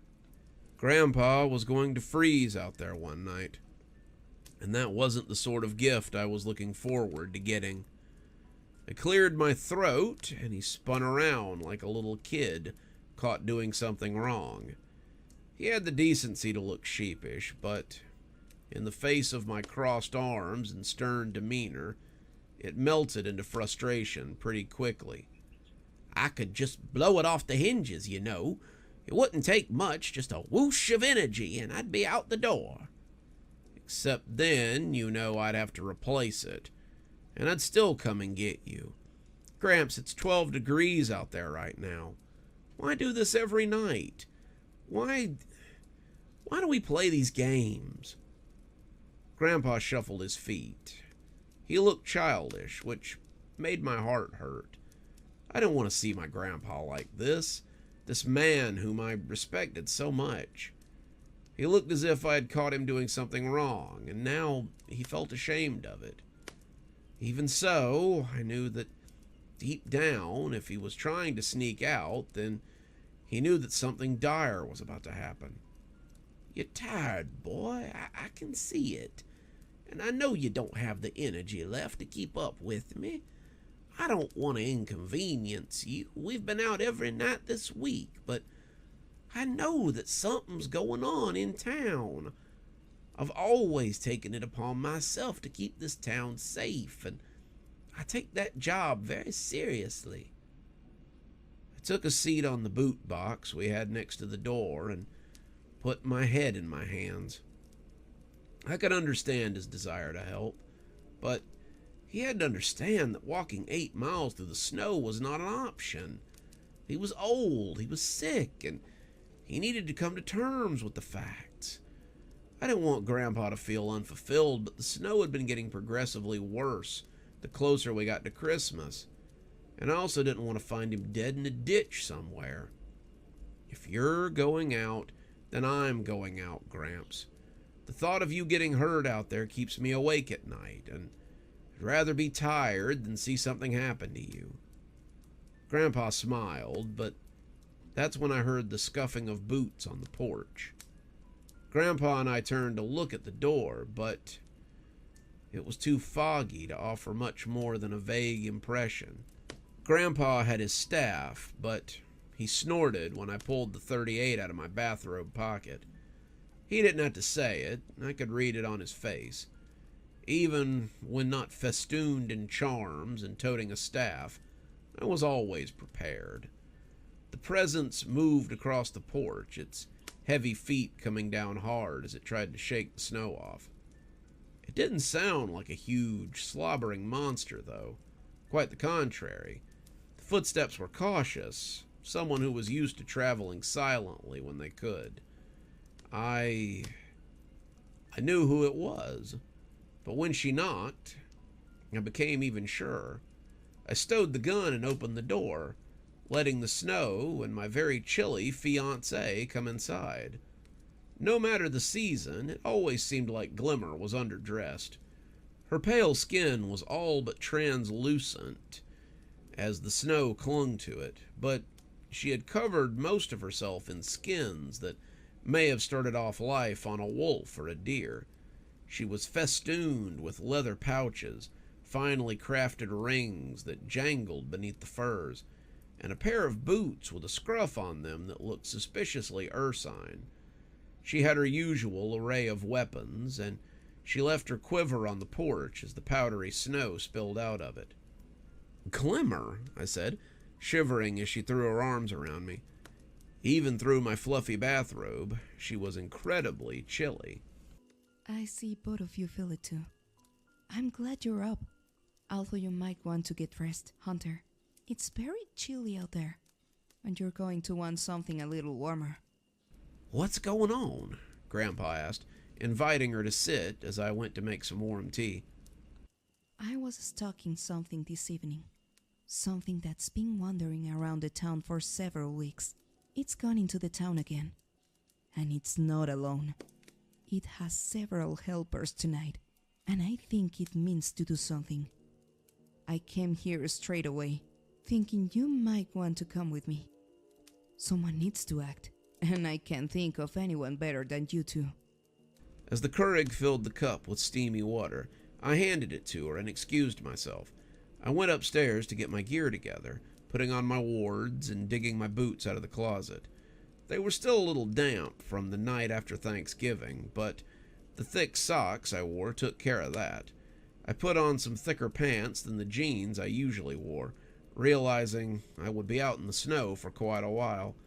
These evening trips kept getting longer and longer, and I was tempted to throw on my thermal underwear. I was worried about Grandpa catching frostbite, but I wasn't in a hurry to get it myself either. I also wondered exactly what we were walking into here. 15 minutes later, I was coming down the stairs and asking where we were going. "Glimmer says that the creature is heading into one of the residential areas around Old Town. We should start there and see what it's planning." I also found this. Glimmer held out a small metal object. I took it from her and held it up to the light, perplexed by what I was looking at. "It looks like a bell," I said without much conviction. "Like a sleigh bell," Grandpa added with a knowing wink. We were on the road a few minutes later, all of us crammed into Grandpa's old truck, as we headed off for whatever lay ahead.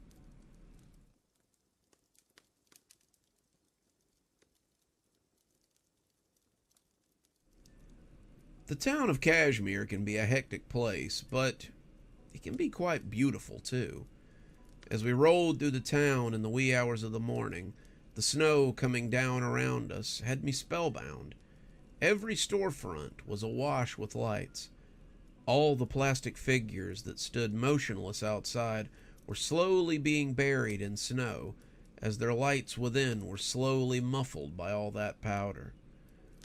And everywhere I looked, I could see a warm glow of holiday cheer. Glimmer looked enchanted, as she so often did, and Grandpa smiled as he appeared nostalgic. Maybe he was thinking of Christmases gone by. Maybe he was wondering if he'd be around for next Christmas.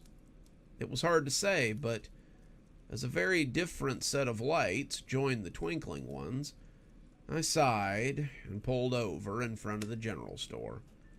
Oh boy, what the hell was this about? The cruiser had pulled up behind us, and as someone got out and walked towards the truck, I already knew who it was going to be.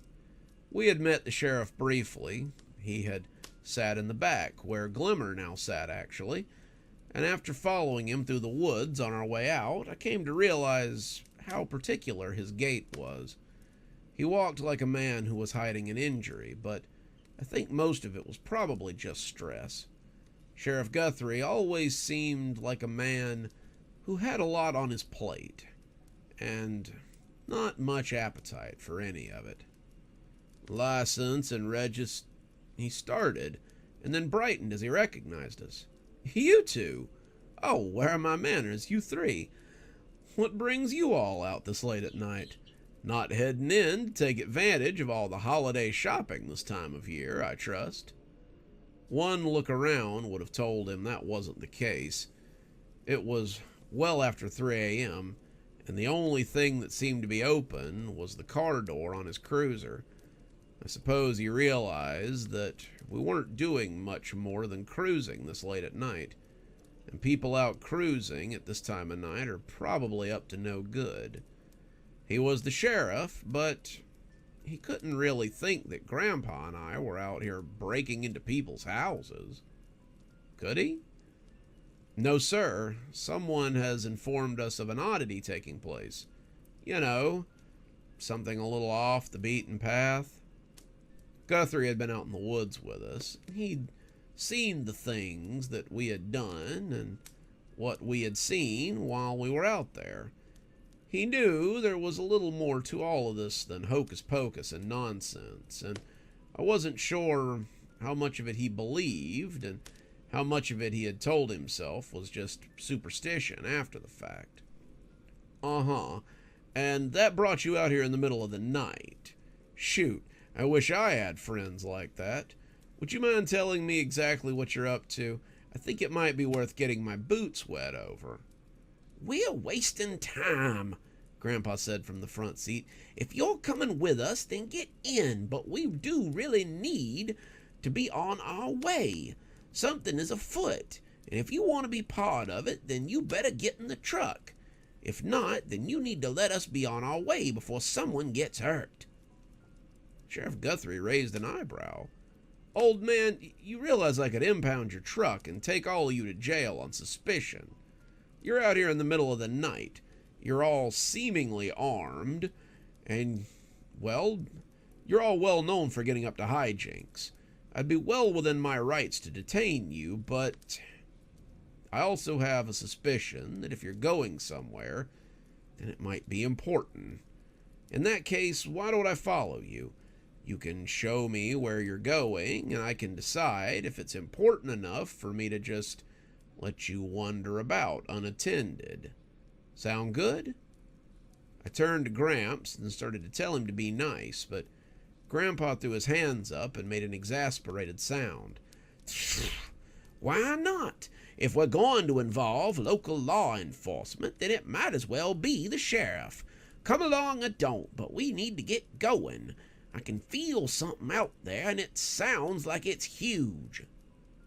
Guthrie looked like he wanted to get angry, but I cut him off. Look, we aren't doing anything wrong, and we're wasting time. Either come with us or don't, Sheriff, but we have to get moving. Guthrie opened his mouth, closed it, opened it again, and then went back to the cruiser and killed the lights. He followed us into Old Town. We were rolling past the Radiant Meadows apartment complex when Grandpa told us to stop. This is the spot. I can feel it there, just lurking. I looked at the complex. Radiant Meadows was one of 2 apartment complexes in town. It had 7 buildings that held 10 apartments each. There were about 70 homes here, and it sounded like this thing could be anywhere. Any idea where? Grandpa started trying to discern which way the feeling was coming from, but that's when Glimmer popped out of the truck and began looking around in the snow. She looked a little like a hunting dog, her nose down and her butt in the air, and as I got out of the truck, it was hard not to laugh. Any chance you've got the scent? I asked as Sheriff Guthrie came to join us. I'm not checking for scent. I'm checking for tracks. The snow is coming down, heavier than I would like, but the tracks are still pretty clear. You can see them if you come over here. I moved over to where she was standing in the snow, and that's when I saw it. It was a hoof print, the whole cloven hoof and everything. And whoever had owned it had been no dainty flower. It was pressed into the snow, and even in the grass below it. There were other prints, too, regular-sized footprints that seemed to move off in all directions. The weird part was that they seemed to appear out of nowhere.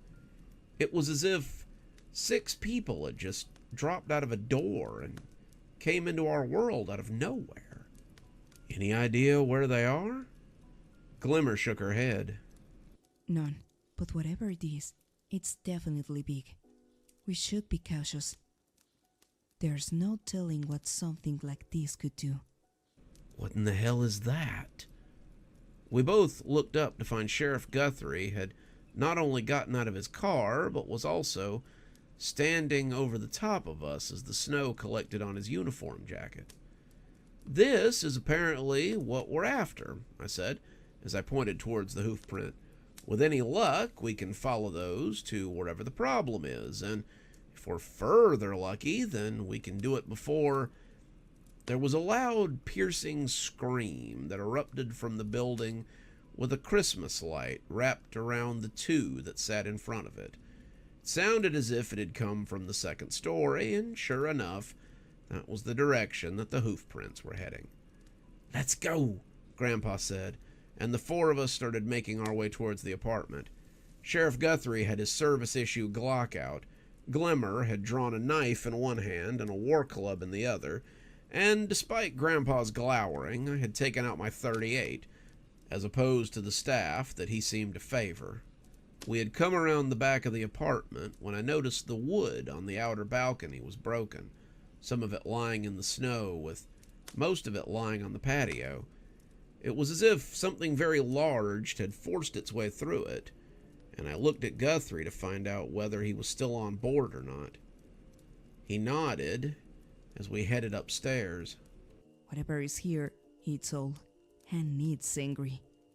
We came up to find the apartment door had been knocked in, and the front chain was hanging cattywampus from the bolt. The inside was dark, lit only by the infrequent lights from the Christmas tree. Whatever had gone in the front door had left footprints in the carpet, and it appeared that someone, or several someones, had gone barefoot after walking through an ash pile. Their feet were small, something between children and young adults, and as we started to go in, Guthrie put a hand out to stop us. "What do you think you're doing? This is an active crime scene. I need to call this in," and he'd reached for his radio, but Grandpa covered his hand with his and shook his head. "Every minute we wait is another minute that thing has time with whoever's in here. Maybe you can stand for that beyond your conscience, Sheriff, but I can't." Grandpa headed in, Glimmer and I right behind him, and eventually the sputtering sheriff came with us. Someone had broken several of the lights throughout the house, and I was glad for my boots as my feet crunched down. All of us were on high alert, our heads going this way and that as we looked for the threat. But despite our guard, one of them almost caught us unaware. They were hard to see in the dark, and when a pair of eyes and teeth suddenly appeared about 10 feet away from me, backlit by the Christmas tree as it blinked on and off, I turned just in time to bring my gun around before it buried me under its bulk. It wasn't big. My insight about the footprints had been pretty spot on, but when someone hits you with about 130 pounds of force, it takes you by surprise. It hit me around the waist, and I lost my balance as my ass and head bounced against the carpet. I sucked in a breath as I saw Guthrie turn with his service pistol, accepting that I was about to get a through-and-through shot. But Glimmer was faster. She kicked the creature off me and then hit it about the neck with the blunt end of the war club. Now that I could see it a little better, I was surprised that I had seen it at all. It looked like nothing so much as a human being that had been completely dipped in chimney ash. Every inch of him was covered in a dark coating, and he seemed to be covered by a pair of furry breeches, and a hair shirt. He had human hands, except for the extra-large fingers, and at the end of each finger was a long, curved nail. All in all, it was the most off-putting creature I had ever seen, and I had seen quite a few of them. It lingered in the uncanny valley, something almost human, and I did not like it being so close. "I was afraid of this," Grandpa said, as he looked at the struggling creature under Glimmer's club. "So you know what it is?" I asked dubiously. "Well, of course. It's a bell snickle. They're another part of the Germanic Christmas folklore. They cause all sorts of trouble, and usually they only come to visit naughty children. Sometimes, however, they also help out something a lot worse than they are." I was going to ask him what was worse than these things, but as if in answer, there was a muffled cry from the back of the house and the sound of heavy hooves as they thundered on the carpet. Guthrie and I were off, running for the back bedrooms.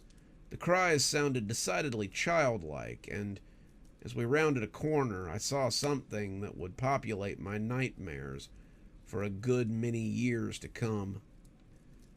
It was huge, a hairy goat man, and he was stuffed into a ragged red coat that seemed as comical as it was horrific. He had long curly horns and a face that looked like it had been stretched a little too far. He was massive, 8 feet tall, and he was squashed into the little room like a jack-in-the-box. The room was decorated half with superheroes and sports posters, and half with princesses and equestrian posters. There were a pair of little beds on either side of the room, and while both were empty, it was pretty clear that they had been occupied a moment before. The boy was missing, but we got there just in time to see the creature shove a screaming girl into a wicker basket on its back. It turned as we stood there, snorting as it rolled out its humongous tongue and threatened to whip us with it. In one hand, it held a bunch of sticks. In the other, it held a long chain with a cruel hook on the end. You wouldn't have thought something like that would be fast, but it turned suddenly and went out the window, shattering the glass and part of the wall as it left the house. Guthrie and I stood there, not sure what to do next. But when the radio started making noise, it brought both of us around. Sheriff, where are you?" Guthrie grabbed the radio off his belt and promptly dropped it, his fingers shaking too badly to do much more than fumble at it. He picked it up, taking it in unsteady hands as he asked whoever was on the other end, a deputy named Brandon, it sounded like, what was going on. "We need to call in the state police or something. We've had about a dozen confirmed kidnappings tonight.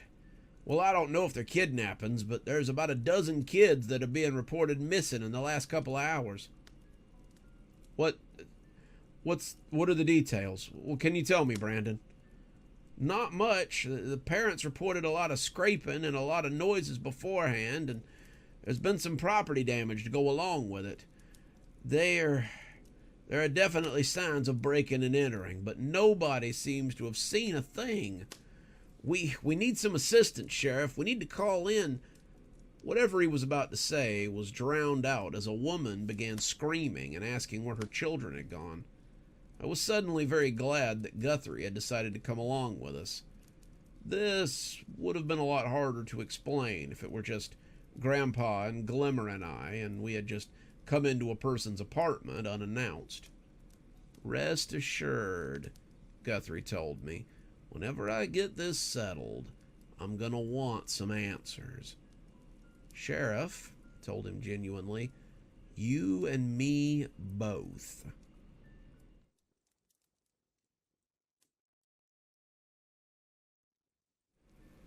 The sun was beginning to come up when Sheriff Guthrie finally finished assuring the parents that everything was going to be okay. It was a bold claim, honestly. I'm not sure that anything was ever going to be okay for them again. Glimmer, her eyes already getting heavy, told me that she needed to find somewhere to sleep. I offered her my own bed, but she declined and asked if we had somewhere dark where she could sleep for the day. I finally told her that we could make her a pallet in the root cellar, and she said that that would be fine. Grandpa was looking a little tired as well, and that was good. I really wanted to get some sleep without worrying about him sneaking off. It looks like we might be at this again tonight, and I was beginning to get drowsy myself. We were sitting in the truck when Sheriff Guthrie came back, and he looked madder than I had ever seen him. Okay, I've managed to convince them that this is part of an ongoing investigation, and that we, and by that I mean the police, are tracking a fugitive who has kidnapped their children. How did they take it? Grandpa asked with a fair amount of gallows humor. About as well as anyone would. They're scared to death, and they want answers. Answers that I can't give them. I need to know what's going on. It sounds like the three of you know pretty well what it is. I started to tell Guthrie that I didn't have a clue what was going on.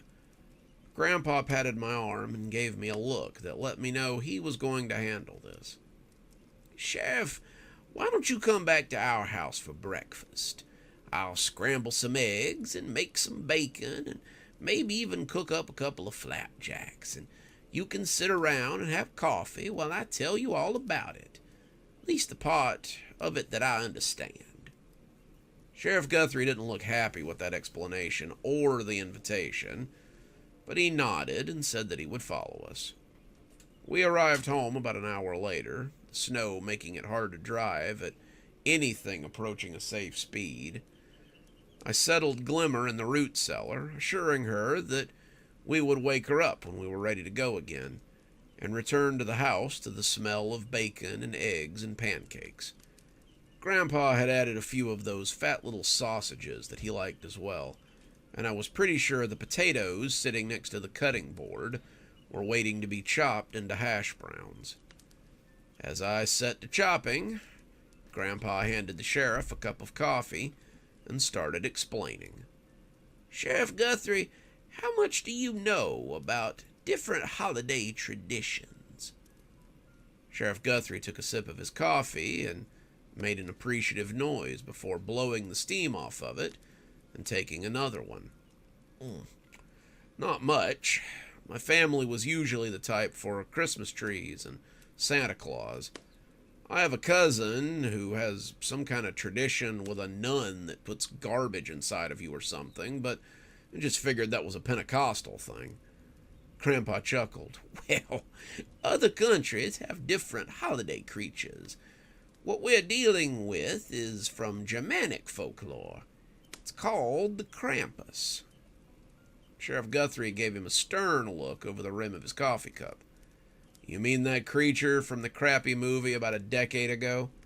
Similar, but not really. It isn't allowed to just go around taking children willy-nilly. Like most things, there are rules that have to be followed. One of those rules is that he's only allowed to take naughty children, and he's only allowed to put the really naughty ones in his wicker basket. That wicker basket is supposed to be something akin to a portal to hell, and I can't imagine that any of the children he's taken are having a really great time, wherever it is they've gone. Sheriff Guthrie put his coffee cup down and put his head in his hands. I didn't have to ask what he was thinking. It was pretty clear. Sheriff Guthrie was going to have to write a report about how some Christmas horror story had come to town and started taking a bunch of kids. The townspeople of Kashmir might buy some of this, but anyone who wasn't from here was going to have a field day with such a report. It would probably not help when it came to election time either. Guthrie was still just the standing sheriff, not an elected official. If the town didn't think he could keep them safe, especially if he couldn't keep them safe from weird stuff, then there would be a new sheriff come June. So you're telling me that some holiday critter came into town and took a bunch of kids. Great. Just great. Does this town ever stop? It just seems to be the repository for all the weird shit that I have to deal with. Neither Grandpa or I could say anything. We just let him vent. I could commiserate with him. Cashmere could be a little much sometimes. It did seem like most of the terrible things happened in this town, and it was usually stuff that was hard to explain to normal people. How exactly did you go about explaining to people that an 8-foot-tall goat demon was wandering around stealing their children because they'd been naughty, and to top it all off, he was allowed to do so? So, Sheriff Guthrie said, after he'd had a moment to think about it, what do we do about this? Well, the easy answer would be to do nothing. This thing can only operate until December 25th, just like Santa Claus. If we do nothing, it only has one more night to raise Cain, and then it's out of gas. I'm guessing that's not really a valid answer, though, given that you would like to be elected next year. Correct, Guthrie said morosely. Well, then, we're going to need to trap it. Can we do that? Guthrie asked, and I thought, of course. Krampus is no more than a creature of fairy. He's a lot like Santa Claus. His powers are seasonal, and thus he gets them from the fairy queens. We can entrap him the same way we would trap any creature that comes out of Fae. We'll use iron, salt, and other tools of the trade. Barring that, we'll hit him with so much magic that he has to go away, and we'll see if we can get the kids out of the basket while we're at it. Sheriff Guthrie stared at my grandfather from between his fingers, looking like he would really like to take back the last 10 seconds or so he didn't have any of that rattling around inside his head. What do you need me to do? He asked, and he really seemed to be hoping that the answer was something easy that wasn't going to get his head bitten off. I suppose that our first step should be information gathering. Sheriff, why don't you go to the station and see what you can learn from the families? Marcus and I will go have a look elsewhere and see what we can drag up. Right, Sheriff Guthrie said, understanding the implications pretty well. Grandpa and I were going to go make inquiries with people that probably he would be better off not knowing. He was going to go make inquiries with people who would not appreciate us poking our noses where they didn't belong. We would both come together, hopefully with the information that we needed, and make a plan of attack. Right now, however, Grandpa said, as he began putting food on the table, it's time for breakfast. We ate, we filled our bellies, we revitalized our spirit, and we forestalled sleep a little while longer as Sheriff Guthrie headed to the station, and Grandpa and I climbed back into his old truck and headed off to do our own digging. Where to? I asked, stifling a yawn before it could take root. Well, where do you think we should go? Grandpa asked, looking as bright-eyed and bushy-tailed as he ever seemed to. Well, I only know of one group of fairies in town. Suppose we should start there. Seems like they might have a little bit of information about what's going on. Grandpa smiled as if to let me know that I had landed on just exactly what he was thinking. Guess that means it's time to head to the botanical gardens, doesn't it? It would be a little early for a visit to the gardens, but I suppose if we were going to investigate fairies, then we ought to go talk to some. We drove to the outskirts of Kashmir and pulled into the parking lot of the botanical gardens about 20 minutes later. The parking lot was mostly empty, a couple of lonely cars sitting out there as the snow collected around them. But despite the hour, the front gate was manned by a pair of militant-looking creatures that lived within the garden. I had heard Sam call them Brandylow, and he might have been one himself. They usually appeared human, but if you squinted at them and knew what you were looking for, you could definitely see their goatier features. You could pick out the horns, the hair, the legs that ended in hooves, and some of them looked very similar to the creatures that we had caught the night before. I don't want to think about what had happened to that fella, but I suppose it had needed to be done. He'd been dead by the time I got back, his neck very visibly broken, and Glimmer was holding him up and taking him out into the woods. She seemed to be going to dispose of the body, and I tried not to think about what that might entail. The security guys looked up from their conversation and scowled at us, but one of them came out of the office and grinned as he recognized us. "Well, well, mighty early for a pair of wizards to come and pay us a visit. I'm afraid the park is closed, but I suppose if you're looking for someone specific, then I might be able to help you." Grandpa smiled at him, his cheeks still red from spending time out in the cold. "We need to speak with the lady. There's something going on in town, and I really hope she knows more about it than we do." "The lady doesn't just accept social calls. First, we're going to need to..."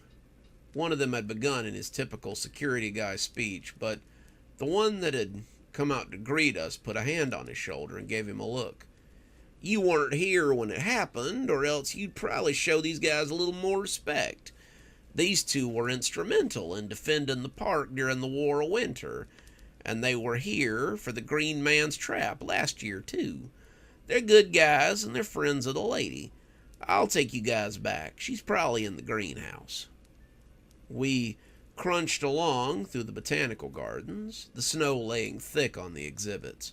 Normally, this would have made everything look wet and a little drab, but something about the magic of this place made every exhibit stand out, as the trees and the flowers set so elegantly with the white powder all around them. They were still running their Christmas spectacular, and I could see rows of decorated Christmas trees that I was pretty sure had just grown that way. There was a gingerbread house, a small array of edible gingerbread men sculptures, a sleigh ride that seemed to take people through the tree forest as they looked at the lights and decorations, and as we walked past the concession stand, I could smell something cooking and felt my already full stomach twinge with desire.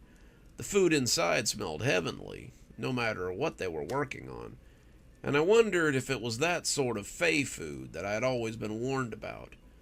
The security guard led us to the greenhouse, and as we came in, someone called us by name and clanked up to shake our hand. Sam was looking resplendent in his forest green armor, and I was beginning to wonder if he ever took it off.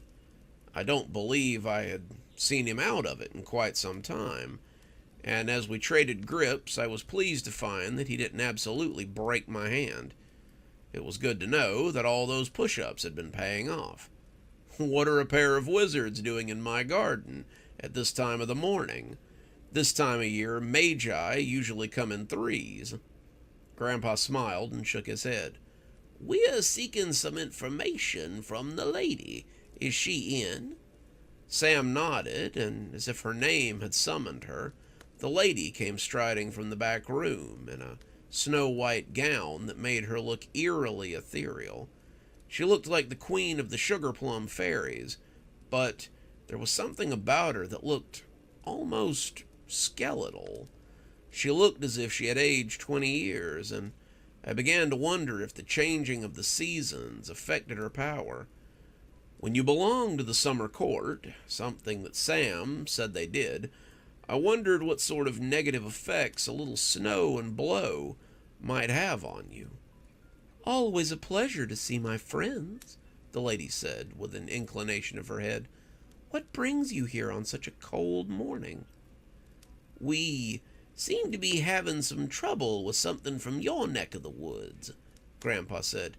"It's one of winter fairies, the Krampus." The lady nodded. "I know him. He was quite close with the Green Man, and I wonder if they still are. Queen Mab may have ordered them to not have contact with him, but I wonder how many of them actually listened. Has he been sighted in the town? He's been kidnapping children, is what he's been doing, I cut in. Christmas is tomorrow, and we need to find him before he makes off with those kids. Any idea how we could do that? The lady seemed to ponder this, scratching her chin as she looked about fitfully. Well, the Krampus is a creature of the dark hours, much like your St. Nicholas. That would mean that he would be in his den until nightfall. Grandpa and I shared a look before telling her to go on. He would have to find somewhere dark and out of the way, somewhere he could reasonably expect not to be found.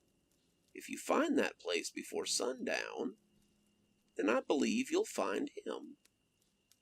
Grandpa and I looked at each other, realizing what needed to be done. It seemed my fiancé was going to be a little sore at me.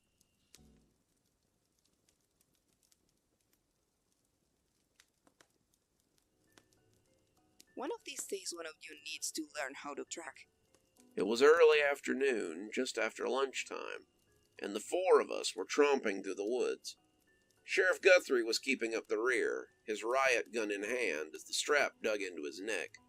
Grandpa and I were in the middle, and Glimmer, on hands and knees, was checking the snowy ground for signs.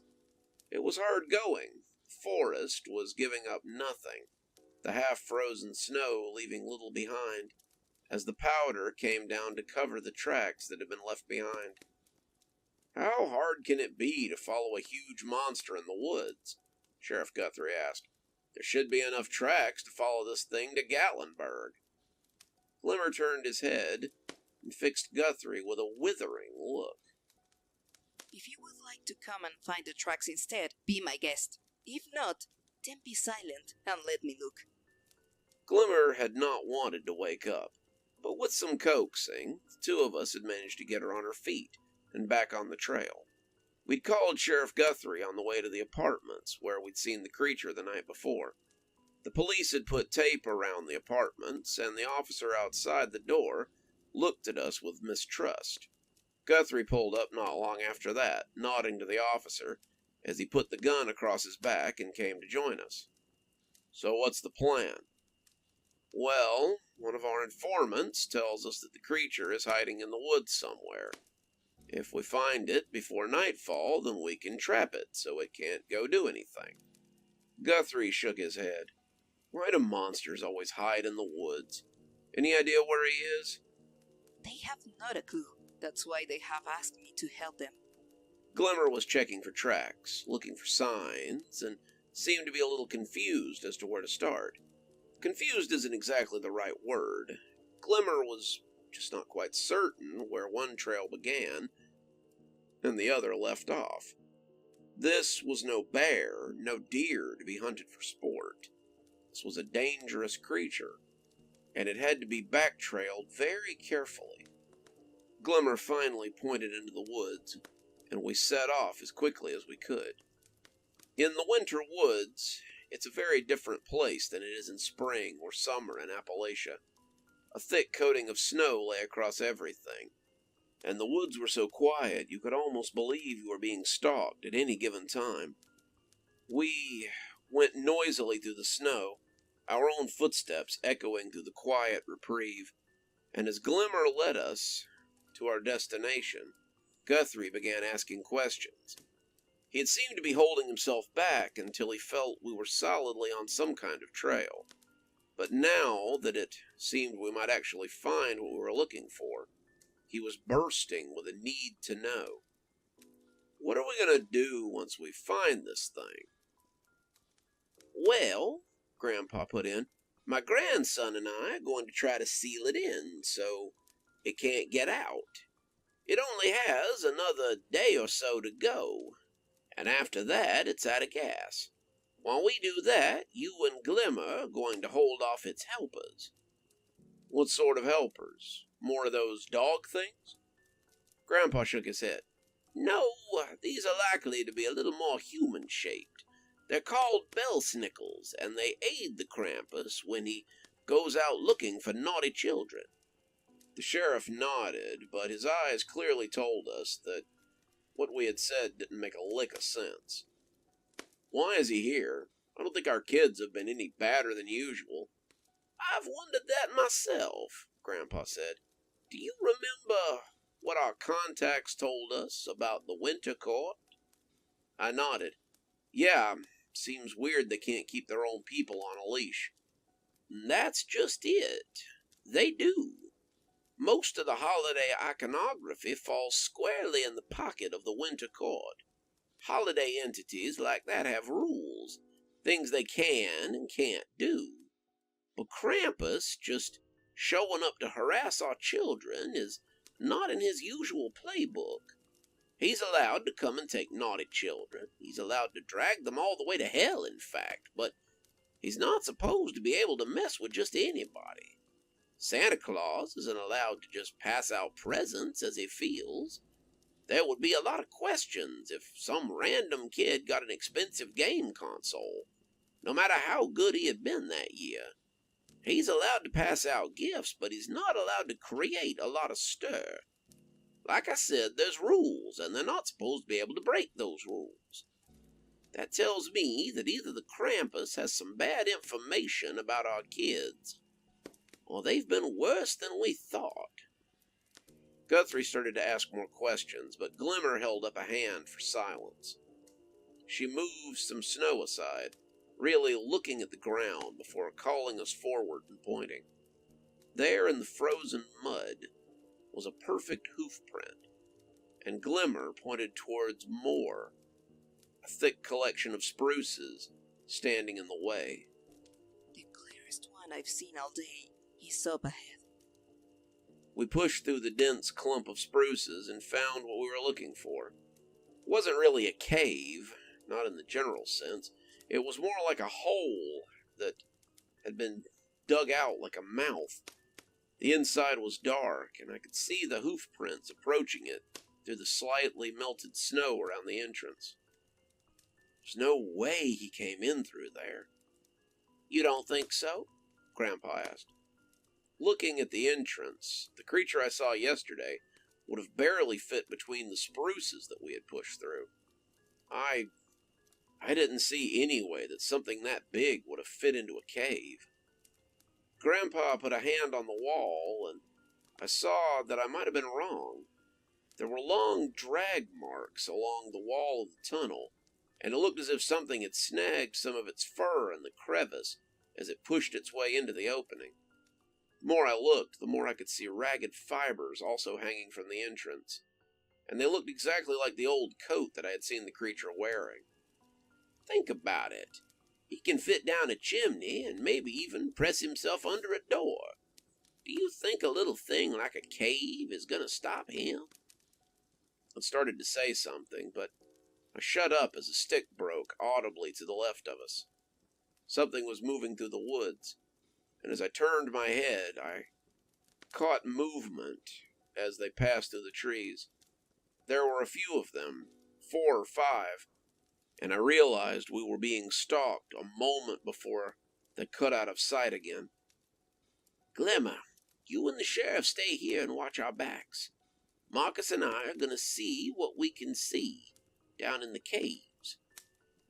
What if you can't contain it?" Guthrie asked, as he worked the slide on his riot gun and took the safety off. "Then the 2 of you should be scared when the sun sets. This thing is going to come out of the cave, and it's going to be extremely pissed off, and I wouldn't want to be here when it does." Glimmer nodded, drawing out her club, as the 2 of us went down into the earth. I heard grunts and snarls as Guthrie shot, and Glimmer's club connected with something. I wanted to turn around and help them. That was my fiancé, after all, but Grandpa shook his head and told me to come on. "They can handle themselves. I've seen Glimmer get out of worse scrapes than that, and Guthrie should be able to take 5 unarmed things with a rifle." "How do you know there's only 5? "Everything I've read says that the Krampus only gets 6 helpers every year. We killed one of them last night, so he's down to 5. Stop wasting time, boy. We need to get this done. He was right. It was already pushing 2 o'clock, and the sun was going to start setting in about 3 hours. The floor of the cave was steep, but the 2 of us managed to navigate it fairly easily. Grandpa lit the end of his staff, a little trick I still had yet to learn, and as we descended into the bowels of the earth, I imagined I could hear something breathing. It was deep and jagged, the breathing of something that does not sleep soundly. I hoped it went on sleeping while we did whatever we needed to do. Otherwise, we might have a fight on our hands. We were attacking this thing at the height of its power, and going toe-to-toe with it didn't sound like a good idea. When we came to the bottom of the ramp, I realized just how right I had been.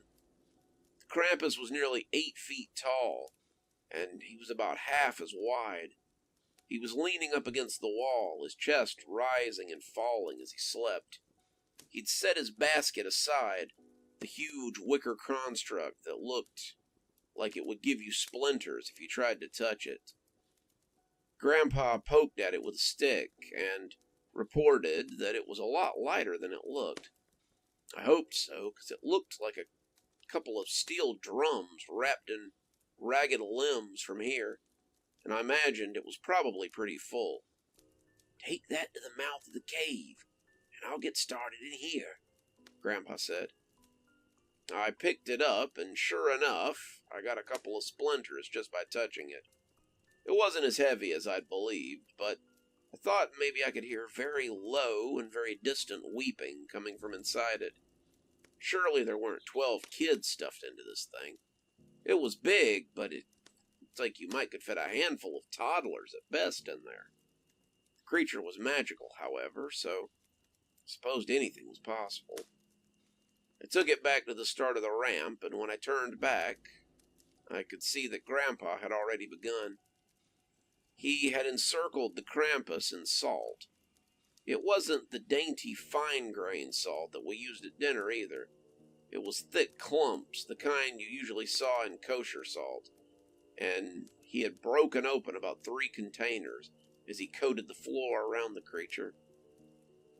He added nails to the salt piles, for good measure, the thick iron roofing nails that we used to reattach some of the shingles last spring. Once he had created a perimeter, he gave me the thumbs up and told me to be careful not to smudge any of the salt or nails. "The circle has to be unbroken, or it'll give him a way out." Grandpa reached into the bag that he had been hauling, and as he drew out the heavy iron chains, I wondered how he had brought all of that this far. The chains looked like they'd been used for logging, and as I hefted one of them, it had to weigh 30 pounds. We bound the Krampus' arms and legs together with them, and then I saw Grandpa pull out a thick steel pin and hammer the end of the chain into the wall. The creature didn't move while we did this, and I was shocked at how easy it was. I knew fairies didn't like iron, but you would think that he'd wake up when we started wrapping it around him. You could see the steam rising off of his arms and legs, but he slept as if it didn't bother him. We'd secured him pretty stoutly, and when Grandpa stepped away to put the hammer and nails back into his bag, he nodded as if that would do it. "That's as good as we can do.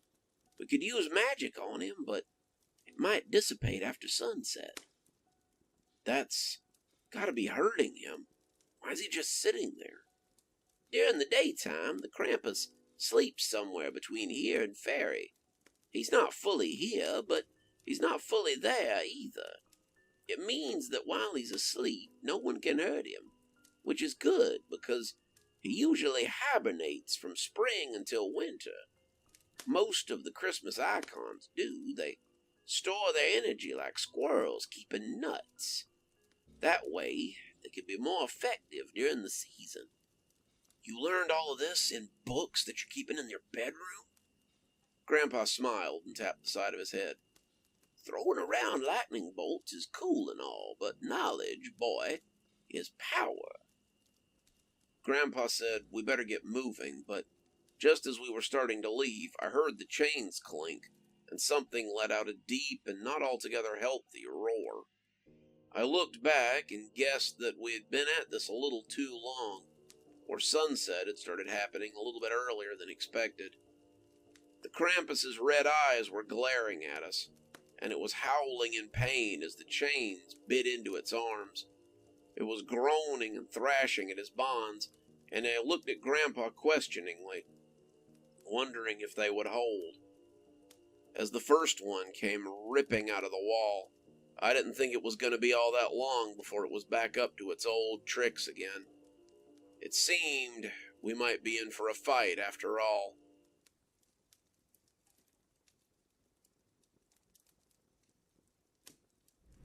It had one arm dangling a chain already, and as the hissing of steel bit into its flesh, it yanked at its other arm to try and get it free. The hand it had already pulled loose was working at the chain, and I realized that we couldn't have gotten them deep enough to keep it held prisoner. What do we do? Grandpa thought about it, finally coming up with an answer as he pushed the basket into my arms. Get out of here, kid. Take these kids and get out of here. I've got an idea, but it's probably too stupid to work. What are you? But Grandpa shoved at me and told me to go. I ran up the incline, trying to keep the basket from tipping, and that's when I heard the cave begin to groan. Whatever Grandpa was doing, the cave didn't seem to approve of it. It was shaking and rumbling, and the whole thing was shedding mass as the ceiling threatened to come down on top of me. I yelled for Grandpa to hurry up, and I was answered by nothing but a series of wet coughs. I got to the top and dropped the basket, running back down as quick as I could as I tried to get the old man out. He was kneeling at the bottom of the cave, rocks already piling up on the Krampus as it tried to struggle free before the whole cave came down on top of it. I scooped Grandpa up under his arms, and the old man was way too light for my liking. He started to protest, telling me that he would be fine, but I didn't believe a word of it.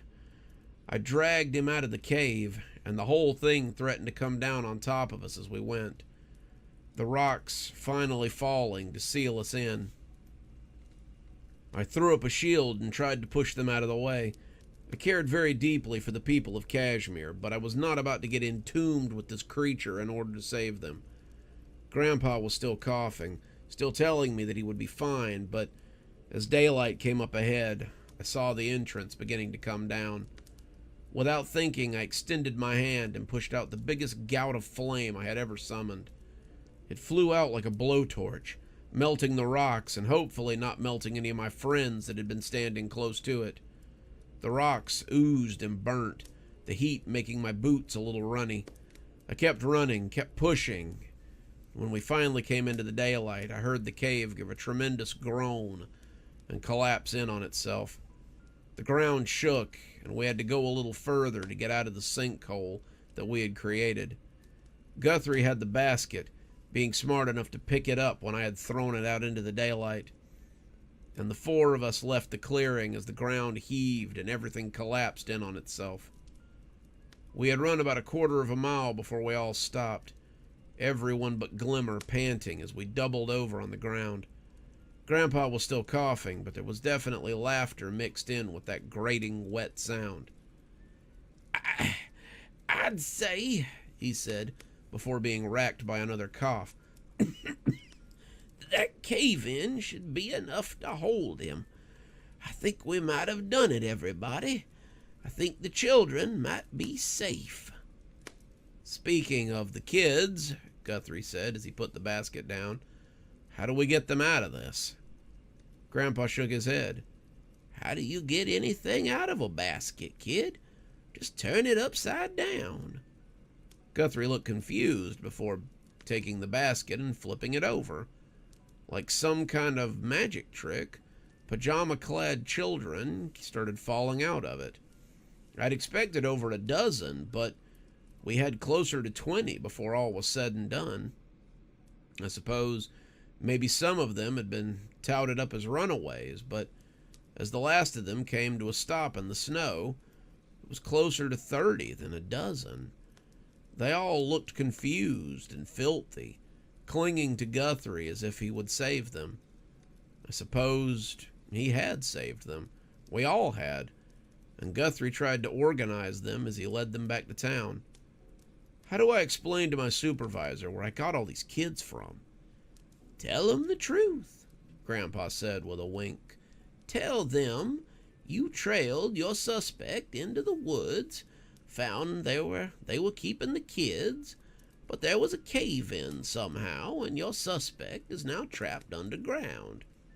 I don't think anybody is going to look too hard into it when you come back with a bunch of missing kids. Some people are going to consider that a win. Don't you consider that a win, Sheriff Guthrie? Guthrie only shrugged. I suppose I do. I suppose I do. Good morning, Kashmir. This is the voice of Kashmir, John Marvolo, and it is my great honor to wish all of you a very merry Christmas Day. I'm also proud to report that all of the missing children have been taken back to their families and are hopefully having a very merry Christmas with them this morning. Sheriff Guthrie was given an accommodation by the state police for his successful retrieval of the town's children. He was unable to identify the perpetrators of the kidnapping and could not honestly say how they were able to get in and out without alerting the parents of the children. What he could tell us was that he had brought 28 scared, cold, and dirty children out of the woods, and now they can be reunited with their families. The town owes Sheriff Guthrie a debt of gratitude, and I suppose this may go a long way for his re-election campaign in the coming year. We're gonna get back to the Christmas music now. Stay safe, Kashmir, and we'll see you in a little bit. As the music resumed, Grandpa, Glimmer, and myself sat amongst the remains of our Christmas gifts and drank cocoa and enjoyed the warmth of the fire. Sheriff Guthrie's Christmas present to all three of us had been to keep us out of the town's children abduction case, even though he said that we ought to receive commendations as well for the work that we had done. No one is going to believe that a rogue Christmas entity came in and kidnapped a bunch of kids, but they should know the part that you played in their return. He had told us yesterday when we came to see if he was okay. Most of us were none the worse for wear. Glimmer had a cut on her cheek and another one on her hip, where a bell snickle had fought back. Guthrie had sustained a glancing blow to the side of his right arm, but the two of them had managed to put down the Krampus's 5 helpers without much fuss. Grandpa and I had some bruises and a couple of cuts from falling rocks, but we were in good spirits and good health. Grandpa's cough was still not better, but it was as sporadic as ever, so I took that as a good thing. Sheriff, that is half the reason my grandson and I do what we do. We aren't in it for the glory or the accommodations. It's a service we do for the town and its people, and we're proud to do it. Speak for yourself, I had joked. I think we ought to at least get a consulting fee out of this. The sheriff had laughed, but Grandpa had shook his head at me as he bemoaned the values of youth. All in all, it had been an all-right Christmas. We'd exchanged gifts when we came dragging up at 10:30 in the morning, and dinner was preparing itself in the kitchen as our ham baked in the oven and our sides set in the fridge waiting to be rewarmed. Glimmer had decided to stay until Christmas, enjoying some time with me and Grandpa as we toasted our victory over the Krampus. Another year of service to the town, Grandpa said as he lifted his mug. Maybe one of these days I'll write a book about it and let everybody know what really goes on around here. I foresee a book like that going straight to the fiction section, I said, as I raised my own mug and we started to laugh. Another year spent with Grandpa had come and gone. and I couldn't honestly think of a better place to be as I sat beside my fiancée and a man who was both my teacher and my best friend. I hoped for many more years with Grandpa and many more years of peace here in the Appalachian countryside. I tried to get comfortable in the hard chairs that they put out in the lobby, but it's never easy. I should be back there with Gramps, and it pisses me off a little that he's relegated me to waiting in the waiting room for the last 6 or 7 months worth of visits. I was surrounded by the coughs and snorts of the elderly and the sick, and I was hoping he'd be done soon so that we could go get some lunch. Living with Grandpa was sometimes an experience akin to a Harry Potter novel, but most of the time it was going to appointments, cooking dinner, and just existing. Grandpa, as most of you have probably figured out, is old. He has doctor's appointments. He has consultations about physical therapy and elder care. He has prescriptions that need to be picked up, and he has people who worry about his diet and his level of activity. For every adventure that takes us out into the woods or chasing after some kind of boogeyman, there's 3 or 4 days that are just sitting at home or heading to CVS or going to meet a doctor for a new round of prescriptions. Lately, the appointments have been regarding his cough.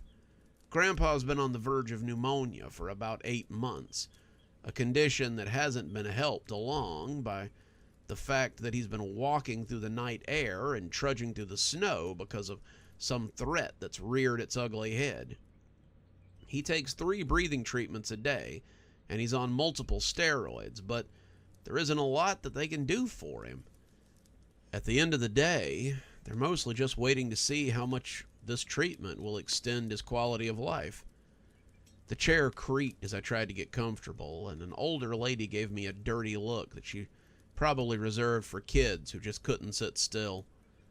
Grandpa had been leaving me out in the waiting room lately. He claimed it was because I tattled on him to his doctor, but I've wondered if it isn't something a little worse. I get the prescriptions for Grandpa's medication, and even though I'm not in the conversation with his doctor, I've noticed some of the literature that's been coming home. I wonder sometimes if he's telling me the whole truth, or if maybe it isn't something a little worse than pneumonia.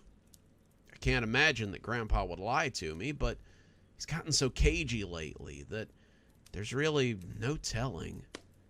I heard him before I saw him.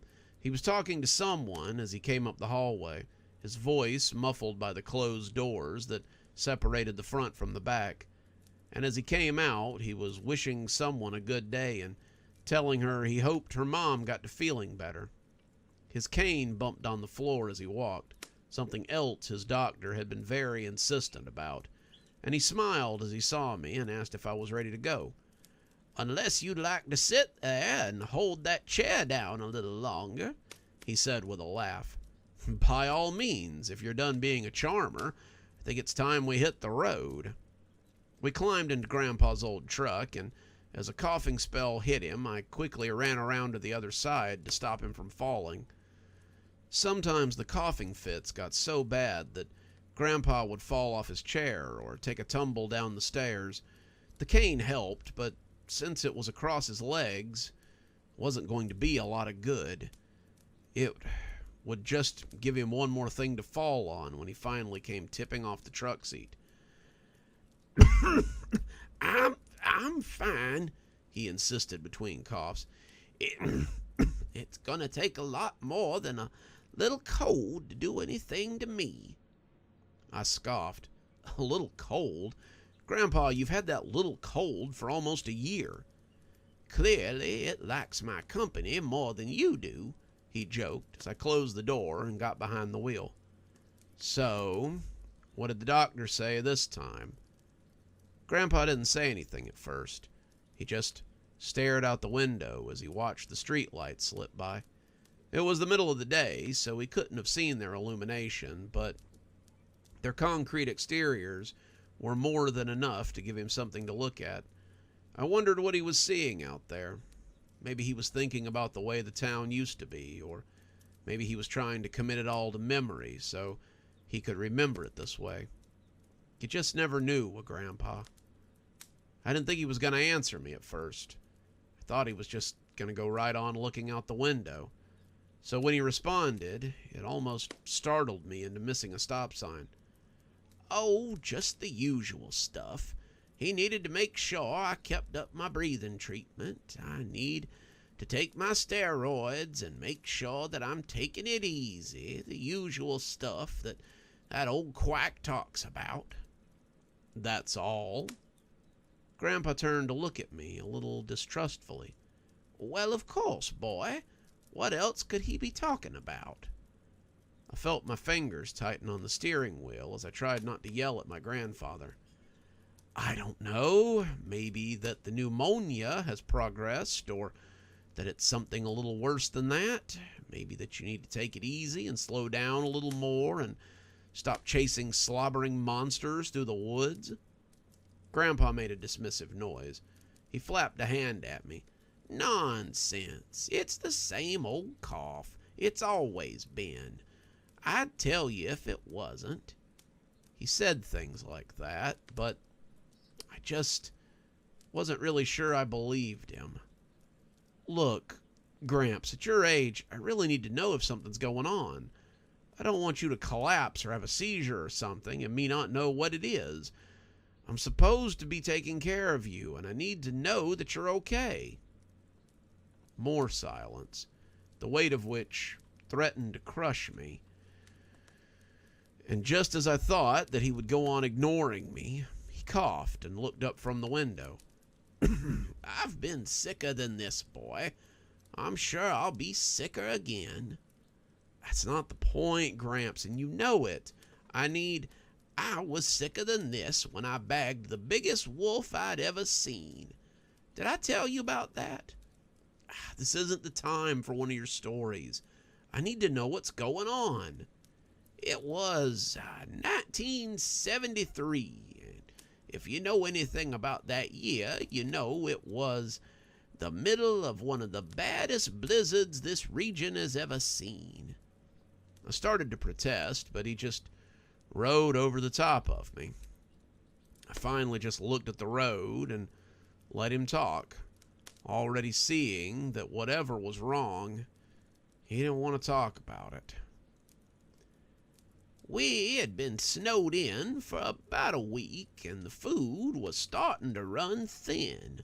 Your mother was about 2, and your uncle was still on the tit.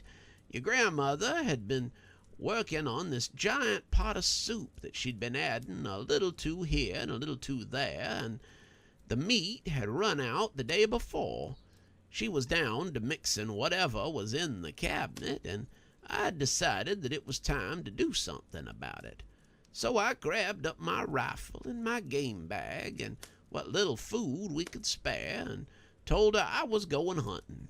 She wanted to argue with me, you could tell she did, and finally she just told me to be safe and shoot into the air 5 times if I needed help. She made some excuse about calling the sheriff and seeing if a posse could be rounded up to come get me, but I think we both knew that wasn't gonna happen. So I set off into the woods, already coughing a little, but not quite as bad as it would get before the end. I spent 2 days out in the woods, but that was 2 days longer than I really intended to. I was hunting for anything, really, a deer, a rabbit, maybe even a fox who was just doing the same thing I was. I would have shot a bear if it came to it, or one of the wolves they told us not to kill. When it's that cold and you're that hungry, the rules kind of go out the window, and you do what you have to survive. I'm pretty sure that if I saw a bald eagle fly overhead, I might have tried to bring him down so my family didn't starve. I didn't find a fox or a rabbit, but I found a wolf. Well, first I found a deer. I had been following drag marks in the snow, drag marks with blood edging around the deep indentions. Something big had dragged something a little smaller than it away from the scene of the crime, and I Figured if I could catch it in the act of eating, then maybe I could put a bullet in it and drag it back for dinner. I consoled myself with the idea that at least it would die with a full belly, and that did make it a little easier. I don't like killing animals, not if I can help it. I'll do it to eat, just as the animals do, but I've always made a very poor sport hunter. You'll notice there are no deer heads in my house, no taxidermy animals, and that's because I like to see them in nature more than I like to look at their dead eyes hanging on the wall day in and day out. I finally came to a small clearing where something had opened a deer up from throat to groin and had eaten deeply of him. It was as if someone had skinned him out and just eaten all the meat and left behind nothing but fur. I thought for a moment that somebody had simply left a deer costume out there, but as it turns out, they'd just been very thorough. I think that was the first time I saw the footprints. They were the biggest prints I'd ever seen outside of a Kodiak, and they looked to be wolf tracks. I didn't really want to kill a wolf. They were edging towards that endangered species mark at that point, but meat was meat, and I wasn't about to see your mother and your uncle go hungry because of my squeamishness. I tracked him until it got dark, and then I set up underneath some trees and fashioned myself a little lean-to. I know they say you shouldn't stay out in the snow, but when you've got a little bit of magical talent, it's not as hard as it is for normal people. I'd cleared the snow away, put up some wards to keep away the less friendly creatures that made the woods their home, and even had a little fire going. It wasn't comfy or cozy by any means, but it'd keep me alive until tomorrow. I hadn't even meant to be out that late, so I figured I would turn around and head home the next day. I was still a young man, not yet stooped by age or prone to chills, and I put my coat around myself and tried to ignore the cough that had started to rattle my chest. It was nothing, something that would pass, and as I went to sleep beside the fire, I felt tomorrow would be when I found what I was looking for. Gramps, I don't want to hear this. You need to talk about your health. We need to discuss what's going on with your health. Grandpa didn't say anything for a minute, just stared out the window like he hadn't even heard. I hated it when he did this. It was something that would have galled him to no end if he'd been on the receiving end of it. But it seemed to be his way of telling me to just let it go. I woke up the next morning and the cough had gotten worse. I was bringing up mucus, and there was no way I was going to sneak up on any game. Cramps. I decided to pack it in and head for the house, he said as he talked over me, but it appeared I wasn't the only one who was looking for dinner. I just turned back to the road. Let him tell it. He wasn't going to stop on my account, it seemed. I was heading back the way I had come, making my way through the snow drifts and the glaring bright snow, and that's when I first felt it. Something was after me, something big that was not trying to hide itself. It crunched through the snow loud enough to send smaller prey running, and I thought for a moment that I was being stalked by a Clydesdale. I would catch glimpses of it now and again, and after the third time I caught it out of my peripherals, I realized I was being hunted by the same wolf who had run up on that deer the day before. He had probably watched me while I was sleeping, not happy about my fire, and decided to pick me off when I was a little more lively the next day. He followed me as I made my way back, but I had something he didn't. He had claws and teeth, sure, but I had a gun and a fair amount of talent that was still brimming over after not being used for quite some time. It had been a slow winter, and I hadn't had to exercise a spirit or blast down a monster since October. I was brimming over with energy, and I was ready to unleash it on this creature if it decided to make a meal out of me. I had been walking for about 3 hours, really starting to wobble, when I realized I had a fever. It was easy to get snowblind during the daytime when there's so much fresh powder on the ground, but the way it was jittering around led me to believe that it was a little more than just glare. My steps were getting heavier and heavier, and my vision was getting blurry, and I had begun to wonder if I would have the strength to do what needed to be done when he finally made his move. I suppose I also told myself that if he did manage to get me, at least he'd catch my cold as well. And that made me chuckle a little, and that seemed to be when he made his move. He burst out of the woods like a white bolt of fur and teeth, and I didn't even bother trying to bring the gun around. I pulled up a wall of energy, and he hit it hard enough to make me think there would be pressure cracks in it. He hit it a few times, growling and snarling in confusion, and as I pulled it down so I could get at him, I threw a handful of raw energy at him right in his face. He flew back against the nearby tree, and I winced a little as I heard his spine crack. He lay there in the snow, trying to get to his feet and trying to get back into the woods, but he was already done for. I put one in the side of his head and just stood there looking at him for a few minutes as the wind whistled past me. Then, unfortunately, I collapsed in the snow. I guess I had been a little sicker than I thought. That's normally the part of the story where all other stories end, especially given that the temperature was about 15 degrees and the snow was about 3 feet thick. But clearly, since I'm telling it to you, that wasn't how it ended. I knew I wasn't going to die when I felt myself coughing.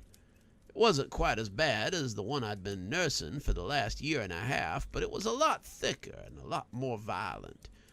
It was definitely pneumonia, but I was young enough to shake off a pneumonia if I got the right kind of medicine and was able to rest and get rid of it. I opened my eyes and realized that I was floating off the ground. I looked back and discovered that the wolf was floating along with me. We were floating along on what might as well have been a parade made out of foxfire, and I looked down to discover that one of the little fairies who greeted me when I went to meet their queen was trying to keep me up by the chest. He was one of about 3 dozen that were carrying me, and about twice as many that were carrying the wolf. They were slowly and deliberately drifting over the snow, and I was sure that if anybody was able to see it, it would have raised all kinds of questions. Thank the Queen, you're alive. We weren't quite sure, but we figured your wife would want your body back. I tried to ask him how long I had been out, but all I managed to ask was how long before I was racked with coughs again. Some of our scouts came upon you just before noon. We figured you'd been in the snow for a couple of hours. You feel like you're sick, and we brought your kill along so that maybe you could eat it and start feeling better.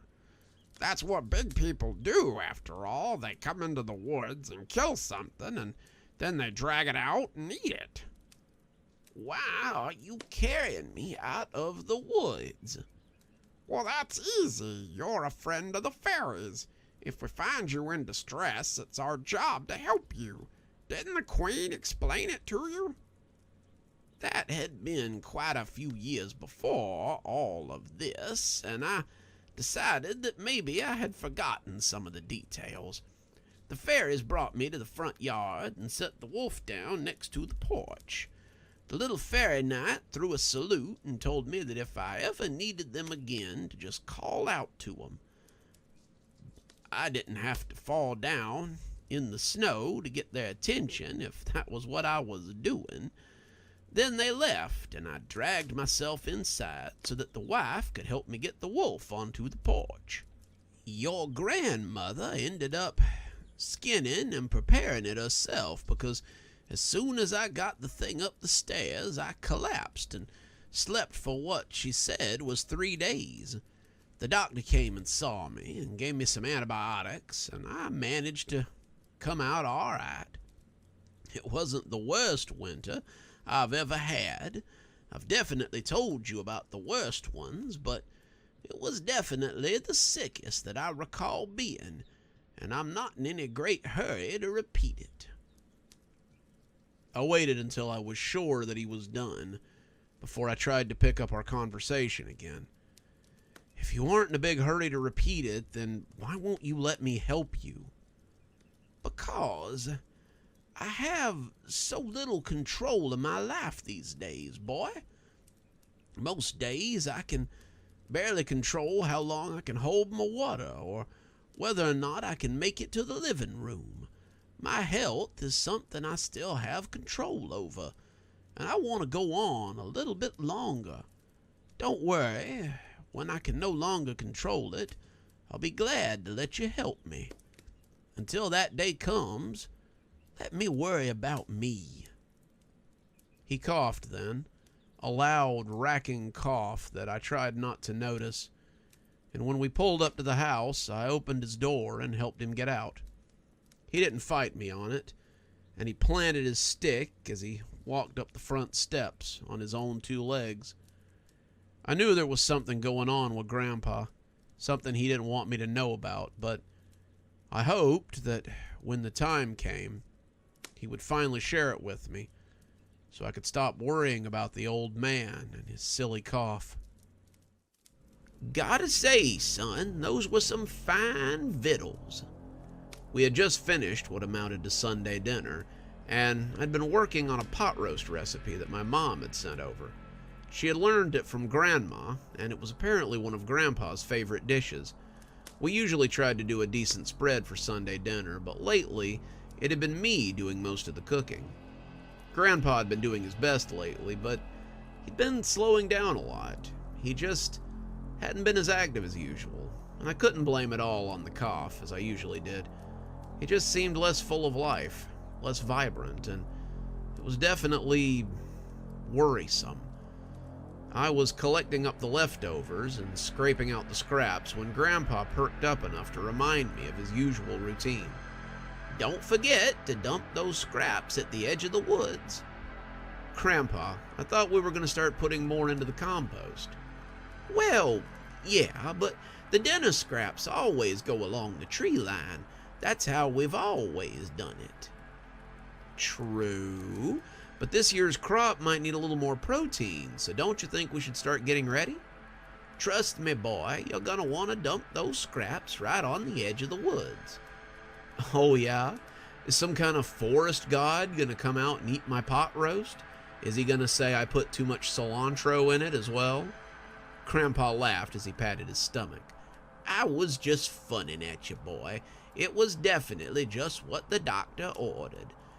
No, but put it out there because I know that there are those in the woods that depend on it. I don't want them to go without during the lean times. Those who depend on it? Like what? The forest animals that don't catch their own meat? I was trying to be funny with Grandpa, but he smiled at me in a self-satisfied way that made me think we were about to have another story. Haven't you ever wondered where I get so much venison from? I assumed it was from one of your many admirers, honestly. Maybe the moon elves send you over a fresh deer every now and again. Nope, I get it from the animal people that live in the deep woods.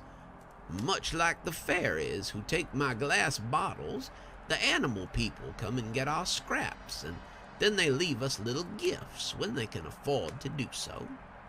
I told Grandpa that sounded like a story I'd like to hear, and he said he'd be waiting for me on the porch when I got back from taking the scraps out. I grabbed up the pot, mostly full of leftover meat and some of the side dishes that didn't keep well in the fridge, and took them out to the tree line. I'd never really felt creeped out going near the woods that late at night, but as I scattered the scraps, I suddenly felt watched in a way that I never had before. It was as if someone's eyes were on me, and they were just waiting for me to turn away so they could gather up my offering and disappear again. I held the pot defensively in front of me, not sure why I was so nervous, and backed away towards the house without turning my back on the woods. I didn't even dare to turn around until I was halfway up the steps, and after depositing the scrap pot in the sink, I went to the front porch to find Grandpa cracking open a couple of beers as he waited for me. I swear, Gramps, seems like you have an unlimited supply of beer and an unlimited supply of stories. Someday, when you and your grandson sit out here, maybe you can tell him a few of mine and pretend they're yours, he said with a cackle. I took a sip of beer and found it to be cold and refreshing. I'm hoping to have a few of my own by then. Maybe some of them will even be as good as yours. Grandpa laughed until he coughed again, reaching for the bottle of water that he kept on a lanyard around his neck so he could take a nice long sip. The bottle of water had been something that his doctor had recommended. Grandpa wasn't getting enough hydration, he said, so we had got him a bottle with notches on it to tell him when he had drunk his daily supply. It was silly, but Grandpa seemed to like it, so we kept it full. Now, where was I? You were about to tell me why you leave scraps out by the woods, I said, and I found myself listening for the soft footfalls that would signal something going to get those scraps. Oh, yes. This would have been about the time your mother was 12 and your uncle was 10. I'd been doing it for a long time, you see. Probably since... We have been putting scraps out by the woods since I was a kid. Everybody did. You always fed the animals so that they would get bold and maybe come close to the house during the times when you were light on meat. My grandmother had put food out for the forest spirits, telling me it was a good way to curry favor with them. And after that, I had always told the forest spirits that I hoped they enjoyed it before I threw it into the woods. When I came back from the war, I settled in with your grandmother, and it was a ritual that I kept up. There was never any harm in it. I even had your mother and your uncle doing it as well. We would tell the forest spirits to eat hearty as we tossed the food into the woods, and your grandmother would laugh about it sometimes.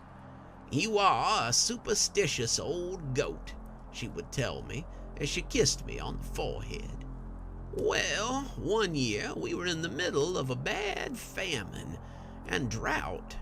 We hadn't had rain in close to 2 months, and the animals had started moving away from the area to find water. It was a bad time, and some of them were running out into the road so they could get hit because they were so hungry. It was bad, kid. People were picking them up too because meat was getting scarce. I had gone out hunting more than a few times, the trucking business not having been so hot right then, and I found myself hunting farther and farther afield for game. It was strange to go so deep into the woods. It was something I had avoided after seeing the midnight revels, but I needed meat for my family, and so I had to go and get it from somewhere. It had messed up the food prices in the region, too, I don't mind telling you. Got to a point where you just about couldn't afford meat, and the vegetables that you could afford were half rotten. It was a bad time all around, and I was really hoping to get lucky that day when I took my gun and headed into the woods to find maybe a quail or some squirrels to grace my table. I started out early, not intending to be in the woods after dark. I've seen the woods during many different times of my life, but it's always worse during a drought or a famine or sometime when the animals are upset. The woods are just so quiet, so restless. That's probably why I heard them so early in. My grandmother always told me not to whistle in the woods, but today I seemed to hear it everywhere. It wasn't the light whistle of a wild bird either, or even the soft hum of insects. It was the kind of whistle you hear from people who were trying to sound like people. They weren't being quiet about it either. They were following me, and the underbrush betrayed them with every step. The crisp sound of twigs and leaves seemed to come from everywhere, and I found my head snapping up much too quickly as I crept along. I saw more than once.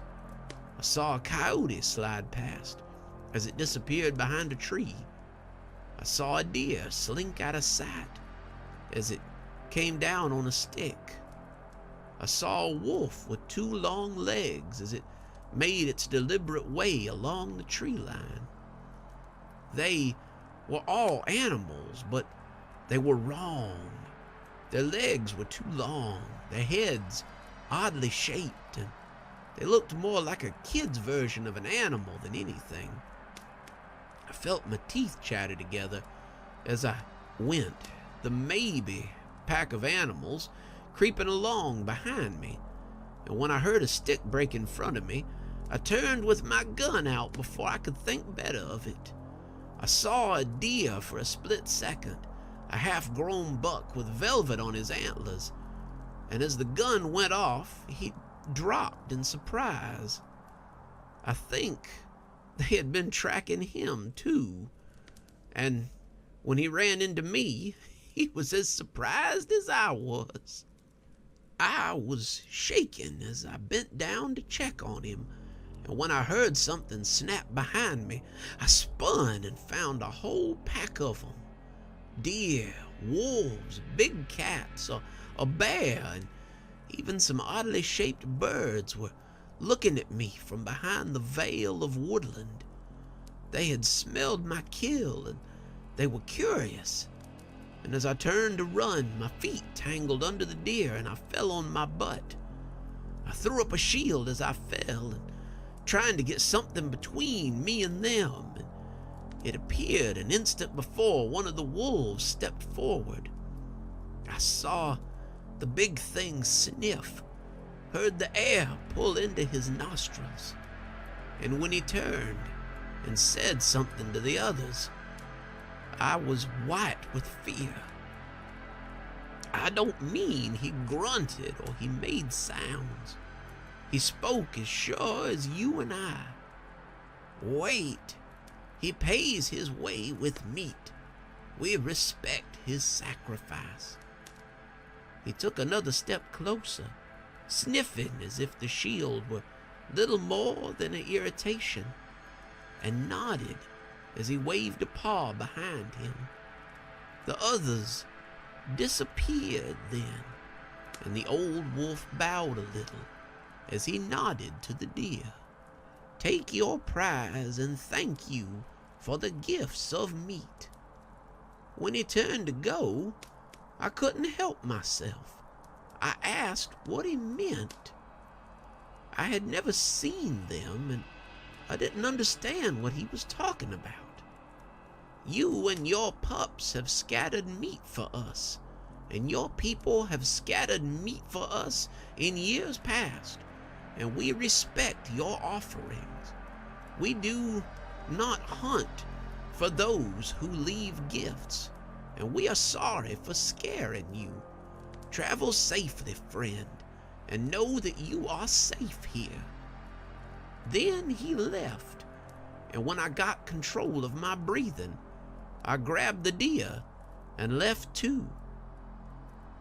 You have got to be kidding me, I said, looking at Grandpa like he might have finally lost his mind. Nope, scariest thing I've seen in my whole life, at least up to that point. From then on, I was never stalked like that again. but I have felt their eyes on me since. I was always careful to leave my offerings after that, and I have never been bothered in the woods since. I wanted to call bullcrap, but then I heard something whistle from the back of the house. It wasn't a bird, and it wasn't an insect, but it did sound a little like a person.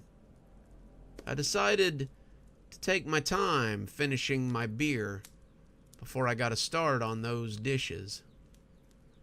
No sense accidentally seeing something I didn't have any business messing around with. Wait, so why do they leave you deer?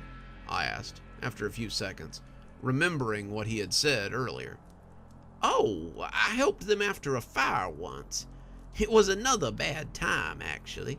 We had a drought one year, and some knucklehead had let a fire get out of control, so Grandpa charged into another story, and I decided the dishes could wait. Grandpa stories, like old forest friends, were always to be cherished. I winced as one of those big trucks passed us on the highway. They never seemed to be going slower than about 1,000,000 miles an hour, and even though Grandpa's truck is sturdy enough to take the wind, it always feels like it's going to spin us out. If Grandpa noticed, he didn't comment on it, and just kept right on looking out the window. "Maniac," I said under my breath, as I pointed us towards Gainesville.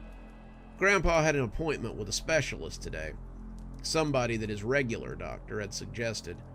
Grandpa did not look too enthusiastic about the appointment, but he was willing to go nonetheless. He'd been coughing a lot more lately, the sound of his too wet cough resounding through the cab of the truck. He tried not to notice the red spots that usually appeared on Grandpa's handkerchief when he picked it up to catch the cough, and if he thought he was being subtle by switching to a red handkerchief, then he was wrong. He seemed to be short of breath lately, too, foregoing his usual walks in favor of sitting by the fire or trying to take it easy. That's how I really knew that Grandpa was starting to feel whatever was going on with him. Grandpa had always been active, at least as long as I'd known him. But this was the first time that he had gotten out of the house in nearly 2 weeks. With spring right around the corner, I was beginning to worry that Grandpa's health problems were beginning to catch up with him. Cut 'em some slack, kiddo. They have places to be and things to deliver. Most of those guys are probably on a deadline that would make you think twice before ever sitting behind the wheel. Well, that doesn't mean they have to thunder along like lunatics. Grandpa turned to look at me, and the set of his eyebrows was absolutely withering. When a man sitting behind a desk tells you you aren't getting paid unless you drive 18 hours in 12 hours, you cut some corners. Usually it's sleep or driving at a safe speed. At least it was while I was doing it. Oh yeah? I guess you were one of those guys who thunders along doing 90 in a 75-mile-an-hour zone, weren't you? Damn straight. If I wanted the bonus that came along with getting there ahead of schedule, then I damn sure better be ahead of schedule. I don't think I've ever asked you a lot about the trucking business, I said all of a sudden, wanting some conversation. What's one of the weirdest things you ever transported? An hour and a half of driving ahead of us, so I figured a little story might be just what the doctor ordered to pass the time. I didn't want to overtax Grandpa.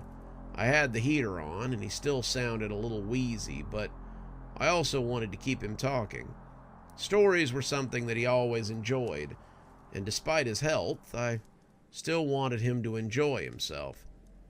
Let's see, I told you about the furniture that I had to deliver to Anchorage. I told you about the time I had to do a milk run. I told you about the weird house on the cliff. I don't think I ever told you about the lockbox that I had to deliver to Nashville, though, did I? A lockbox? What, was it some kind of bank heist money? Maybe a cursed walking stick or something? No, it was far more important than that. It was something we had been asked to deliver personally. Something that absolutely had to be there on time. Well, you feel up to telling a story? Grandpa coughed into his handkerchief a little more and then let it rest on his lap as if he knew he'd need it again before long. I guess we don't have anything better to do. If you're so hell-bent on seeing this Sawbones up the road, then I guess there's no better time than the present. It was, 1975, and your mother was just about to go into high school. I'd been doing some on-again, off-again trucking lately, mostly just bill-paying stuff, and when the order came down, I thought it was a little too good to be true. My boss called me on a Friday morning and said that he had something he thought only I could pull off. The client says that it has to be there by Saturday morning. It's going to Nashville, and it's gonna be a 9.5-hour drive at a reasonable speed. I shrugged, but I realized that my boss couldn't see it through the phone. So what's the problem? Anybody could make that run, I told him. They could if I had the package. It isn't even coming in till damn near midnight. I whistled. That was a tight run, especially if they wanted it there by morning. What time does it have to be delivered? I asked him. Client says it has to be at the Nashville show stage by no later than 8:30 in the morning. Do you want me to deliver a package 9.5 hours away in 8.5 hours? Kurt, that can't be done. If anyone can do it, Rusty, then it's you. I've seen you deliver it in less time, and I have every faith in you. Will you do it? Well, I don't know. What's the pay? Kurt, the guy who had taken over for the guy who had hired me, read me a number that made my eyebrows jump up into my hairline. There was no way that the client was actually going to authorize something like that, but Kurt said that he had been given every assurance that the delivery was legitimate. He said that if it was there before 8:30, I'd get the bonus, and if it was there a minute later, then he wouldn't pay me at all. I asked Kurt why he would take on such a crazy job, and his response made me roll my eyes. Rusty, if I'm paying you that much, then how much do you think he's paying me? That was usually the crux of it. Money talked and bullshit walked. If I wanted the money, I would have to do damn near 90 miles the whole way there. The chances of getting pulled over were pretty good, but I had a fuzzbuster in the car, as well as a few other gizmos that I'd picked up. I felt pretty confident in my ability to dodge probing eyes. All I had to do was drive all night at a near suicidal speed. What could go wrong? I thought again about refusing, but then I remembered that your mother only had 4 more years until she'd want to go to college. Your uncle, who had been about a year younger than her, had already poo-pooed the idea of college and told us he wanted to join the Army. I liked the idea. The Army felt a lot like a family business, since neither of them had much magic between them, and I realized it would save me from having to pay tuition for 2 kids. Your mother had these lofty ideas about going to business school or maybe nursing school, and I realized that would be expensive. The amount of money they were talking about paying me for this run would look really nice in her college fund, and I begrudgingly told him that I would take the offer. So I kissed your grandma goodbye and told her I'd be gone a couple of days. She asked where I was heading, and when I told her Nashville, she said to pick her up a souvenir and to drive safe. I told her I would, and got in my regular truck and drove out to the depot so I could get my big rig. It was easier to keep that rig at the depot than to drive it home. You've seen the conditions of the roads. Can you imagine trying to get an 18-wheeler up there? Even in good condition, it would be a nightmare. I took my time, talked to a couple of guys at the depot, went and had a bite, and just kind of hung around as I waited for this delivery to come in so I could get started. I was honestly hoping they might be a little bit early. The idea of making a 9-hour trip in about 8 hours was not something that I really thought I could do, but for the money, I was willing to give it a try. Worst case scenario, I didn't make it on time and still got paid for the drive. The boss was going to have to pay me either way, and the bonus was really just something to shoot for. I hung around, kept an eye on my watch, and when another truck rolled in at about 11 o'clock, I thought I might have a little more wiggle room. When the two guys got out of it and looked at me, I wondered if going home might not be a better option. Both of them were white as sheets. The one that had been riding in the passenger seat looked like he'd seen a ghost, and that he might be sick if he stopped to think about it too long. The driver had that 1,000-yard stare that you sometimes see on guys who've come back from the war, and they unloaded the back in a matter of minutes. I had expected something big, some instruments, or maybe something imported, maybe even a bunch of drugs, but it was nothing but an old steamer trunk. It had been locked up with a heavy-looking Yale padlock, and the guys who were hauling it seemed pretty glad to be rid of it when they threw it into the back of my big rig. I signed off on it and thanked them, and then I smartly transferred it to the back of my truck. I could hold this thing in my personal vehicle and probably be quicker than I could if I was driving my big old 18-wheeler. My boss wouldn't know the difference. He'd gone home hours ago, and I set out with my steamer trunk in my back seat and headed for Nashville. I shook my head as I drove, wondering why my boss had insisted on using the big truck. He was the one paying for gas, even though I was going to make him pay for whatever gas I used in my truck. The bill would have been nearly as high as gassing up that big thing. Then I thought about the guys who had delivered it and wondered if there was something about this trunk that they didn't like. Perhaps it was something that hung around it that made them look so nervous. I hadn't bothered to inspect it or give it any real thought, but as I drove, I began to see what all the fuss was about.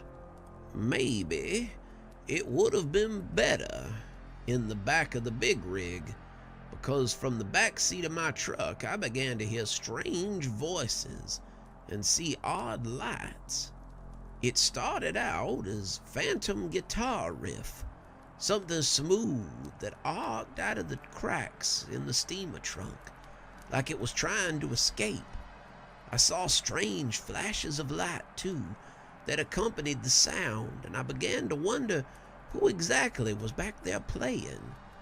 The music was good, something I had seen before maybe, but as the first song ended, I nearly drove off the road as a gunshot cracked out, and I turned my head to find the trunk dark and quiet yet again. I got back on the road, realizing I didn't have time to be sidetracked by whatever was going on there, but that didn't seem to stop the action. A few minutes later, I heard a similar sound. This time it sounded a little darker, a little deeper, and I realized that this was not the blues that I had heard the first time, but something a little heavier. It played on for a little while, an hour at least, and Then there was the sound of an engine and screaming tires and somebody shouting. Then the music cut off and I was left trying to get my heart to stop galloping. After that, I put my foot down and I didn't stop until I needed gas about 5 hours later. The whole ride took me about 8 hours, and there were parts I was pretty sure I was doing 120. The chest just kept playing music, some of it rock, some of it jazz, some of it heavy metal, some of it gospel, but it always seemed to end the same way. People would scream, I'd hear gunshots, I'd hear people fighting over something, and then it would all end before it started again. I tried my best to ignore it, and I wished to high heaven I'd had a set of earphones or some earplugs so that I could block out what I was hearing. I'd heard some pretty god-awful things when it came to spirits, but this was the worst. It was like reliving a terrible movie again and again, and after a while, it began to eat at my psyche. I began to think about how nice it would be to just find a telephone pole and drive my truck into it. I found myself unable to enjoy the music as the coming fall got worse and worse. Worse than that, I began to hear an insidious voice telling me to break the lock and take the guitar. It would tell me how I could be one of the greats, a legend, and all I had to do was take it and fulfill my destiny. Even though I knew how each one ended, I was still tempted to do just that. What did I know about music? I'd never done much more than sing in the church, but something about that voice told me that it didn't matter. Told me that I could be a star, and all I had to do was open the box. That was when I started treating it like something supernatural.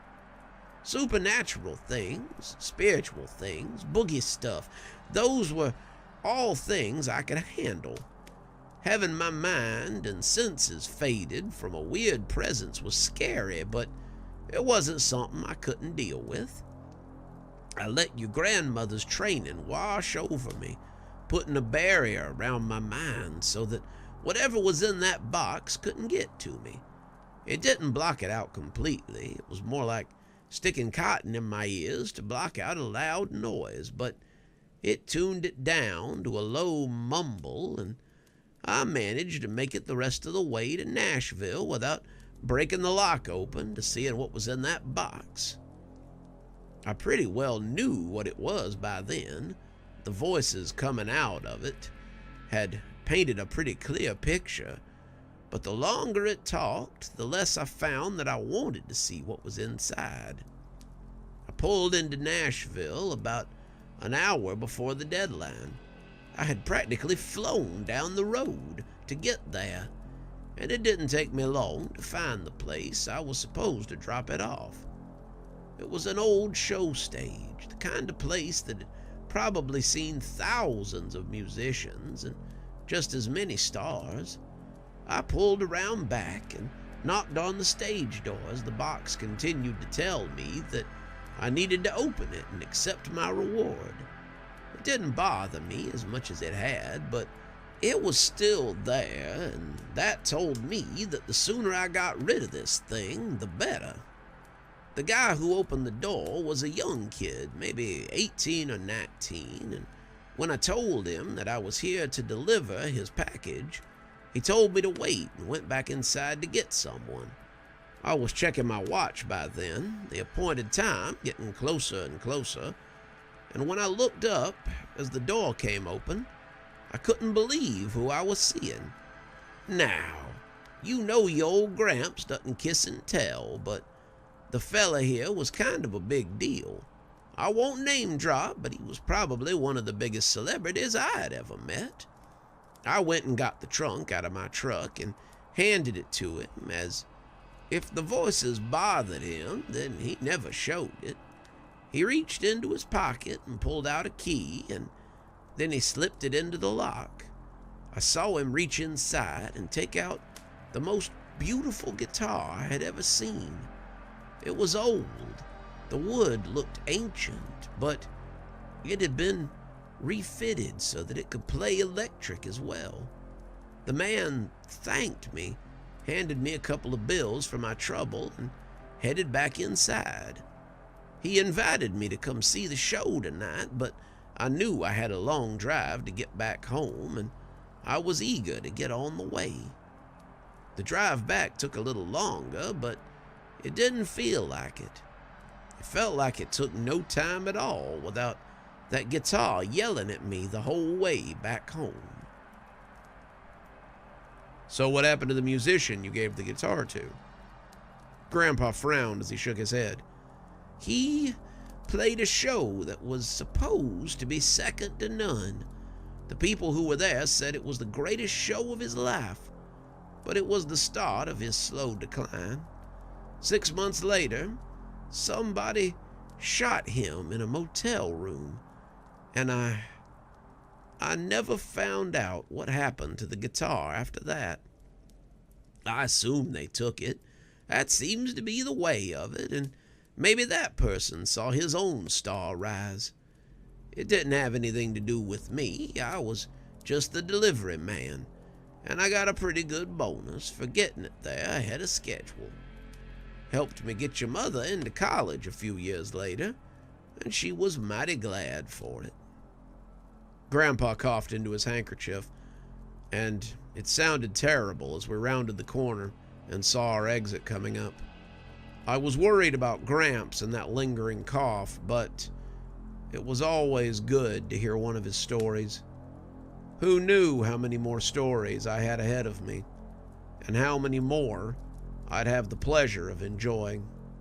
And when my hunting party came to the aid of what we believed was a separate party of hunters, we discovered that the creatures had backed a party of Boy Scouts against the cave while near the gully.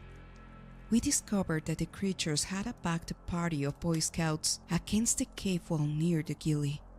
Their scoutmaster had been injured and was barely conscious, and the boys were trying their best to defend him as they called for help. My party put the creatures aside, pushing them into the woods where they couldn't hurt anybody. The boys thanked us, but we disappeared into the forest before they could get a good look at us.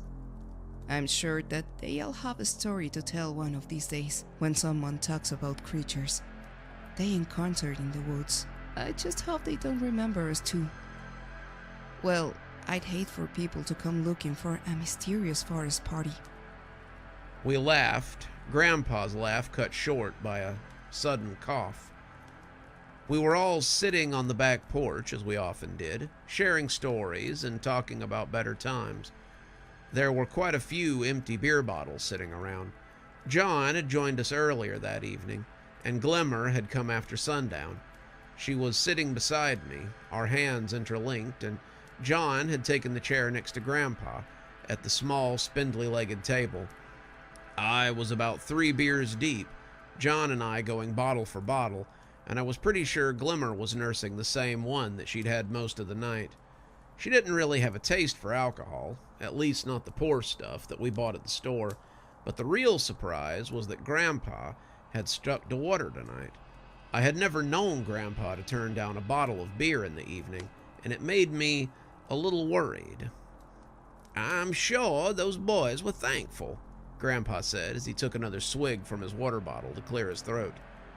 I should hope so. Those creatures would be ripped into pieces otherwise. So many of them have hatchets and a little knives out to defend themselves. But these were the big dog things that live in the woods around the prison. Their numbers are not so great these days, but they can still be formidable. "I don't think I've heard of anyone going missing in the woods lately," John put in as he popped his bottle down a little harder than he meant to. "A lot of people have been taking to the woods to go camping after that business at the prison last year. Many of them are saying that the woods might finally be safe again. Though," he looked towards the woods, his eyes going a little distant, "I'm not sure that was the case for a friend of mine. I don't know what he encountered in the woods, some strange man or something, but he hasn't been the same since. I'm a little worried about him. I might bring him out here one of these evenings and see if you guys could have a look at him. If he'll come, that is. Earl's been acting funny lately, and I don't really like it. What does that gal of yours think about Earl? Grandpa asked, clearly trying to change the subject a little. John smiled. She likes him well enough. Before the thing in the woods, we'd gone on a few dates with him and Candace. She's been spending some time with Candace lately. I think she's a little worried about Earl, too. We sat in silence for a few seconds, listening to the crickets, and when Grandpa broke the silence this time, I could already feel a story coming on. Grandpa's stories were like weather patterns. Sometimes you could just feel the air change, and you knew that it was going to rain or the wind was going to pick up. Grandpa's stories were a lot like that. His face would shift or his tone would change slightly, and you just knew that there was about to be a story in the works. Glimmer, did you say those Boy Scouts were near the gully? Glimmer took a little sip of her beer and nodded as she grimaced. I did. They had gone pretty far from their campsite, and it was a wonder they weren't worse than they were. I wonder if the ruins of that old house are still out there. I rescued some kids out that way when your grandma was still alive. It was after I'd retired from the trucking company, and between that and my military pension, I was doing pretty well. We'd had some kids go missing, you see, and the only thing that connected them was that they'd been playing in the woods before they'd vanished. He looked up to find all of us looking at him, and when he laughed, it brought on another round of coughing. I guess I set myself up for that one, didn't I? I guess I'll go ahead and tell you about the house. They used to sit there by the gully, down in a holler as we called it, and how I rescued those 8 kids all by myself. It was a summer to remember. It was the year I retired from the trucking company, and I was enjoying my retirement quite a bit. I'd put enough back to keep me until my military retirement ran out, something I assumed would happen in the next 10 years, and I'd gotten a little more proactive in the community. I'd always been someone that people knew they could come to for matters spiritual and spooky, but now I had the time and the availability to really knuckle down and get something done. In the spring, I had displaced 2 boo-hags that had been pretty active in the area and cleansed 2 houses of poltergeists. I'd even chased away something that was menacing the local Lutheran church, though I suspect that might have had more to do with the state of their garbage cans than anything truly paranormal. Something else had been brewing for the last couple of weeks. It was a case of missing kids. 8 missing kids, to be precise. They had disappeared just as school had gotten out for the year, and their parents really wanted to find them. Even if they were deceased, the parents had gone on television talking about how they wanted their babies returned, and they were willing to pay for it.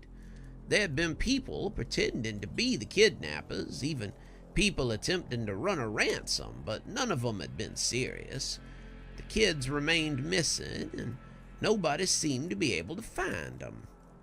Sheriff Masterson was still fairly new to the position when he came to me, and I understood what he wanted as he sat on my front porch making small talk.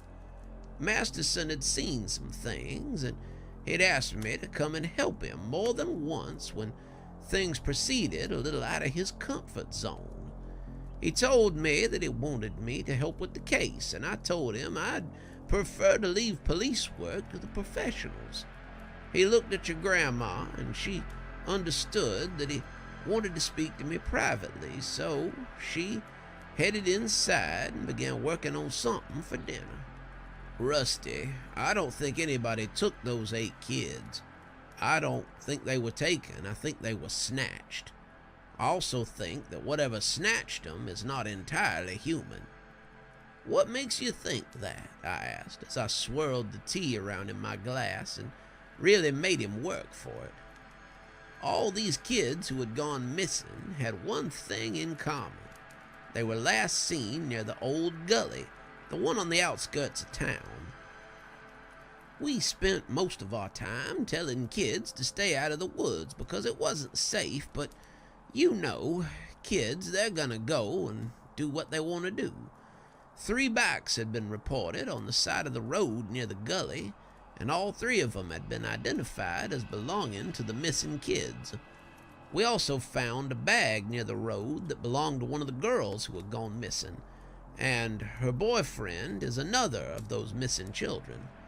3 of the other kids told their parents they were gonna go exploring, and were known to frequent the area around the gully.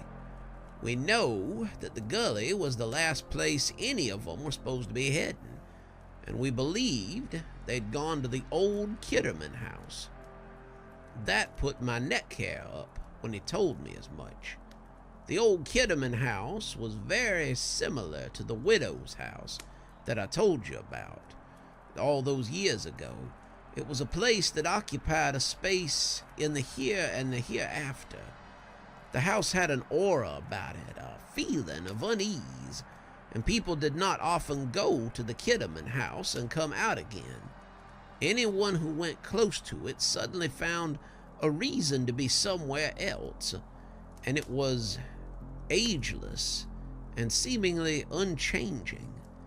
If the kids had gone to the Kitterman house, then they might already be gone, because whatever lived there was not an entity to be taken lightly.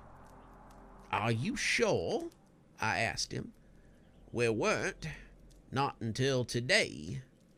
He reached into his pocket and pulled out an old leather wallet, the kind of thing that only a kid could love. It had a sheriff's badge on the outside and that kind of leather work that makes you think of cowboys and range riders. Inside was a picture of Davy Maddox, the last kid who had gone missing in the case. We found that in the front yard outside the Kitterman house. I think it's pretty clear that he didn't just drop it there for fun. I know you understand some of the spooky things that go on around here. I'd like to leave the police work to policemen as well, but when I find something like this that I don't understand, I like to go seek out an expert. You are as close to an expert as this town has, and I'm asking you to help me. I had to close my eyes and prayed that this burden would be taken from me. The last thing I wanted to do was work for 50 years so that I could go and get myself killed in the old Kitterman place. I didn't want to go into that house, not for blood or money, but if there were kids involved, then I knew that I needed to do what was right. I didn't believe that whatever was there would kill me, but I knew that it would change me, and that it was more than enough to make me think twice. Okay, I told him sullenly. I'll go, but I'm the only one going in there. Masterson bristled at that. Like hell you are. If you go in alone, then I'm gonna have to go in after 8 kids and some spooky nut. More likely, if I can't handle it, then neither can you. Trust me on this. It'll work better if I don't have to worry about getting you killed too. You can come with me to the house. You can drive me there if you want, but when it's time, I go in alone.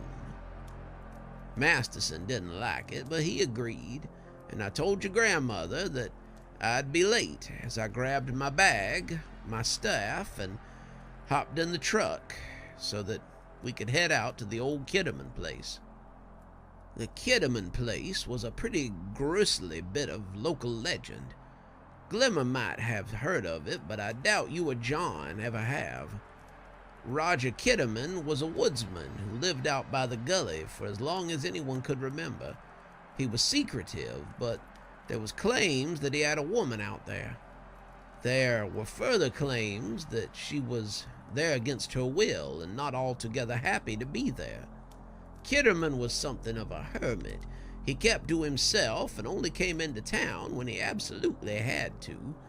The only person that stood up for him was the owner of the general store, one of the few people in town he did regular business with. The general store owner had bought his lumber and firewood that he sometimes brought to sell, and sold him supplies for most of the time he'd been operating the store. He said Kitterman was a little odd, but he did not believe he was up to no good. He said that if Kitterman had a woman up there, then it was not likely to be against the woman's will. Other men in town didn't put a lot of stock in such, and they decided to go up there and have a look. They found Kitterman and asked him about the woman. Kitterman told them it was none of their concern and that they needed to mind their business. They didn't much care for that kind of talk, and legend says they beat him to death right there on the front porch of his property. When the girl came out to tell her side of the story, they ignored her until the deed was already done. The girl turned out to be his niece, someone he was instructing in the art of woodcraft and scrimshaw. Kitterman had a basement where he'd been making scrimshaw and wood carvings for quite some time, and when the girl had shown an aptitude for it, her parents had sent her to study with her uncle, maybe hoping that she could make something of herself and have something to fall back onto if things didn't work out. The townspeople were ashamed of what they had done, and they sent the girl back to her family with full apologies. Whether or not the girl's family was satisfied with the apologies or the town paying for the burial, Mr. Kitterman was not. The house stayed empty from that day on, but people who came to the area often said that the lights would flicker inside and you could sometimes see a shadowy figure moving around the property. They said that smoke would come up the chimney and that children often claimed to see someone in the woods who would call to them and try to entice them to follow. It seemed that whatever Mr. Kitterman was in life, his shade wanted to punish the townspeople for their actions. He lured off some of their children, but never more than a few, which the townspeople always assumed were runaways. Today, he had taken 8 children, and something had to be done about it. Sheriff Masterson did not want to stay in the car, but I told him it was for the best, and I proceeded in by myself. The house was just as creepy in the daylight as it was at nighttime, and when I booted the door down, I found a 1-bedroom cottage with nothing much to speak of. There were a couple of chairs, a kitchen area, a moldy old bed that sat in one corner, and a pallet by the fire where the girl had likely slept. The house had been empty for nearly 100 years, but everything in it still looked fresh and well kept. I knew a glamour when I saw one, and I could feel the old spirit moving around as it watched me. What I didn't see was a way into the basement, something I assumed would lead me to the kids. I looked around looking for a ladder or maybe a secret panel, but I wasn't finding anything until I heard the cry. I followed it to an old rug in the middle of the wood floor, and as I kicked it aside, I found the trap door I'd been looking for. Kitterman had been no slouch. The piece fit expertly together, and if I hadn't known what I was looking at, I probably would have walked right past it. I yanked on the knothole and descended into the basement that was more root cellar than anything. They were all down there.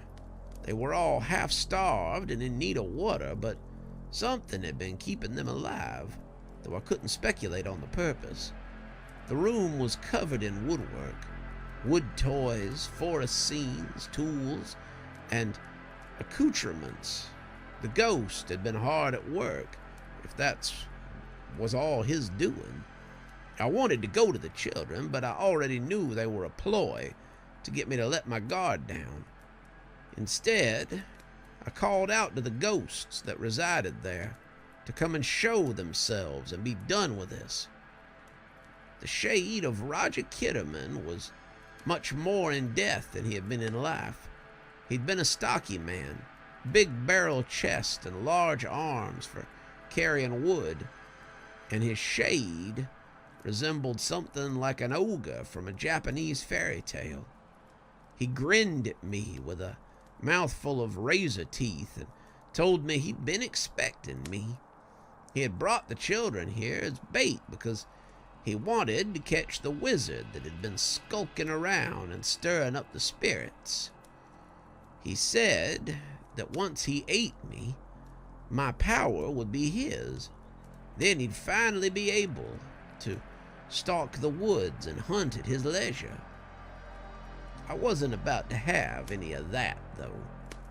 He lunged at me, but I pulled out some runes that glowed when he got close, and he backed away as if I'd threatened him with a branding iron. I started speaking the prayers that I knew, the spells of sealing, and whatever he had been expecting, it clearly wasn't that. He'd gone from being a frightful creature to cowering in no time. I bound him to the earth, I sealed him in the dirt of the house, and I laid a spell on him so that he would never come out of that house or even the basement ever again. He cursed at me, telling me that he would break free and I would live to regret it. But I didn't listen. I went about and freed the kids, letting them head outside before I finished it for good. Once everyone was outside, I spoke a few words and set the house ablaze. The ghost wailed and screamed, telling me that it was only joking, and if I set it free, it would never bother me again. It begged me for mercy. It begged me for redemption, but I was never in the redemption business.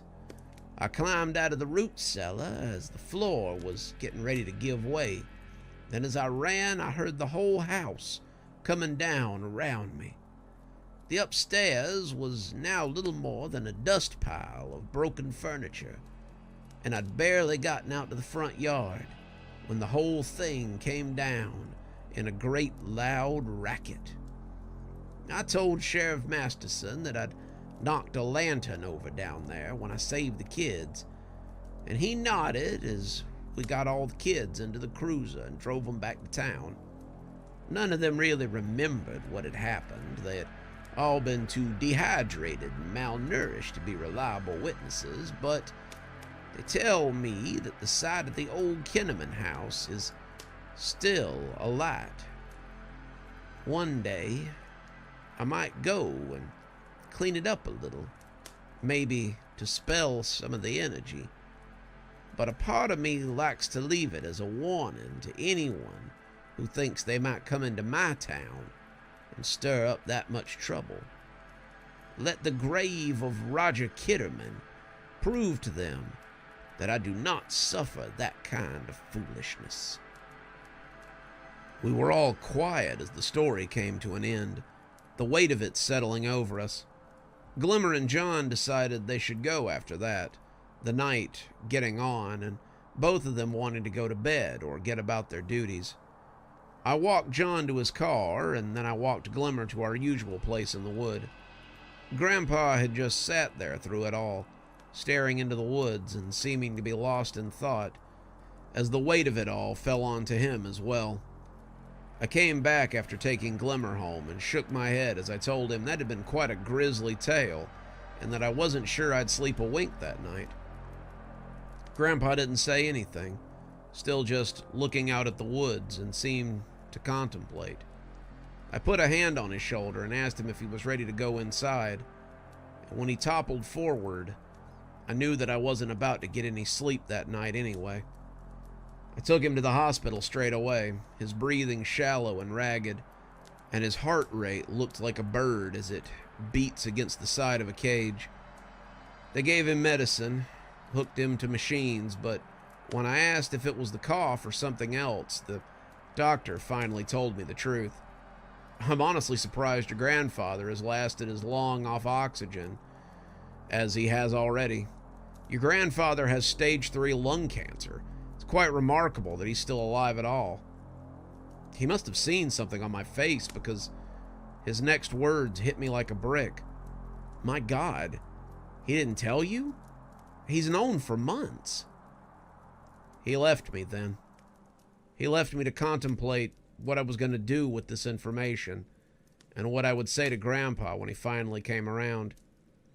Maybe Grandpa's story hadn't been as heavy as I thought it was, because the news I just received felt like a punch in the guts. The only company I had in the hospital was the beeping of the machines. I felt so lonely, sitting in the ER as Grandpa lay in the bed beside me and fought for his life. No more than a few hours ago, we had all been sitting on the back porch, going about our lives as usual, and now it felt like everything had suddenly changed. I had called John and told him what was going on, and he had called some of his friends at the hospital and told them to expect us. John lamented that he couldn't be there, but he had nearly been too drunk to make it home, and he was afraid that if he tried to drive up there, he'd get in an accident. Keep me posted the second you know anything. I want to come visit him, and I want to be there for you. You're my friend, and that's not something that I take lightly, he had said. I appreciated him for that, more than he would ever know. I'd sent Glimmer a text, but Glimmer was always on the move, and who knew when she would get it. She kept the little cell phone charged from the portable batteries that I gave her on her nightly visits, but sometimes she would be away doing things for her tribe, and it would be dead for a couple of days before she made it back to the house. I couldn't be angry about it. She had other responsibilities besides drinking on my back porch with me and my grandpa. But I still missed her when she wasn't around. I'd come to wonder if that's what life would be like once we were married. Me sitting at home wondering when I would see her while she hunted and supported the tribe. Would I move into the cave with the moon elves? Would she move to Grandpa's house to me? If we had children, what would that situation look like? Would they spend their time with her and then come back to see me after dark? I didn't know, and not knowing was harder than answering the questions. I sat with my phone on my knee and just thought about what I should do next and what my options were here. Grandpa had spent about 2 hours in the emergency room before they admitted him. I'd answered about 1,000 questions before his doctor arrived and told me he was going to go up to the ICU. That's when he told me about the condition that Grandpa had been keeping a secret for the last few months. He'd seemed so surprised that I didn't know. He knew that Grandpa wasn't letting me into his doctor's appointments anymore, and he knew that he'd been keeping his diagnosis very hush-hush, but I don't think he suspected that it was a secret even from me. We talked about telling his family, about telling his friends, but you've been his caregiver for nearly half a decade. I assumed you already knew. Why wouldn't I? You take care of him and he depends on you. I'm not sure why he decided to leave you in the dark, but it seems counterproductive to his treatment. I didn't have an answer for that. And it was then that I planted myself in one of the hospital chairs and just started thinking. I could understand why he didn't want to tell my mom. My mother was a harridan, and I think he knew she would ultimately blame me for his condition. I could have no more given him cancer than I could have cured him, but my mother had always seen me as something of a family disappointment. That's why they had sent me to live with Grandpa in the first place. They'd been tired of me wasting my life playing video games and going to school when I felt like it. They'd grown tired of caring for me and decided that if my grandpa was also going to be irresponsible, then maybe we could take care of each other. It had worked out splendidly, the two of us teaching each other and taking care of each other, but no matter what the doctor told her, she would ultimately say that his decline was my fault. My uncle wouldn't blame me, but he wouldn't be able to do anything helpful either. He had his own life, he had a career, and he wasn't going to be able to fix Grandpa, so he would just wait around for the inevitable. None of them knew what Grandpa did. None of them knew about the life he lived. None of them would have believed me if I told them. My uncle and my aunt and my mother were all firmly positioned in the real world, and none of them had any time for magic or fantasy, which was Grandpa's bread and butter. I didn't even know what would happen if Grandpa died. We had never really talked about the will, or about what would happen to his house or his things. I assumed they would go to my mother and his other children, but Grandpa had hinted many times that he wanted to leave certain things to me. He knew that anything he left my mom would be sold, and anything he left my uncle or my aunt would sit in a corner and collect dust. My uncle had his own problems, and my mother had debts that she would want to pay with Grandpa's antiques and his eccentric novelties. In the end, I could be out of a home and in need of somewhere else to stay in very short order. I looked at the old man as he lay in his bed, one machine breathing for him as another machine beeped his life away. I sure do wish you were here to tell me a story about how this was absolutely normal and how everything was going to be okay. Seemed like Grandpa always had a story about how whatever was going on was nothing when it was compared to something he had done. Nothing could beat a Grandpa story for making everything seem nice and normal and manageable. That had always been Grandpa's superpower. He could put you at ease with a well-timed story and a bottle of beer and a little time spent on the back porch as nature happened around you. I swiped a hand across my face and realized I was crying. I wasn't ready to lose Grandpa, but I didn't want to see him exist like this. Grandpa would have considered this some kind of hell, and I didn't know what to do to get him out of here. Marcus? I looked up at the sound of my name and saw Dr. Winters standing in the doorway to Grandpa's ICU room. She was wearing a white coat that I'd never seen before and carrying a chart. She looked like any of the doctors here, and I suppose that was by design, if she was trying to blend in. Dr. Winters, I said, as I wiped my face and tried not to let her see me cry. What are you doing here? I didn't know you did rounds at the hospital. She smiled and had the good grace to pretend that she hadn't seen my sorrow. I do psychiatric consults every now and again. The clinic, I know, seems a little gimmicky, but I really do have a degree in psychiatric medicine. You'd be surprised how easy it is to get a doctorate when you have access to the wealth of knowledge humanity has accumulated over the years. I actually finished my doctorate in a year and a half, and it's probably the only reason I haven't been shut down for what I do. I saw your grandfather's name on the hospital roster and decided that I'd come up and see if he was okay. One look at him had her shaking her head, and I saw her wipe at her own eyes before she said, I'm sorry. Of course, he isn't okay. They don't put people in the ICU for no reason. Marcus, I wish there was something I could do, but oncology isn't really my strong suit. I nodded, but then I looked at her as if she had let slip something that maybe she shouldn't have. Wait, how do you know he has cancer? He came to me about a month ago, she said with a sigh. He made me promise that I wouldn't talk to you. I begged him to tell you. It wasn't fair. You were taking care of him and you didn't know, but he said he didn't want you to worry, and I promised I would keep his secret. I thought about that for a moment.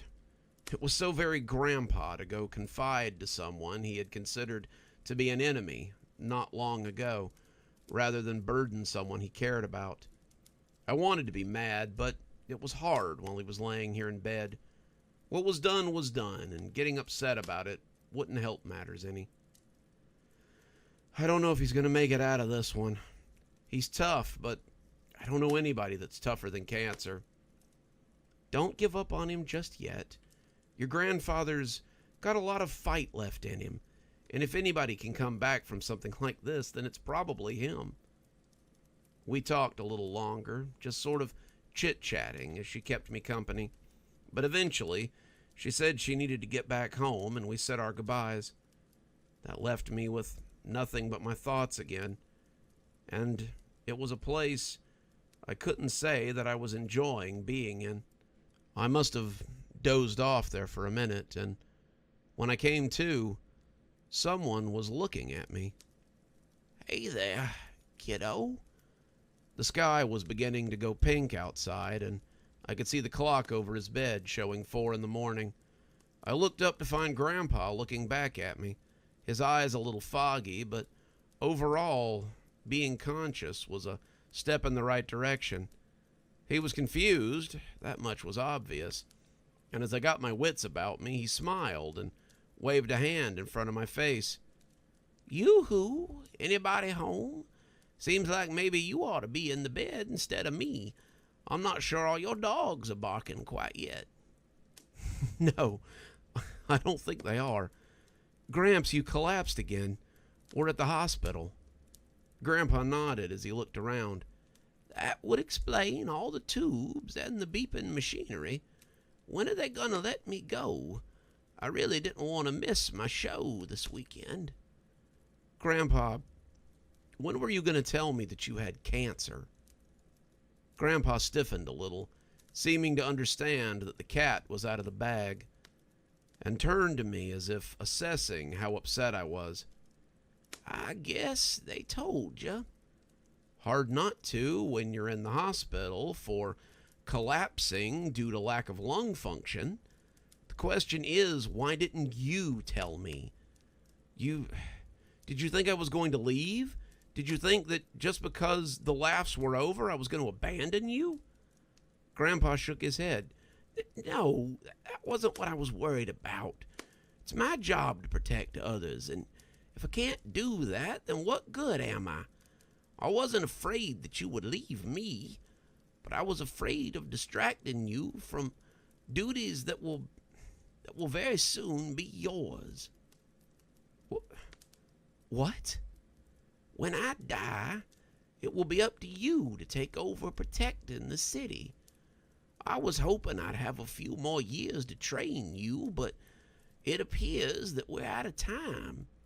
You'll have to lean on the people who are here to help you, and they'll probably have to lean on you. Be good to them, and don't blame yourself for what's happening to me. You couldn't have stopped it any more than I could have. Been looking for some way to fix it for a while now, but can't seem to find any way to cure what's inside me. I may have some options, but most of them are just as bleak as dying. I wanted your memories of me to be good ones, to be happy, and I didn't want you to remember me as a sick old man dying in bed. I didn't know what to say to that. I reached out and took Grandpa's hand, and the two of us just sat in a companionable silence for a while. We didn't say much. There was really nothing to say. The two of us were scared and didn't know what the future might hold, but I knew I wanted to be there for Grandpa when the time came. I picked my head up when I heard a ruckus out in the hallway. Someone was explaining to someone that they couldn't just go in there, and a familiar voice was telling them that they couldn't stop her. My fiancé is there with his grandfather, a man I have known since I was a child. I will go in and see him, and you cannot stop me. Ma'am, if he's in there, you have to understand there's protocols for this. I can't just let you in dressed, well, like that. The hospital has rules, and you can't just do whatever you want. Now I'm gonna have to ask you to... He made a noise then, a weird, grunting, high-pitched noise that made me think he had probably tried to grab her. Touch me again, and you'll be in a heightened state of something, though it probably won't be sadness. We went to stand in the memorial garden after that, both John and I thinking it might be a good idea to get Glimmer out of sight. I brought them up to speed on what was going on, and all of us, even Frankie, seemed to feel the gravity of the situation. Grandpa might leave the hospital, but he probably wasn't going to be the same old man that we had all grown to love. Something had changed, and I wasn't sure what to do about it. John assured me that he would be there for me if I needed him, and Glimmer said that she would always be there for me if I needed her. Frankie said that she would help too, though she was new to our problems and our little family, so she probably didn't understand what exactly she was agreeing to. We sat and talked for a little while, the sun coming up over the edge of the garden, before John and Glimmer decided to take their leave. I went back inside and returned to Grandpa's room to find him asleep. That was good. Let the old man get his sleep. The next few days, weeks, or maybe even months were probably going to be messy. I want to come with you. It was the earliest I had ever seen Glimmer come out of the woods, and I was honestly touched that she wanted to come out bad enough to risk the sun. Grandpa and I had been preparing to go to dinner with my parents and my uncle. It was something we'd been planning for a while, a way that Grandpa could tell them what was going on without scaring them too much. I had to figure that most of them had expected the old man would eventually croak, but it was still something we needed to do. It was also going to be a 3-ring circus that I did not want Glimmer to be a part of. Glimmer's nature was that of a warrior, and I was often glad for it. As someone who relied on magic over muscle, I was often glad to have a barbarian princess at my side who could put down threats 3 times her size without batting an eye. But this was not going to be one of those times. She wanted to protect Grandpa and me from my family, and such things could go very badly if my very opinionated fiancé met my very boisterous mother. And for someone I had seen gut brown bears out in the middle of the woods, it was just about the cutest thing I had ever seen. You can't stop me. If I have to follow you all the way, there I'll go with you. Honey, this is going to be bad. This is not how I want you to meet my parents, and for them to remember you. There will be other times for this, but right now, I just want to survive. When all this is done, we may have some time to go meet my parents formally in a place where they're not going to immediately hate you. Tonight, however, I want you to stay here. Please? I added, as if the pleasantry would make the medicine any easier to swallow. She looked ready to argue about it, but then finally shook her head and kissed me on the cheek. You can be a particularly infuriating male sometimes. It's not as if I would bust your mother's head in if she were to insult me. I'm not so sure about that. My mother can be pretty insulting. She kissed me on my mouth then, and the kiss was full of heat. "Come on, I'm not getting any younger, less sick in here," Grandpa yelled from the cab of the truck. I blushed, gave her a last hug, and climbed in, telling her I would tell her about it later that night. You'd better, or else I might bust your head in. With that, we pulled out of the driveway and began to head towards Javier's Mexican experience. Javier's was a place that we liked to go for special events.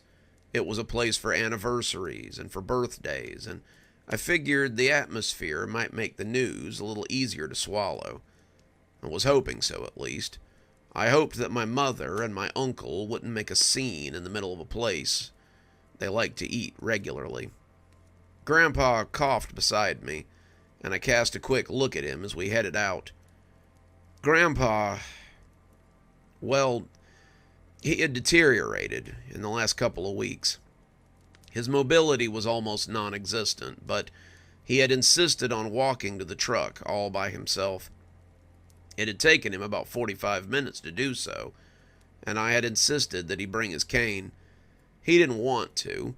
He said that was for old people, but I was pretty insistent, and he finally gave up. It wasn't his legs. His legs were still as hardy as ever. It was his lungs. Grandpa just got out of breath so easily these days.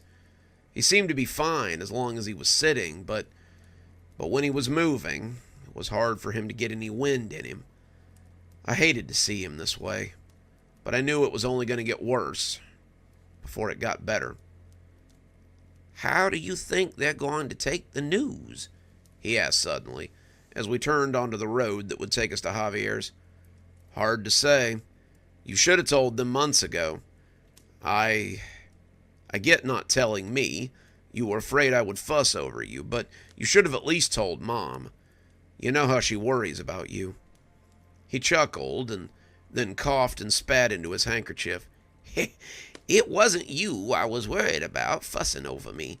Your mother is a world-class fusser. She would have come down to live with me if she knew. She would have made your life hell, I'm not afraid to tell you." I lived with her for 22 years. I remember how much of a pain she can be sometimes. We rode in silence for a few minutes, both of us dreading what was about to come. "It reminds me of my own grandmother's passing," Grandpa said all at once. "I thought you weren't there for that." "Oh, I wasn't. I was too young to be there for anything like that, but I wished I had been. The idea that your grandmother died in such a way always made me feel terrible. She needed somebody to be with her. She had been with so many others when they were dying that it only seemed right that she had somebody to hold her hand and tell her everything was going to be okay." I reached over and grabbed his wrinkled hand. "When the time comes, I want to be there for you." He smiled at me. I would expect nothing less. When a teacher dies, they say the student truly comes into their power. I would hope that a little of mine would pass on to you, so that the transition would be even smoother." I wiped my eyes as I steered with my knees, our hands gripped together as we drove to the restaurant. Something I've always wondered about, I asked, more to change the subject than anything. Why didn't Mom or any of her siblings get powers? "Hard to say. Sometimes it skips a generation. I got lucky. I had my grandmother to help me figure out mine, but I had honestly expected that either your mother or your uncle would have seen a little of the gift. I think your mother has a little, but it's nothing more than a lucky guess now and then, or maybe a spark of intuition sometimes. I think she resented it. She always rolled her eyes at me when I talked about exercising spirits or using my gift." But she's seen you use them. She knew you had actual powers. Didn't she? Grandpa shrugged and coughed again. When she was a child, yes. When she was a child, she still wanted to learn, but when it didn't come to her as it had come to me, she decided it was a trick. It was something I was using to mock her, and she grew disinterested. Frank thought it was neat when he was younger, but he stopped believing in magic long before she did. What is it that they always say? Strong men make easy times, and easy times make weak men, and weak men make hard times, etc., etc. My kids grew up with a distinct lack of magic. Their lives were so different from mine, and maybe that's a good thing. It led you to discover power, and I think that might be even better." "Why do you say that?" I asked, as we turned into Javier's.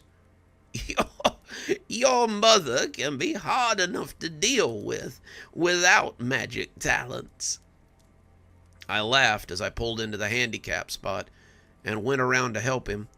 His cane crunched against the gravel as we walked, and it would be easy to take a tumble out here if I weren't paying attention. I came in right behind him, the door revealing a festive atmosphere. Families were laughing, enjoying each other's company, and it was an interesting contrast from the group we were going to meet. It's weird, but I don't think I've talked much about my family. Grandpa is generally the most genial of them, and it only gets worse from there. My mother is a large woman in her late 50s.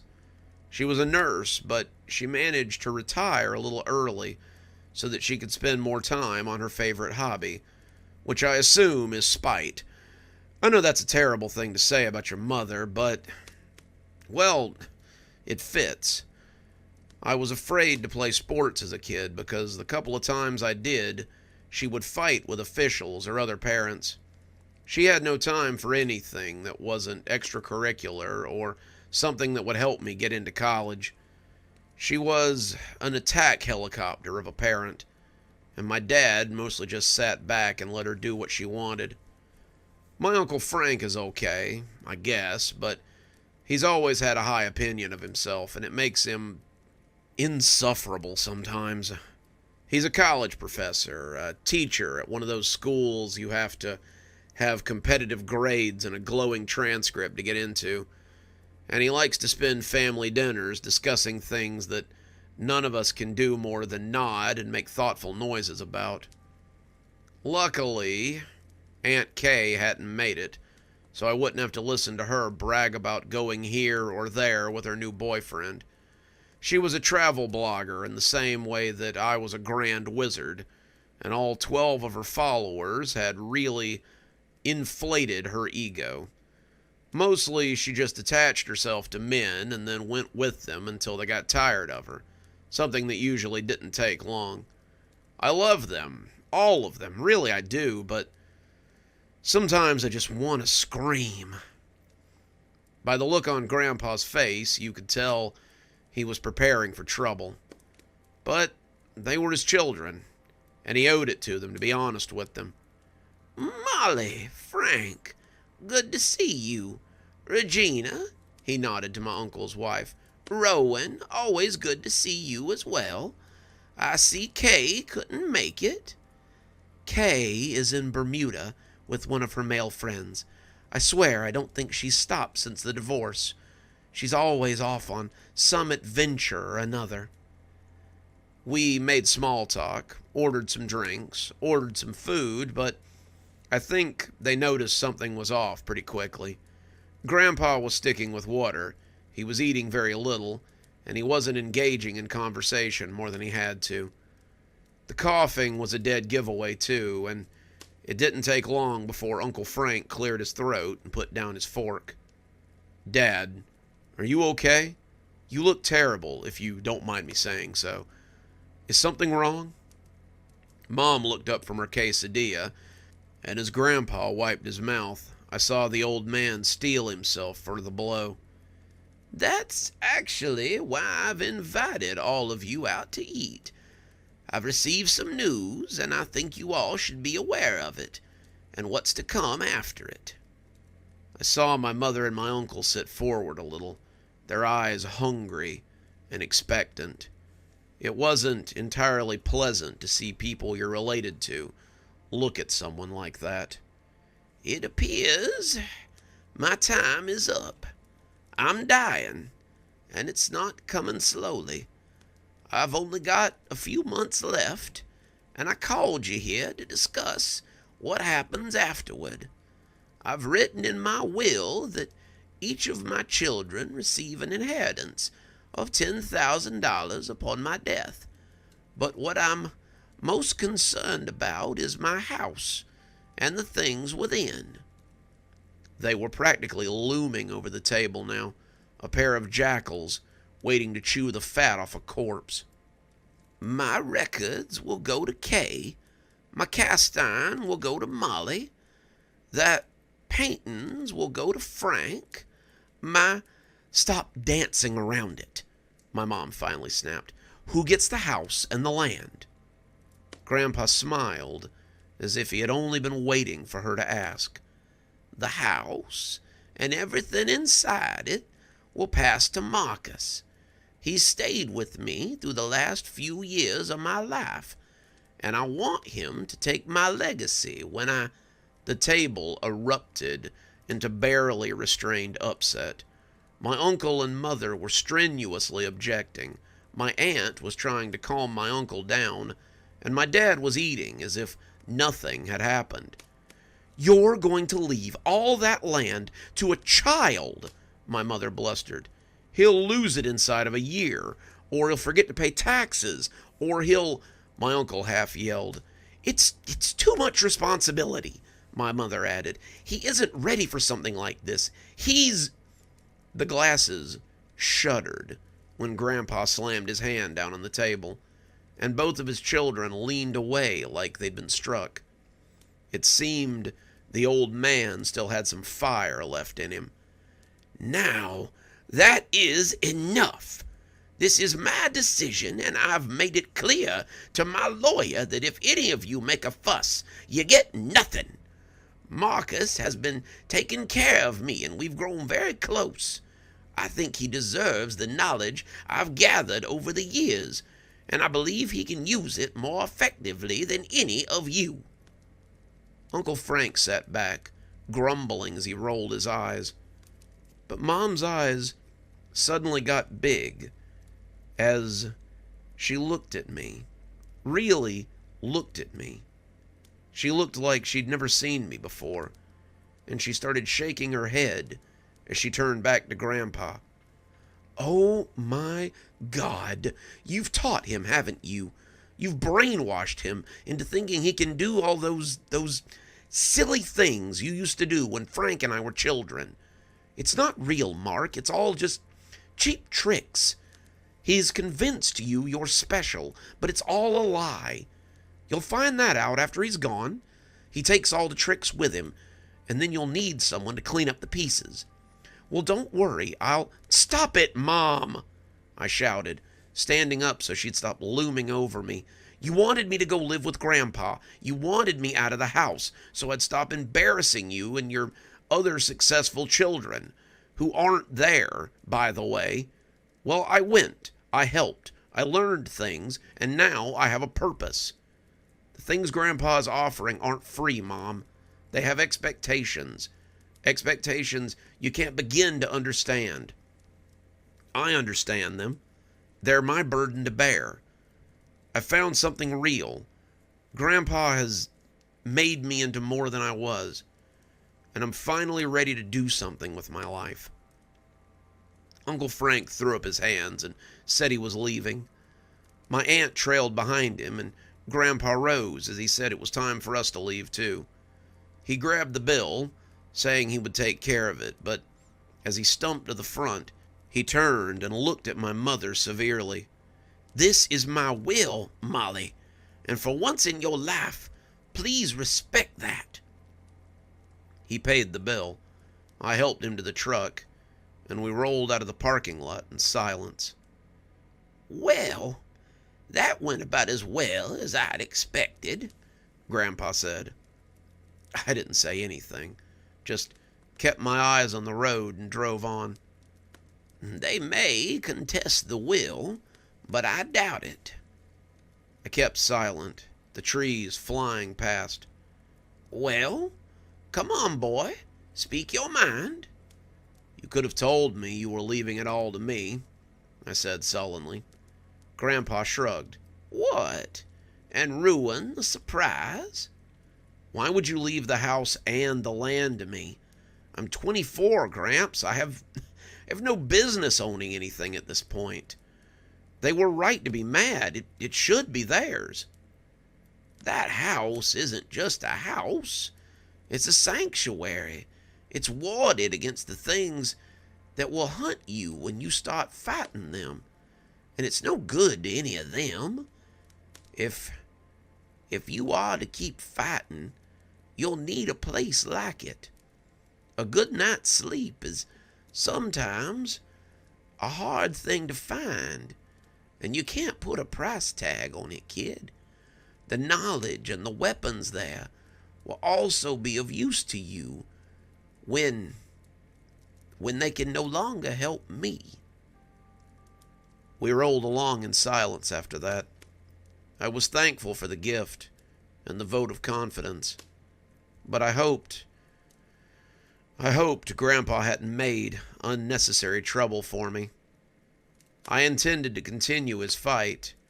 It wasn't what I'd been trained for, but a time after Grandpa wasn't something I liked to dwell on. It had been about a month since the disastrous dinner, and Grandpa was going downhill fast. He had taken to spending a lot of time in his room.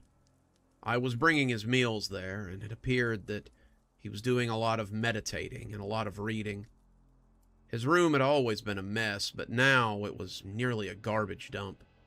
Books and old plates and trash were laid helter-skelter everywhere. But Grandpa didn't seem to notice.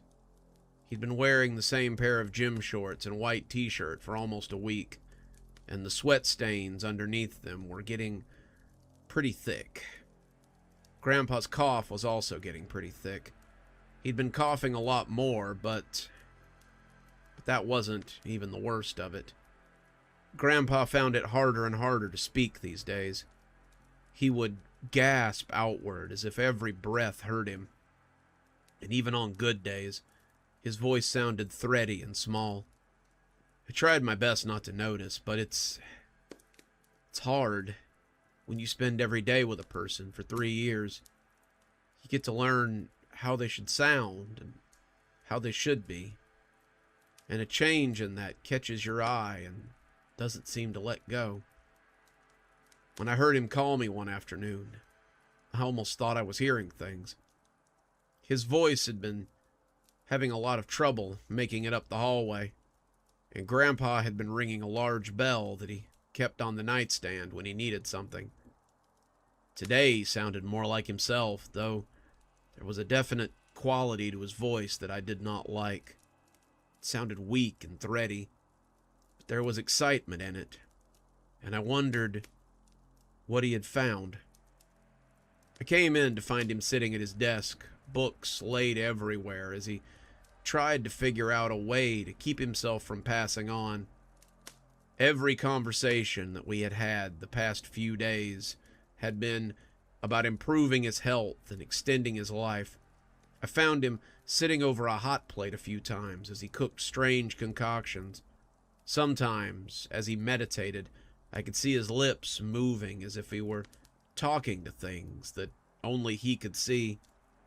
He had taken down a few of the dark tomes that I suspected were bound in something a little worse than leather, but they remained unopened on the corner of his desk, as if that was a line he still wasn't going to cross. "What's up, Gramps? Did you need something to eat?" No. I need to talk with you for a minute. Come in and shut the door. It's cold out there. The whole house was the same temperature, but Grandpa's room had a heater in it, and as I sat down, I could already feel my shirt beginning to stick to me. It felt like it was 90 degrees in there, and I couldn't imagine that was any good for Grandpa's lung condition. I didn't know, though. Maybe heat would help break up some of whatever was in there, or maybe it would help him breathe a little better. I would have given just about anything to hear him breathe right again. As you know, the anniversary of my deal with the Weldergeist is coming up. I'm going to be hard-pressed to hide in my current state, and I'm running out of options. I sat there looking at him, waiting for him to tell me what was going on, but instead, he stared right back at me as if he were waiting for suggestions. Grandpa without a plan was something I was having to get used to, and it felt like flying by the seat of my pants for the most part. Grandpa had never failed to know what we were doing and what was going on, and I didn't like the uncertainty that surrounded our powwows lately. Well, what do you want me to do? I can't exactly hide you. You've already told me that this thing can see through magic, and we can't exactly hide you away anywhere where he's not going to hear you wheezing and coughing. I guess we could get in the truck and drive, but you've told me that won't do any good either a couple of times. Correct. I tried it once, and he almost got me. That was the time before you moved in, when I disappeared for 3 days. I got lost, and just...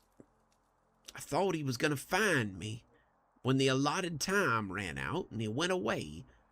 Never tried that again. It just seemed too close for comfort. No, I'm thinking that we might have to try something a little more drastic. If he gets me, then there will be no dying. Well, I will die, but he'll also take my soul, and the prospect of whatever he would do with it doesn't sound very healthy. No, I've been doing some research, and I think there's only one answer to keep me out of the hands of the Weldergeist. My eyes got a little big as I thought about the prospects. Are you saying you found a way to extend your life? Have you found a way to cure yourself? Sort of. I've found something, but I'm still weighing my options. No, what I'm suggesting is that we go on a hike the day that the Weldergeist is supposed to come after me. A hike? Gramps, you can barely make it to the bathroom sometimes. How exactly are you going to go on a hike? Grandpa bit his lower lip, and it was the most indecisive I'd ever seen the old man. It scared the crap out of me, because I wasn't used to seeing him this ragged. He really was just making this up as he went along, and I wasn't sure what the end result was going to be. Well, it's less of a hike and more of you carrying me as we head through the woods. We're going to the secret grove, the one where my friend is. You remember the one I told you about? The one that's a tree. Yeah, I remember. Is the grove special or something? Can the Weldergeist not get us there? I think it should protect us. There's something there that will keep the Weldergeist at bay. Something that may help me escape him altogether. Once I get it, I can die in peace. Hopefully it will cure me, will cure whatever's wrong with me, so that my death will be a long time to come. I was speechless. Gramps, that's great. What are we waiting for? Let's go right now. We don't have to wait for the Weldergeist. We can go right now. And No, it has to be then. It has to be at that very moment, or it may not work. There's also some other avenues I'd like to explore before I commit to that particular course of action. Don't worry, I'm not very heavy these days. I figure you can carry me on your back along with whatever supplies you have, and we can make pretty good time. So what do you say? Are you up for it? Like you have to ask. Of course I'm up for it. Good, he said with a little wheeze as he covered his mouth with a handkerchief. That's good. Just make sure you're ready when the day comes. We have to leave early, and we have to get there right around sunset. Any earlier, and he may catch us, but any later, and the whole trip will have been for nothing." I didn't like the look on Grandpa's face when he said any of that. The look was resolved, as if he'd made peace with whatever he was about to do. "Gramps." He looked up from the book he'd been reading, and I realized he'd not expected me to linger. "Why does he hunt you?" Grandpa opened his mouth and then closed it again, like a fish coming out of a pond. He sputtered a little cough as he wiped his mouth, and when he turned back, I realized he had decided not to tell me. I wasn't going to take no for an answer this time, though. Grandpa had always been very cagey about his relationship with the Weldergeist, but I felt like time was getting short, and it might be now or never. It's not important. The important part is... It's important to me. I want to know. You constantly tell me not to let this thing get into my head and not to let it tempt me, but you have a deal with it already. It sounds as if your grandmother had a deal with it too, so these deals may very well be generational. I want to know why you broke your cardinal rule and made a deal with something like this. Grandpa looked like he was going to tell me to mind my own business and get out of his office, but he turned around and steepled his fingers in front of his face instead. "That's a painful story, kiddo. I'll tell you if you won't, but you have to be very sure that it's what you want. It might make you think less of your old grandpa. It might make you realize just how human I really am." I rolled my eyes. "Come off it, Gramps. I already know you're a human with flaws and warts and all that. Let's hear it. I promise I won't judge you too harshly." Grandpa nodded, coughing into his handkerchief before beginning a story I thought I'd never hear. "You have to understand that me and the Weldergeist are pretty recent history. I've only had a deal with him for the last 6 or 7 years. He came to me in a moment of weakness, and he knew just what to say to make a deal with me. You can do the math yourself, but I'm sure it's pretty obvious what my moment of weakness was. Your grandmother had just passed. It was peaceful. She went in her sleep as we lay next to each other, but to me, it was devastating to be left behind by someone I'd cared for so deeply and had lived through so much with. This was before you came to live with me, and it was probably the catalyst for my slow decline into needing help. After the funeral, I didn't know what to do with myself. I just sat there and tried to get back to something like normal. But normalcy just wouldn't return. It was the little things. Having to make my own breakfast when she had always been up and cooking even before I rose. Looking out the window and not seeing her working in the garden. Sitting down to watch a show and not having to squabble over the remote with her. Rolling over in bed and finding her spot empty instead of full of this woman that I loved. I would forget sometimes that she was dead, and then I'd see her empty chair, or look at her cleaned-off nightstand, or see her vanity with dust on the mirror. And it would hit me all over again. It was one of the few times your mother had been truly helpful, but she and your aunt were cruel as well.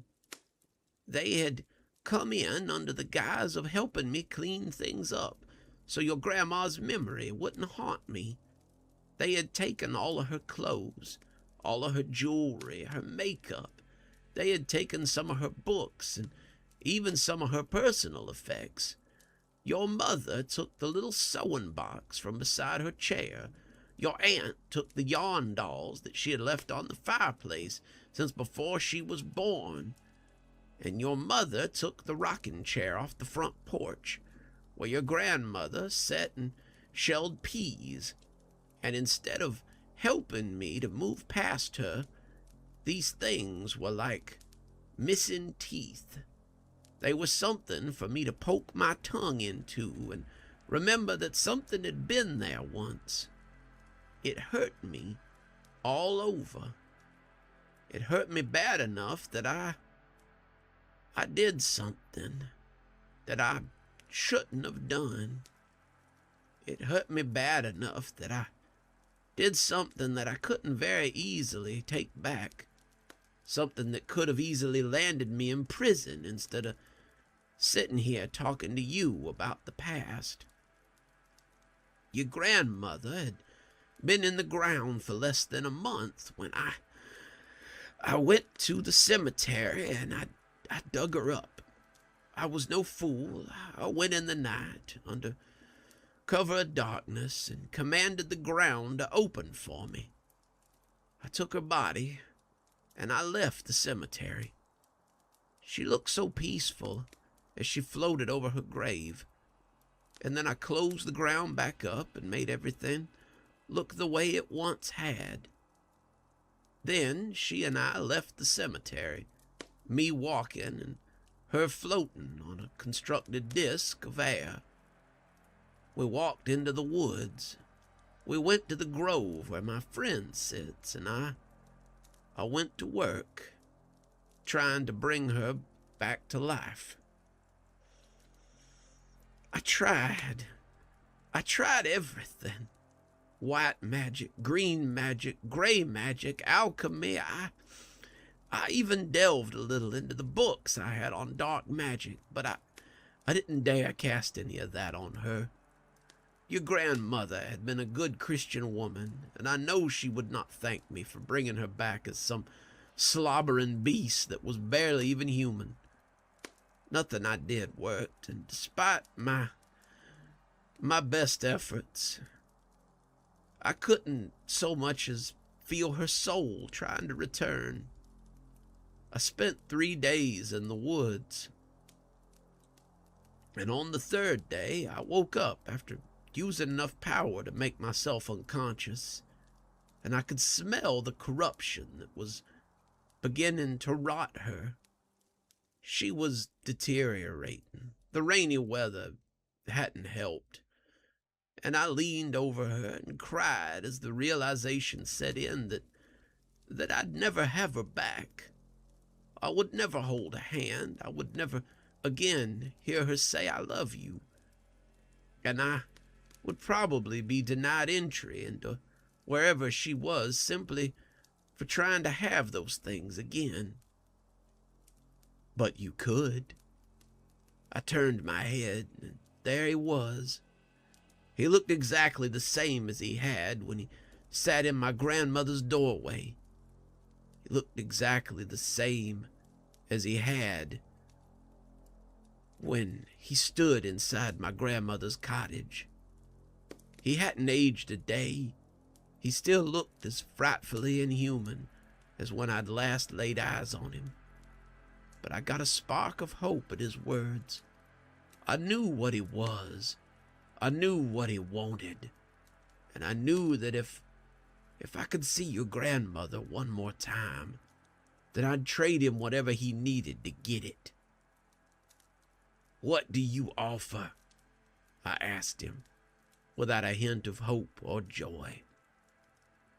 "You know what I want," he said, and his voice was utterly devoid of joy or good humor. "You know the price of such power, and you know that I possess it."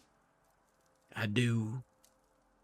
He held out his hand, his old grin returning as he began the contract. "Then do we have a deal?" I started to reach for him, but then I stopped my hand midway. I will agree to your terms, but I wish to make an addendum. He raised an eyebrow at that. Go on. I will give you my soul at the end of 1 year, but only if you can find me on the anniversary of our deal.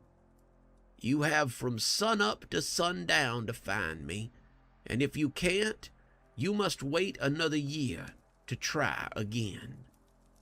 The Weldergeist thought about this, nodding as he held his hand out again.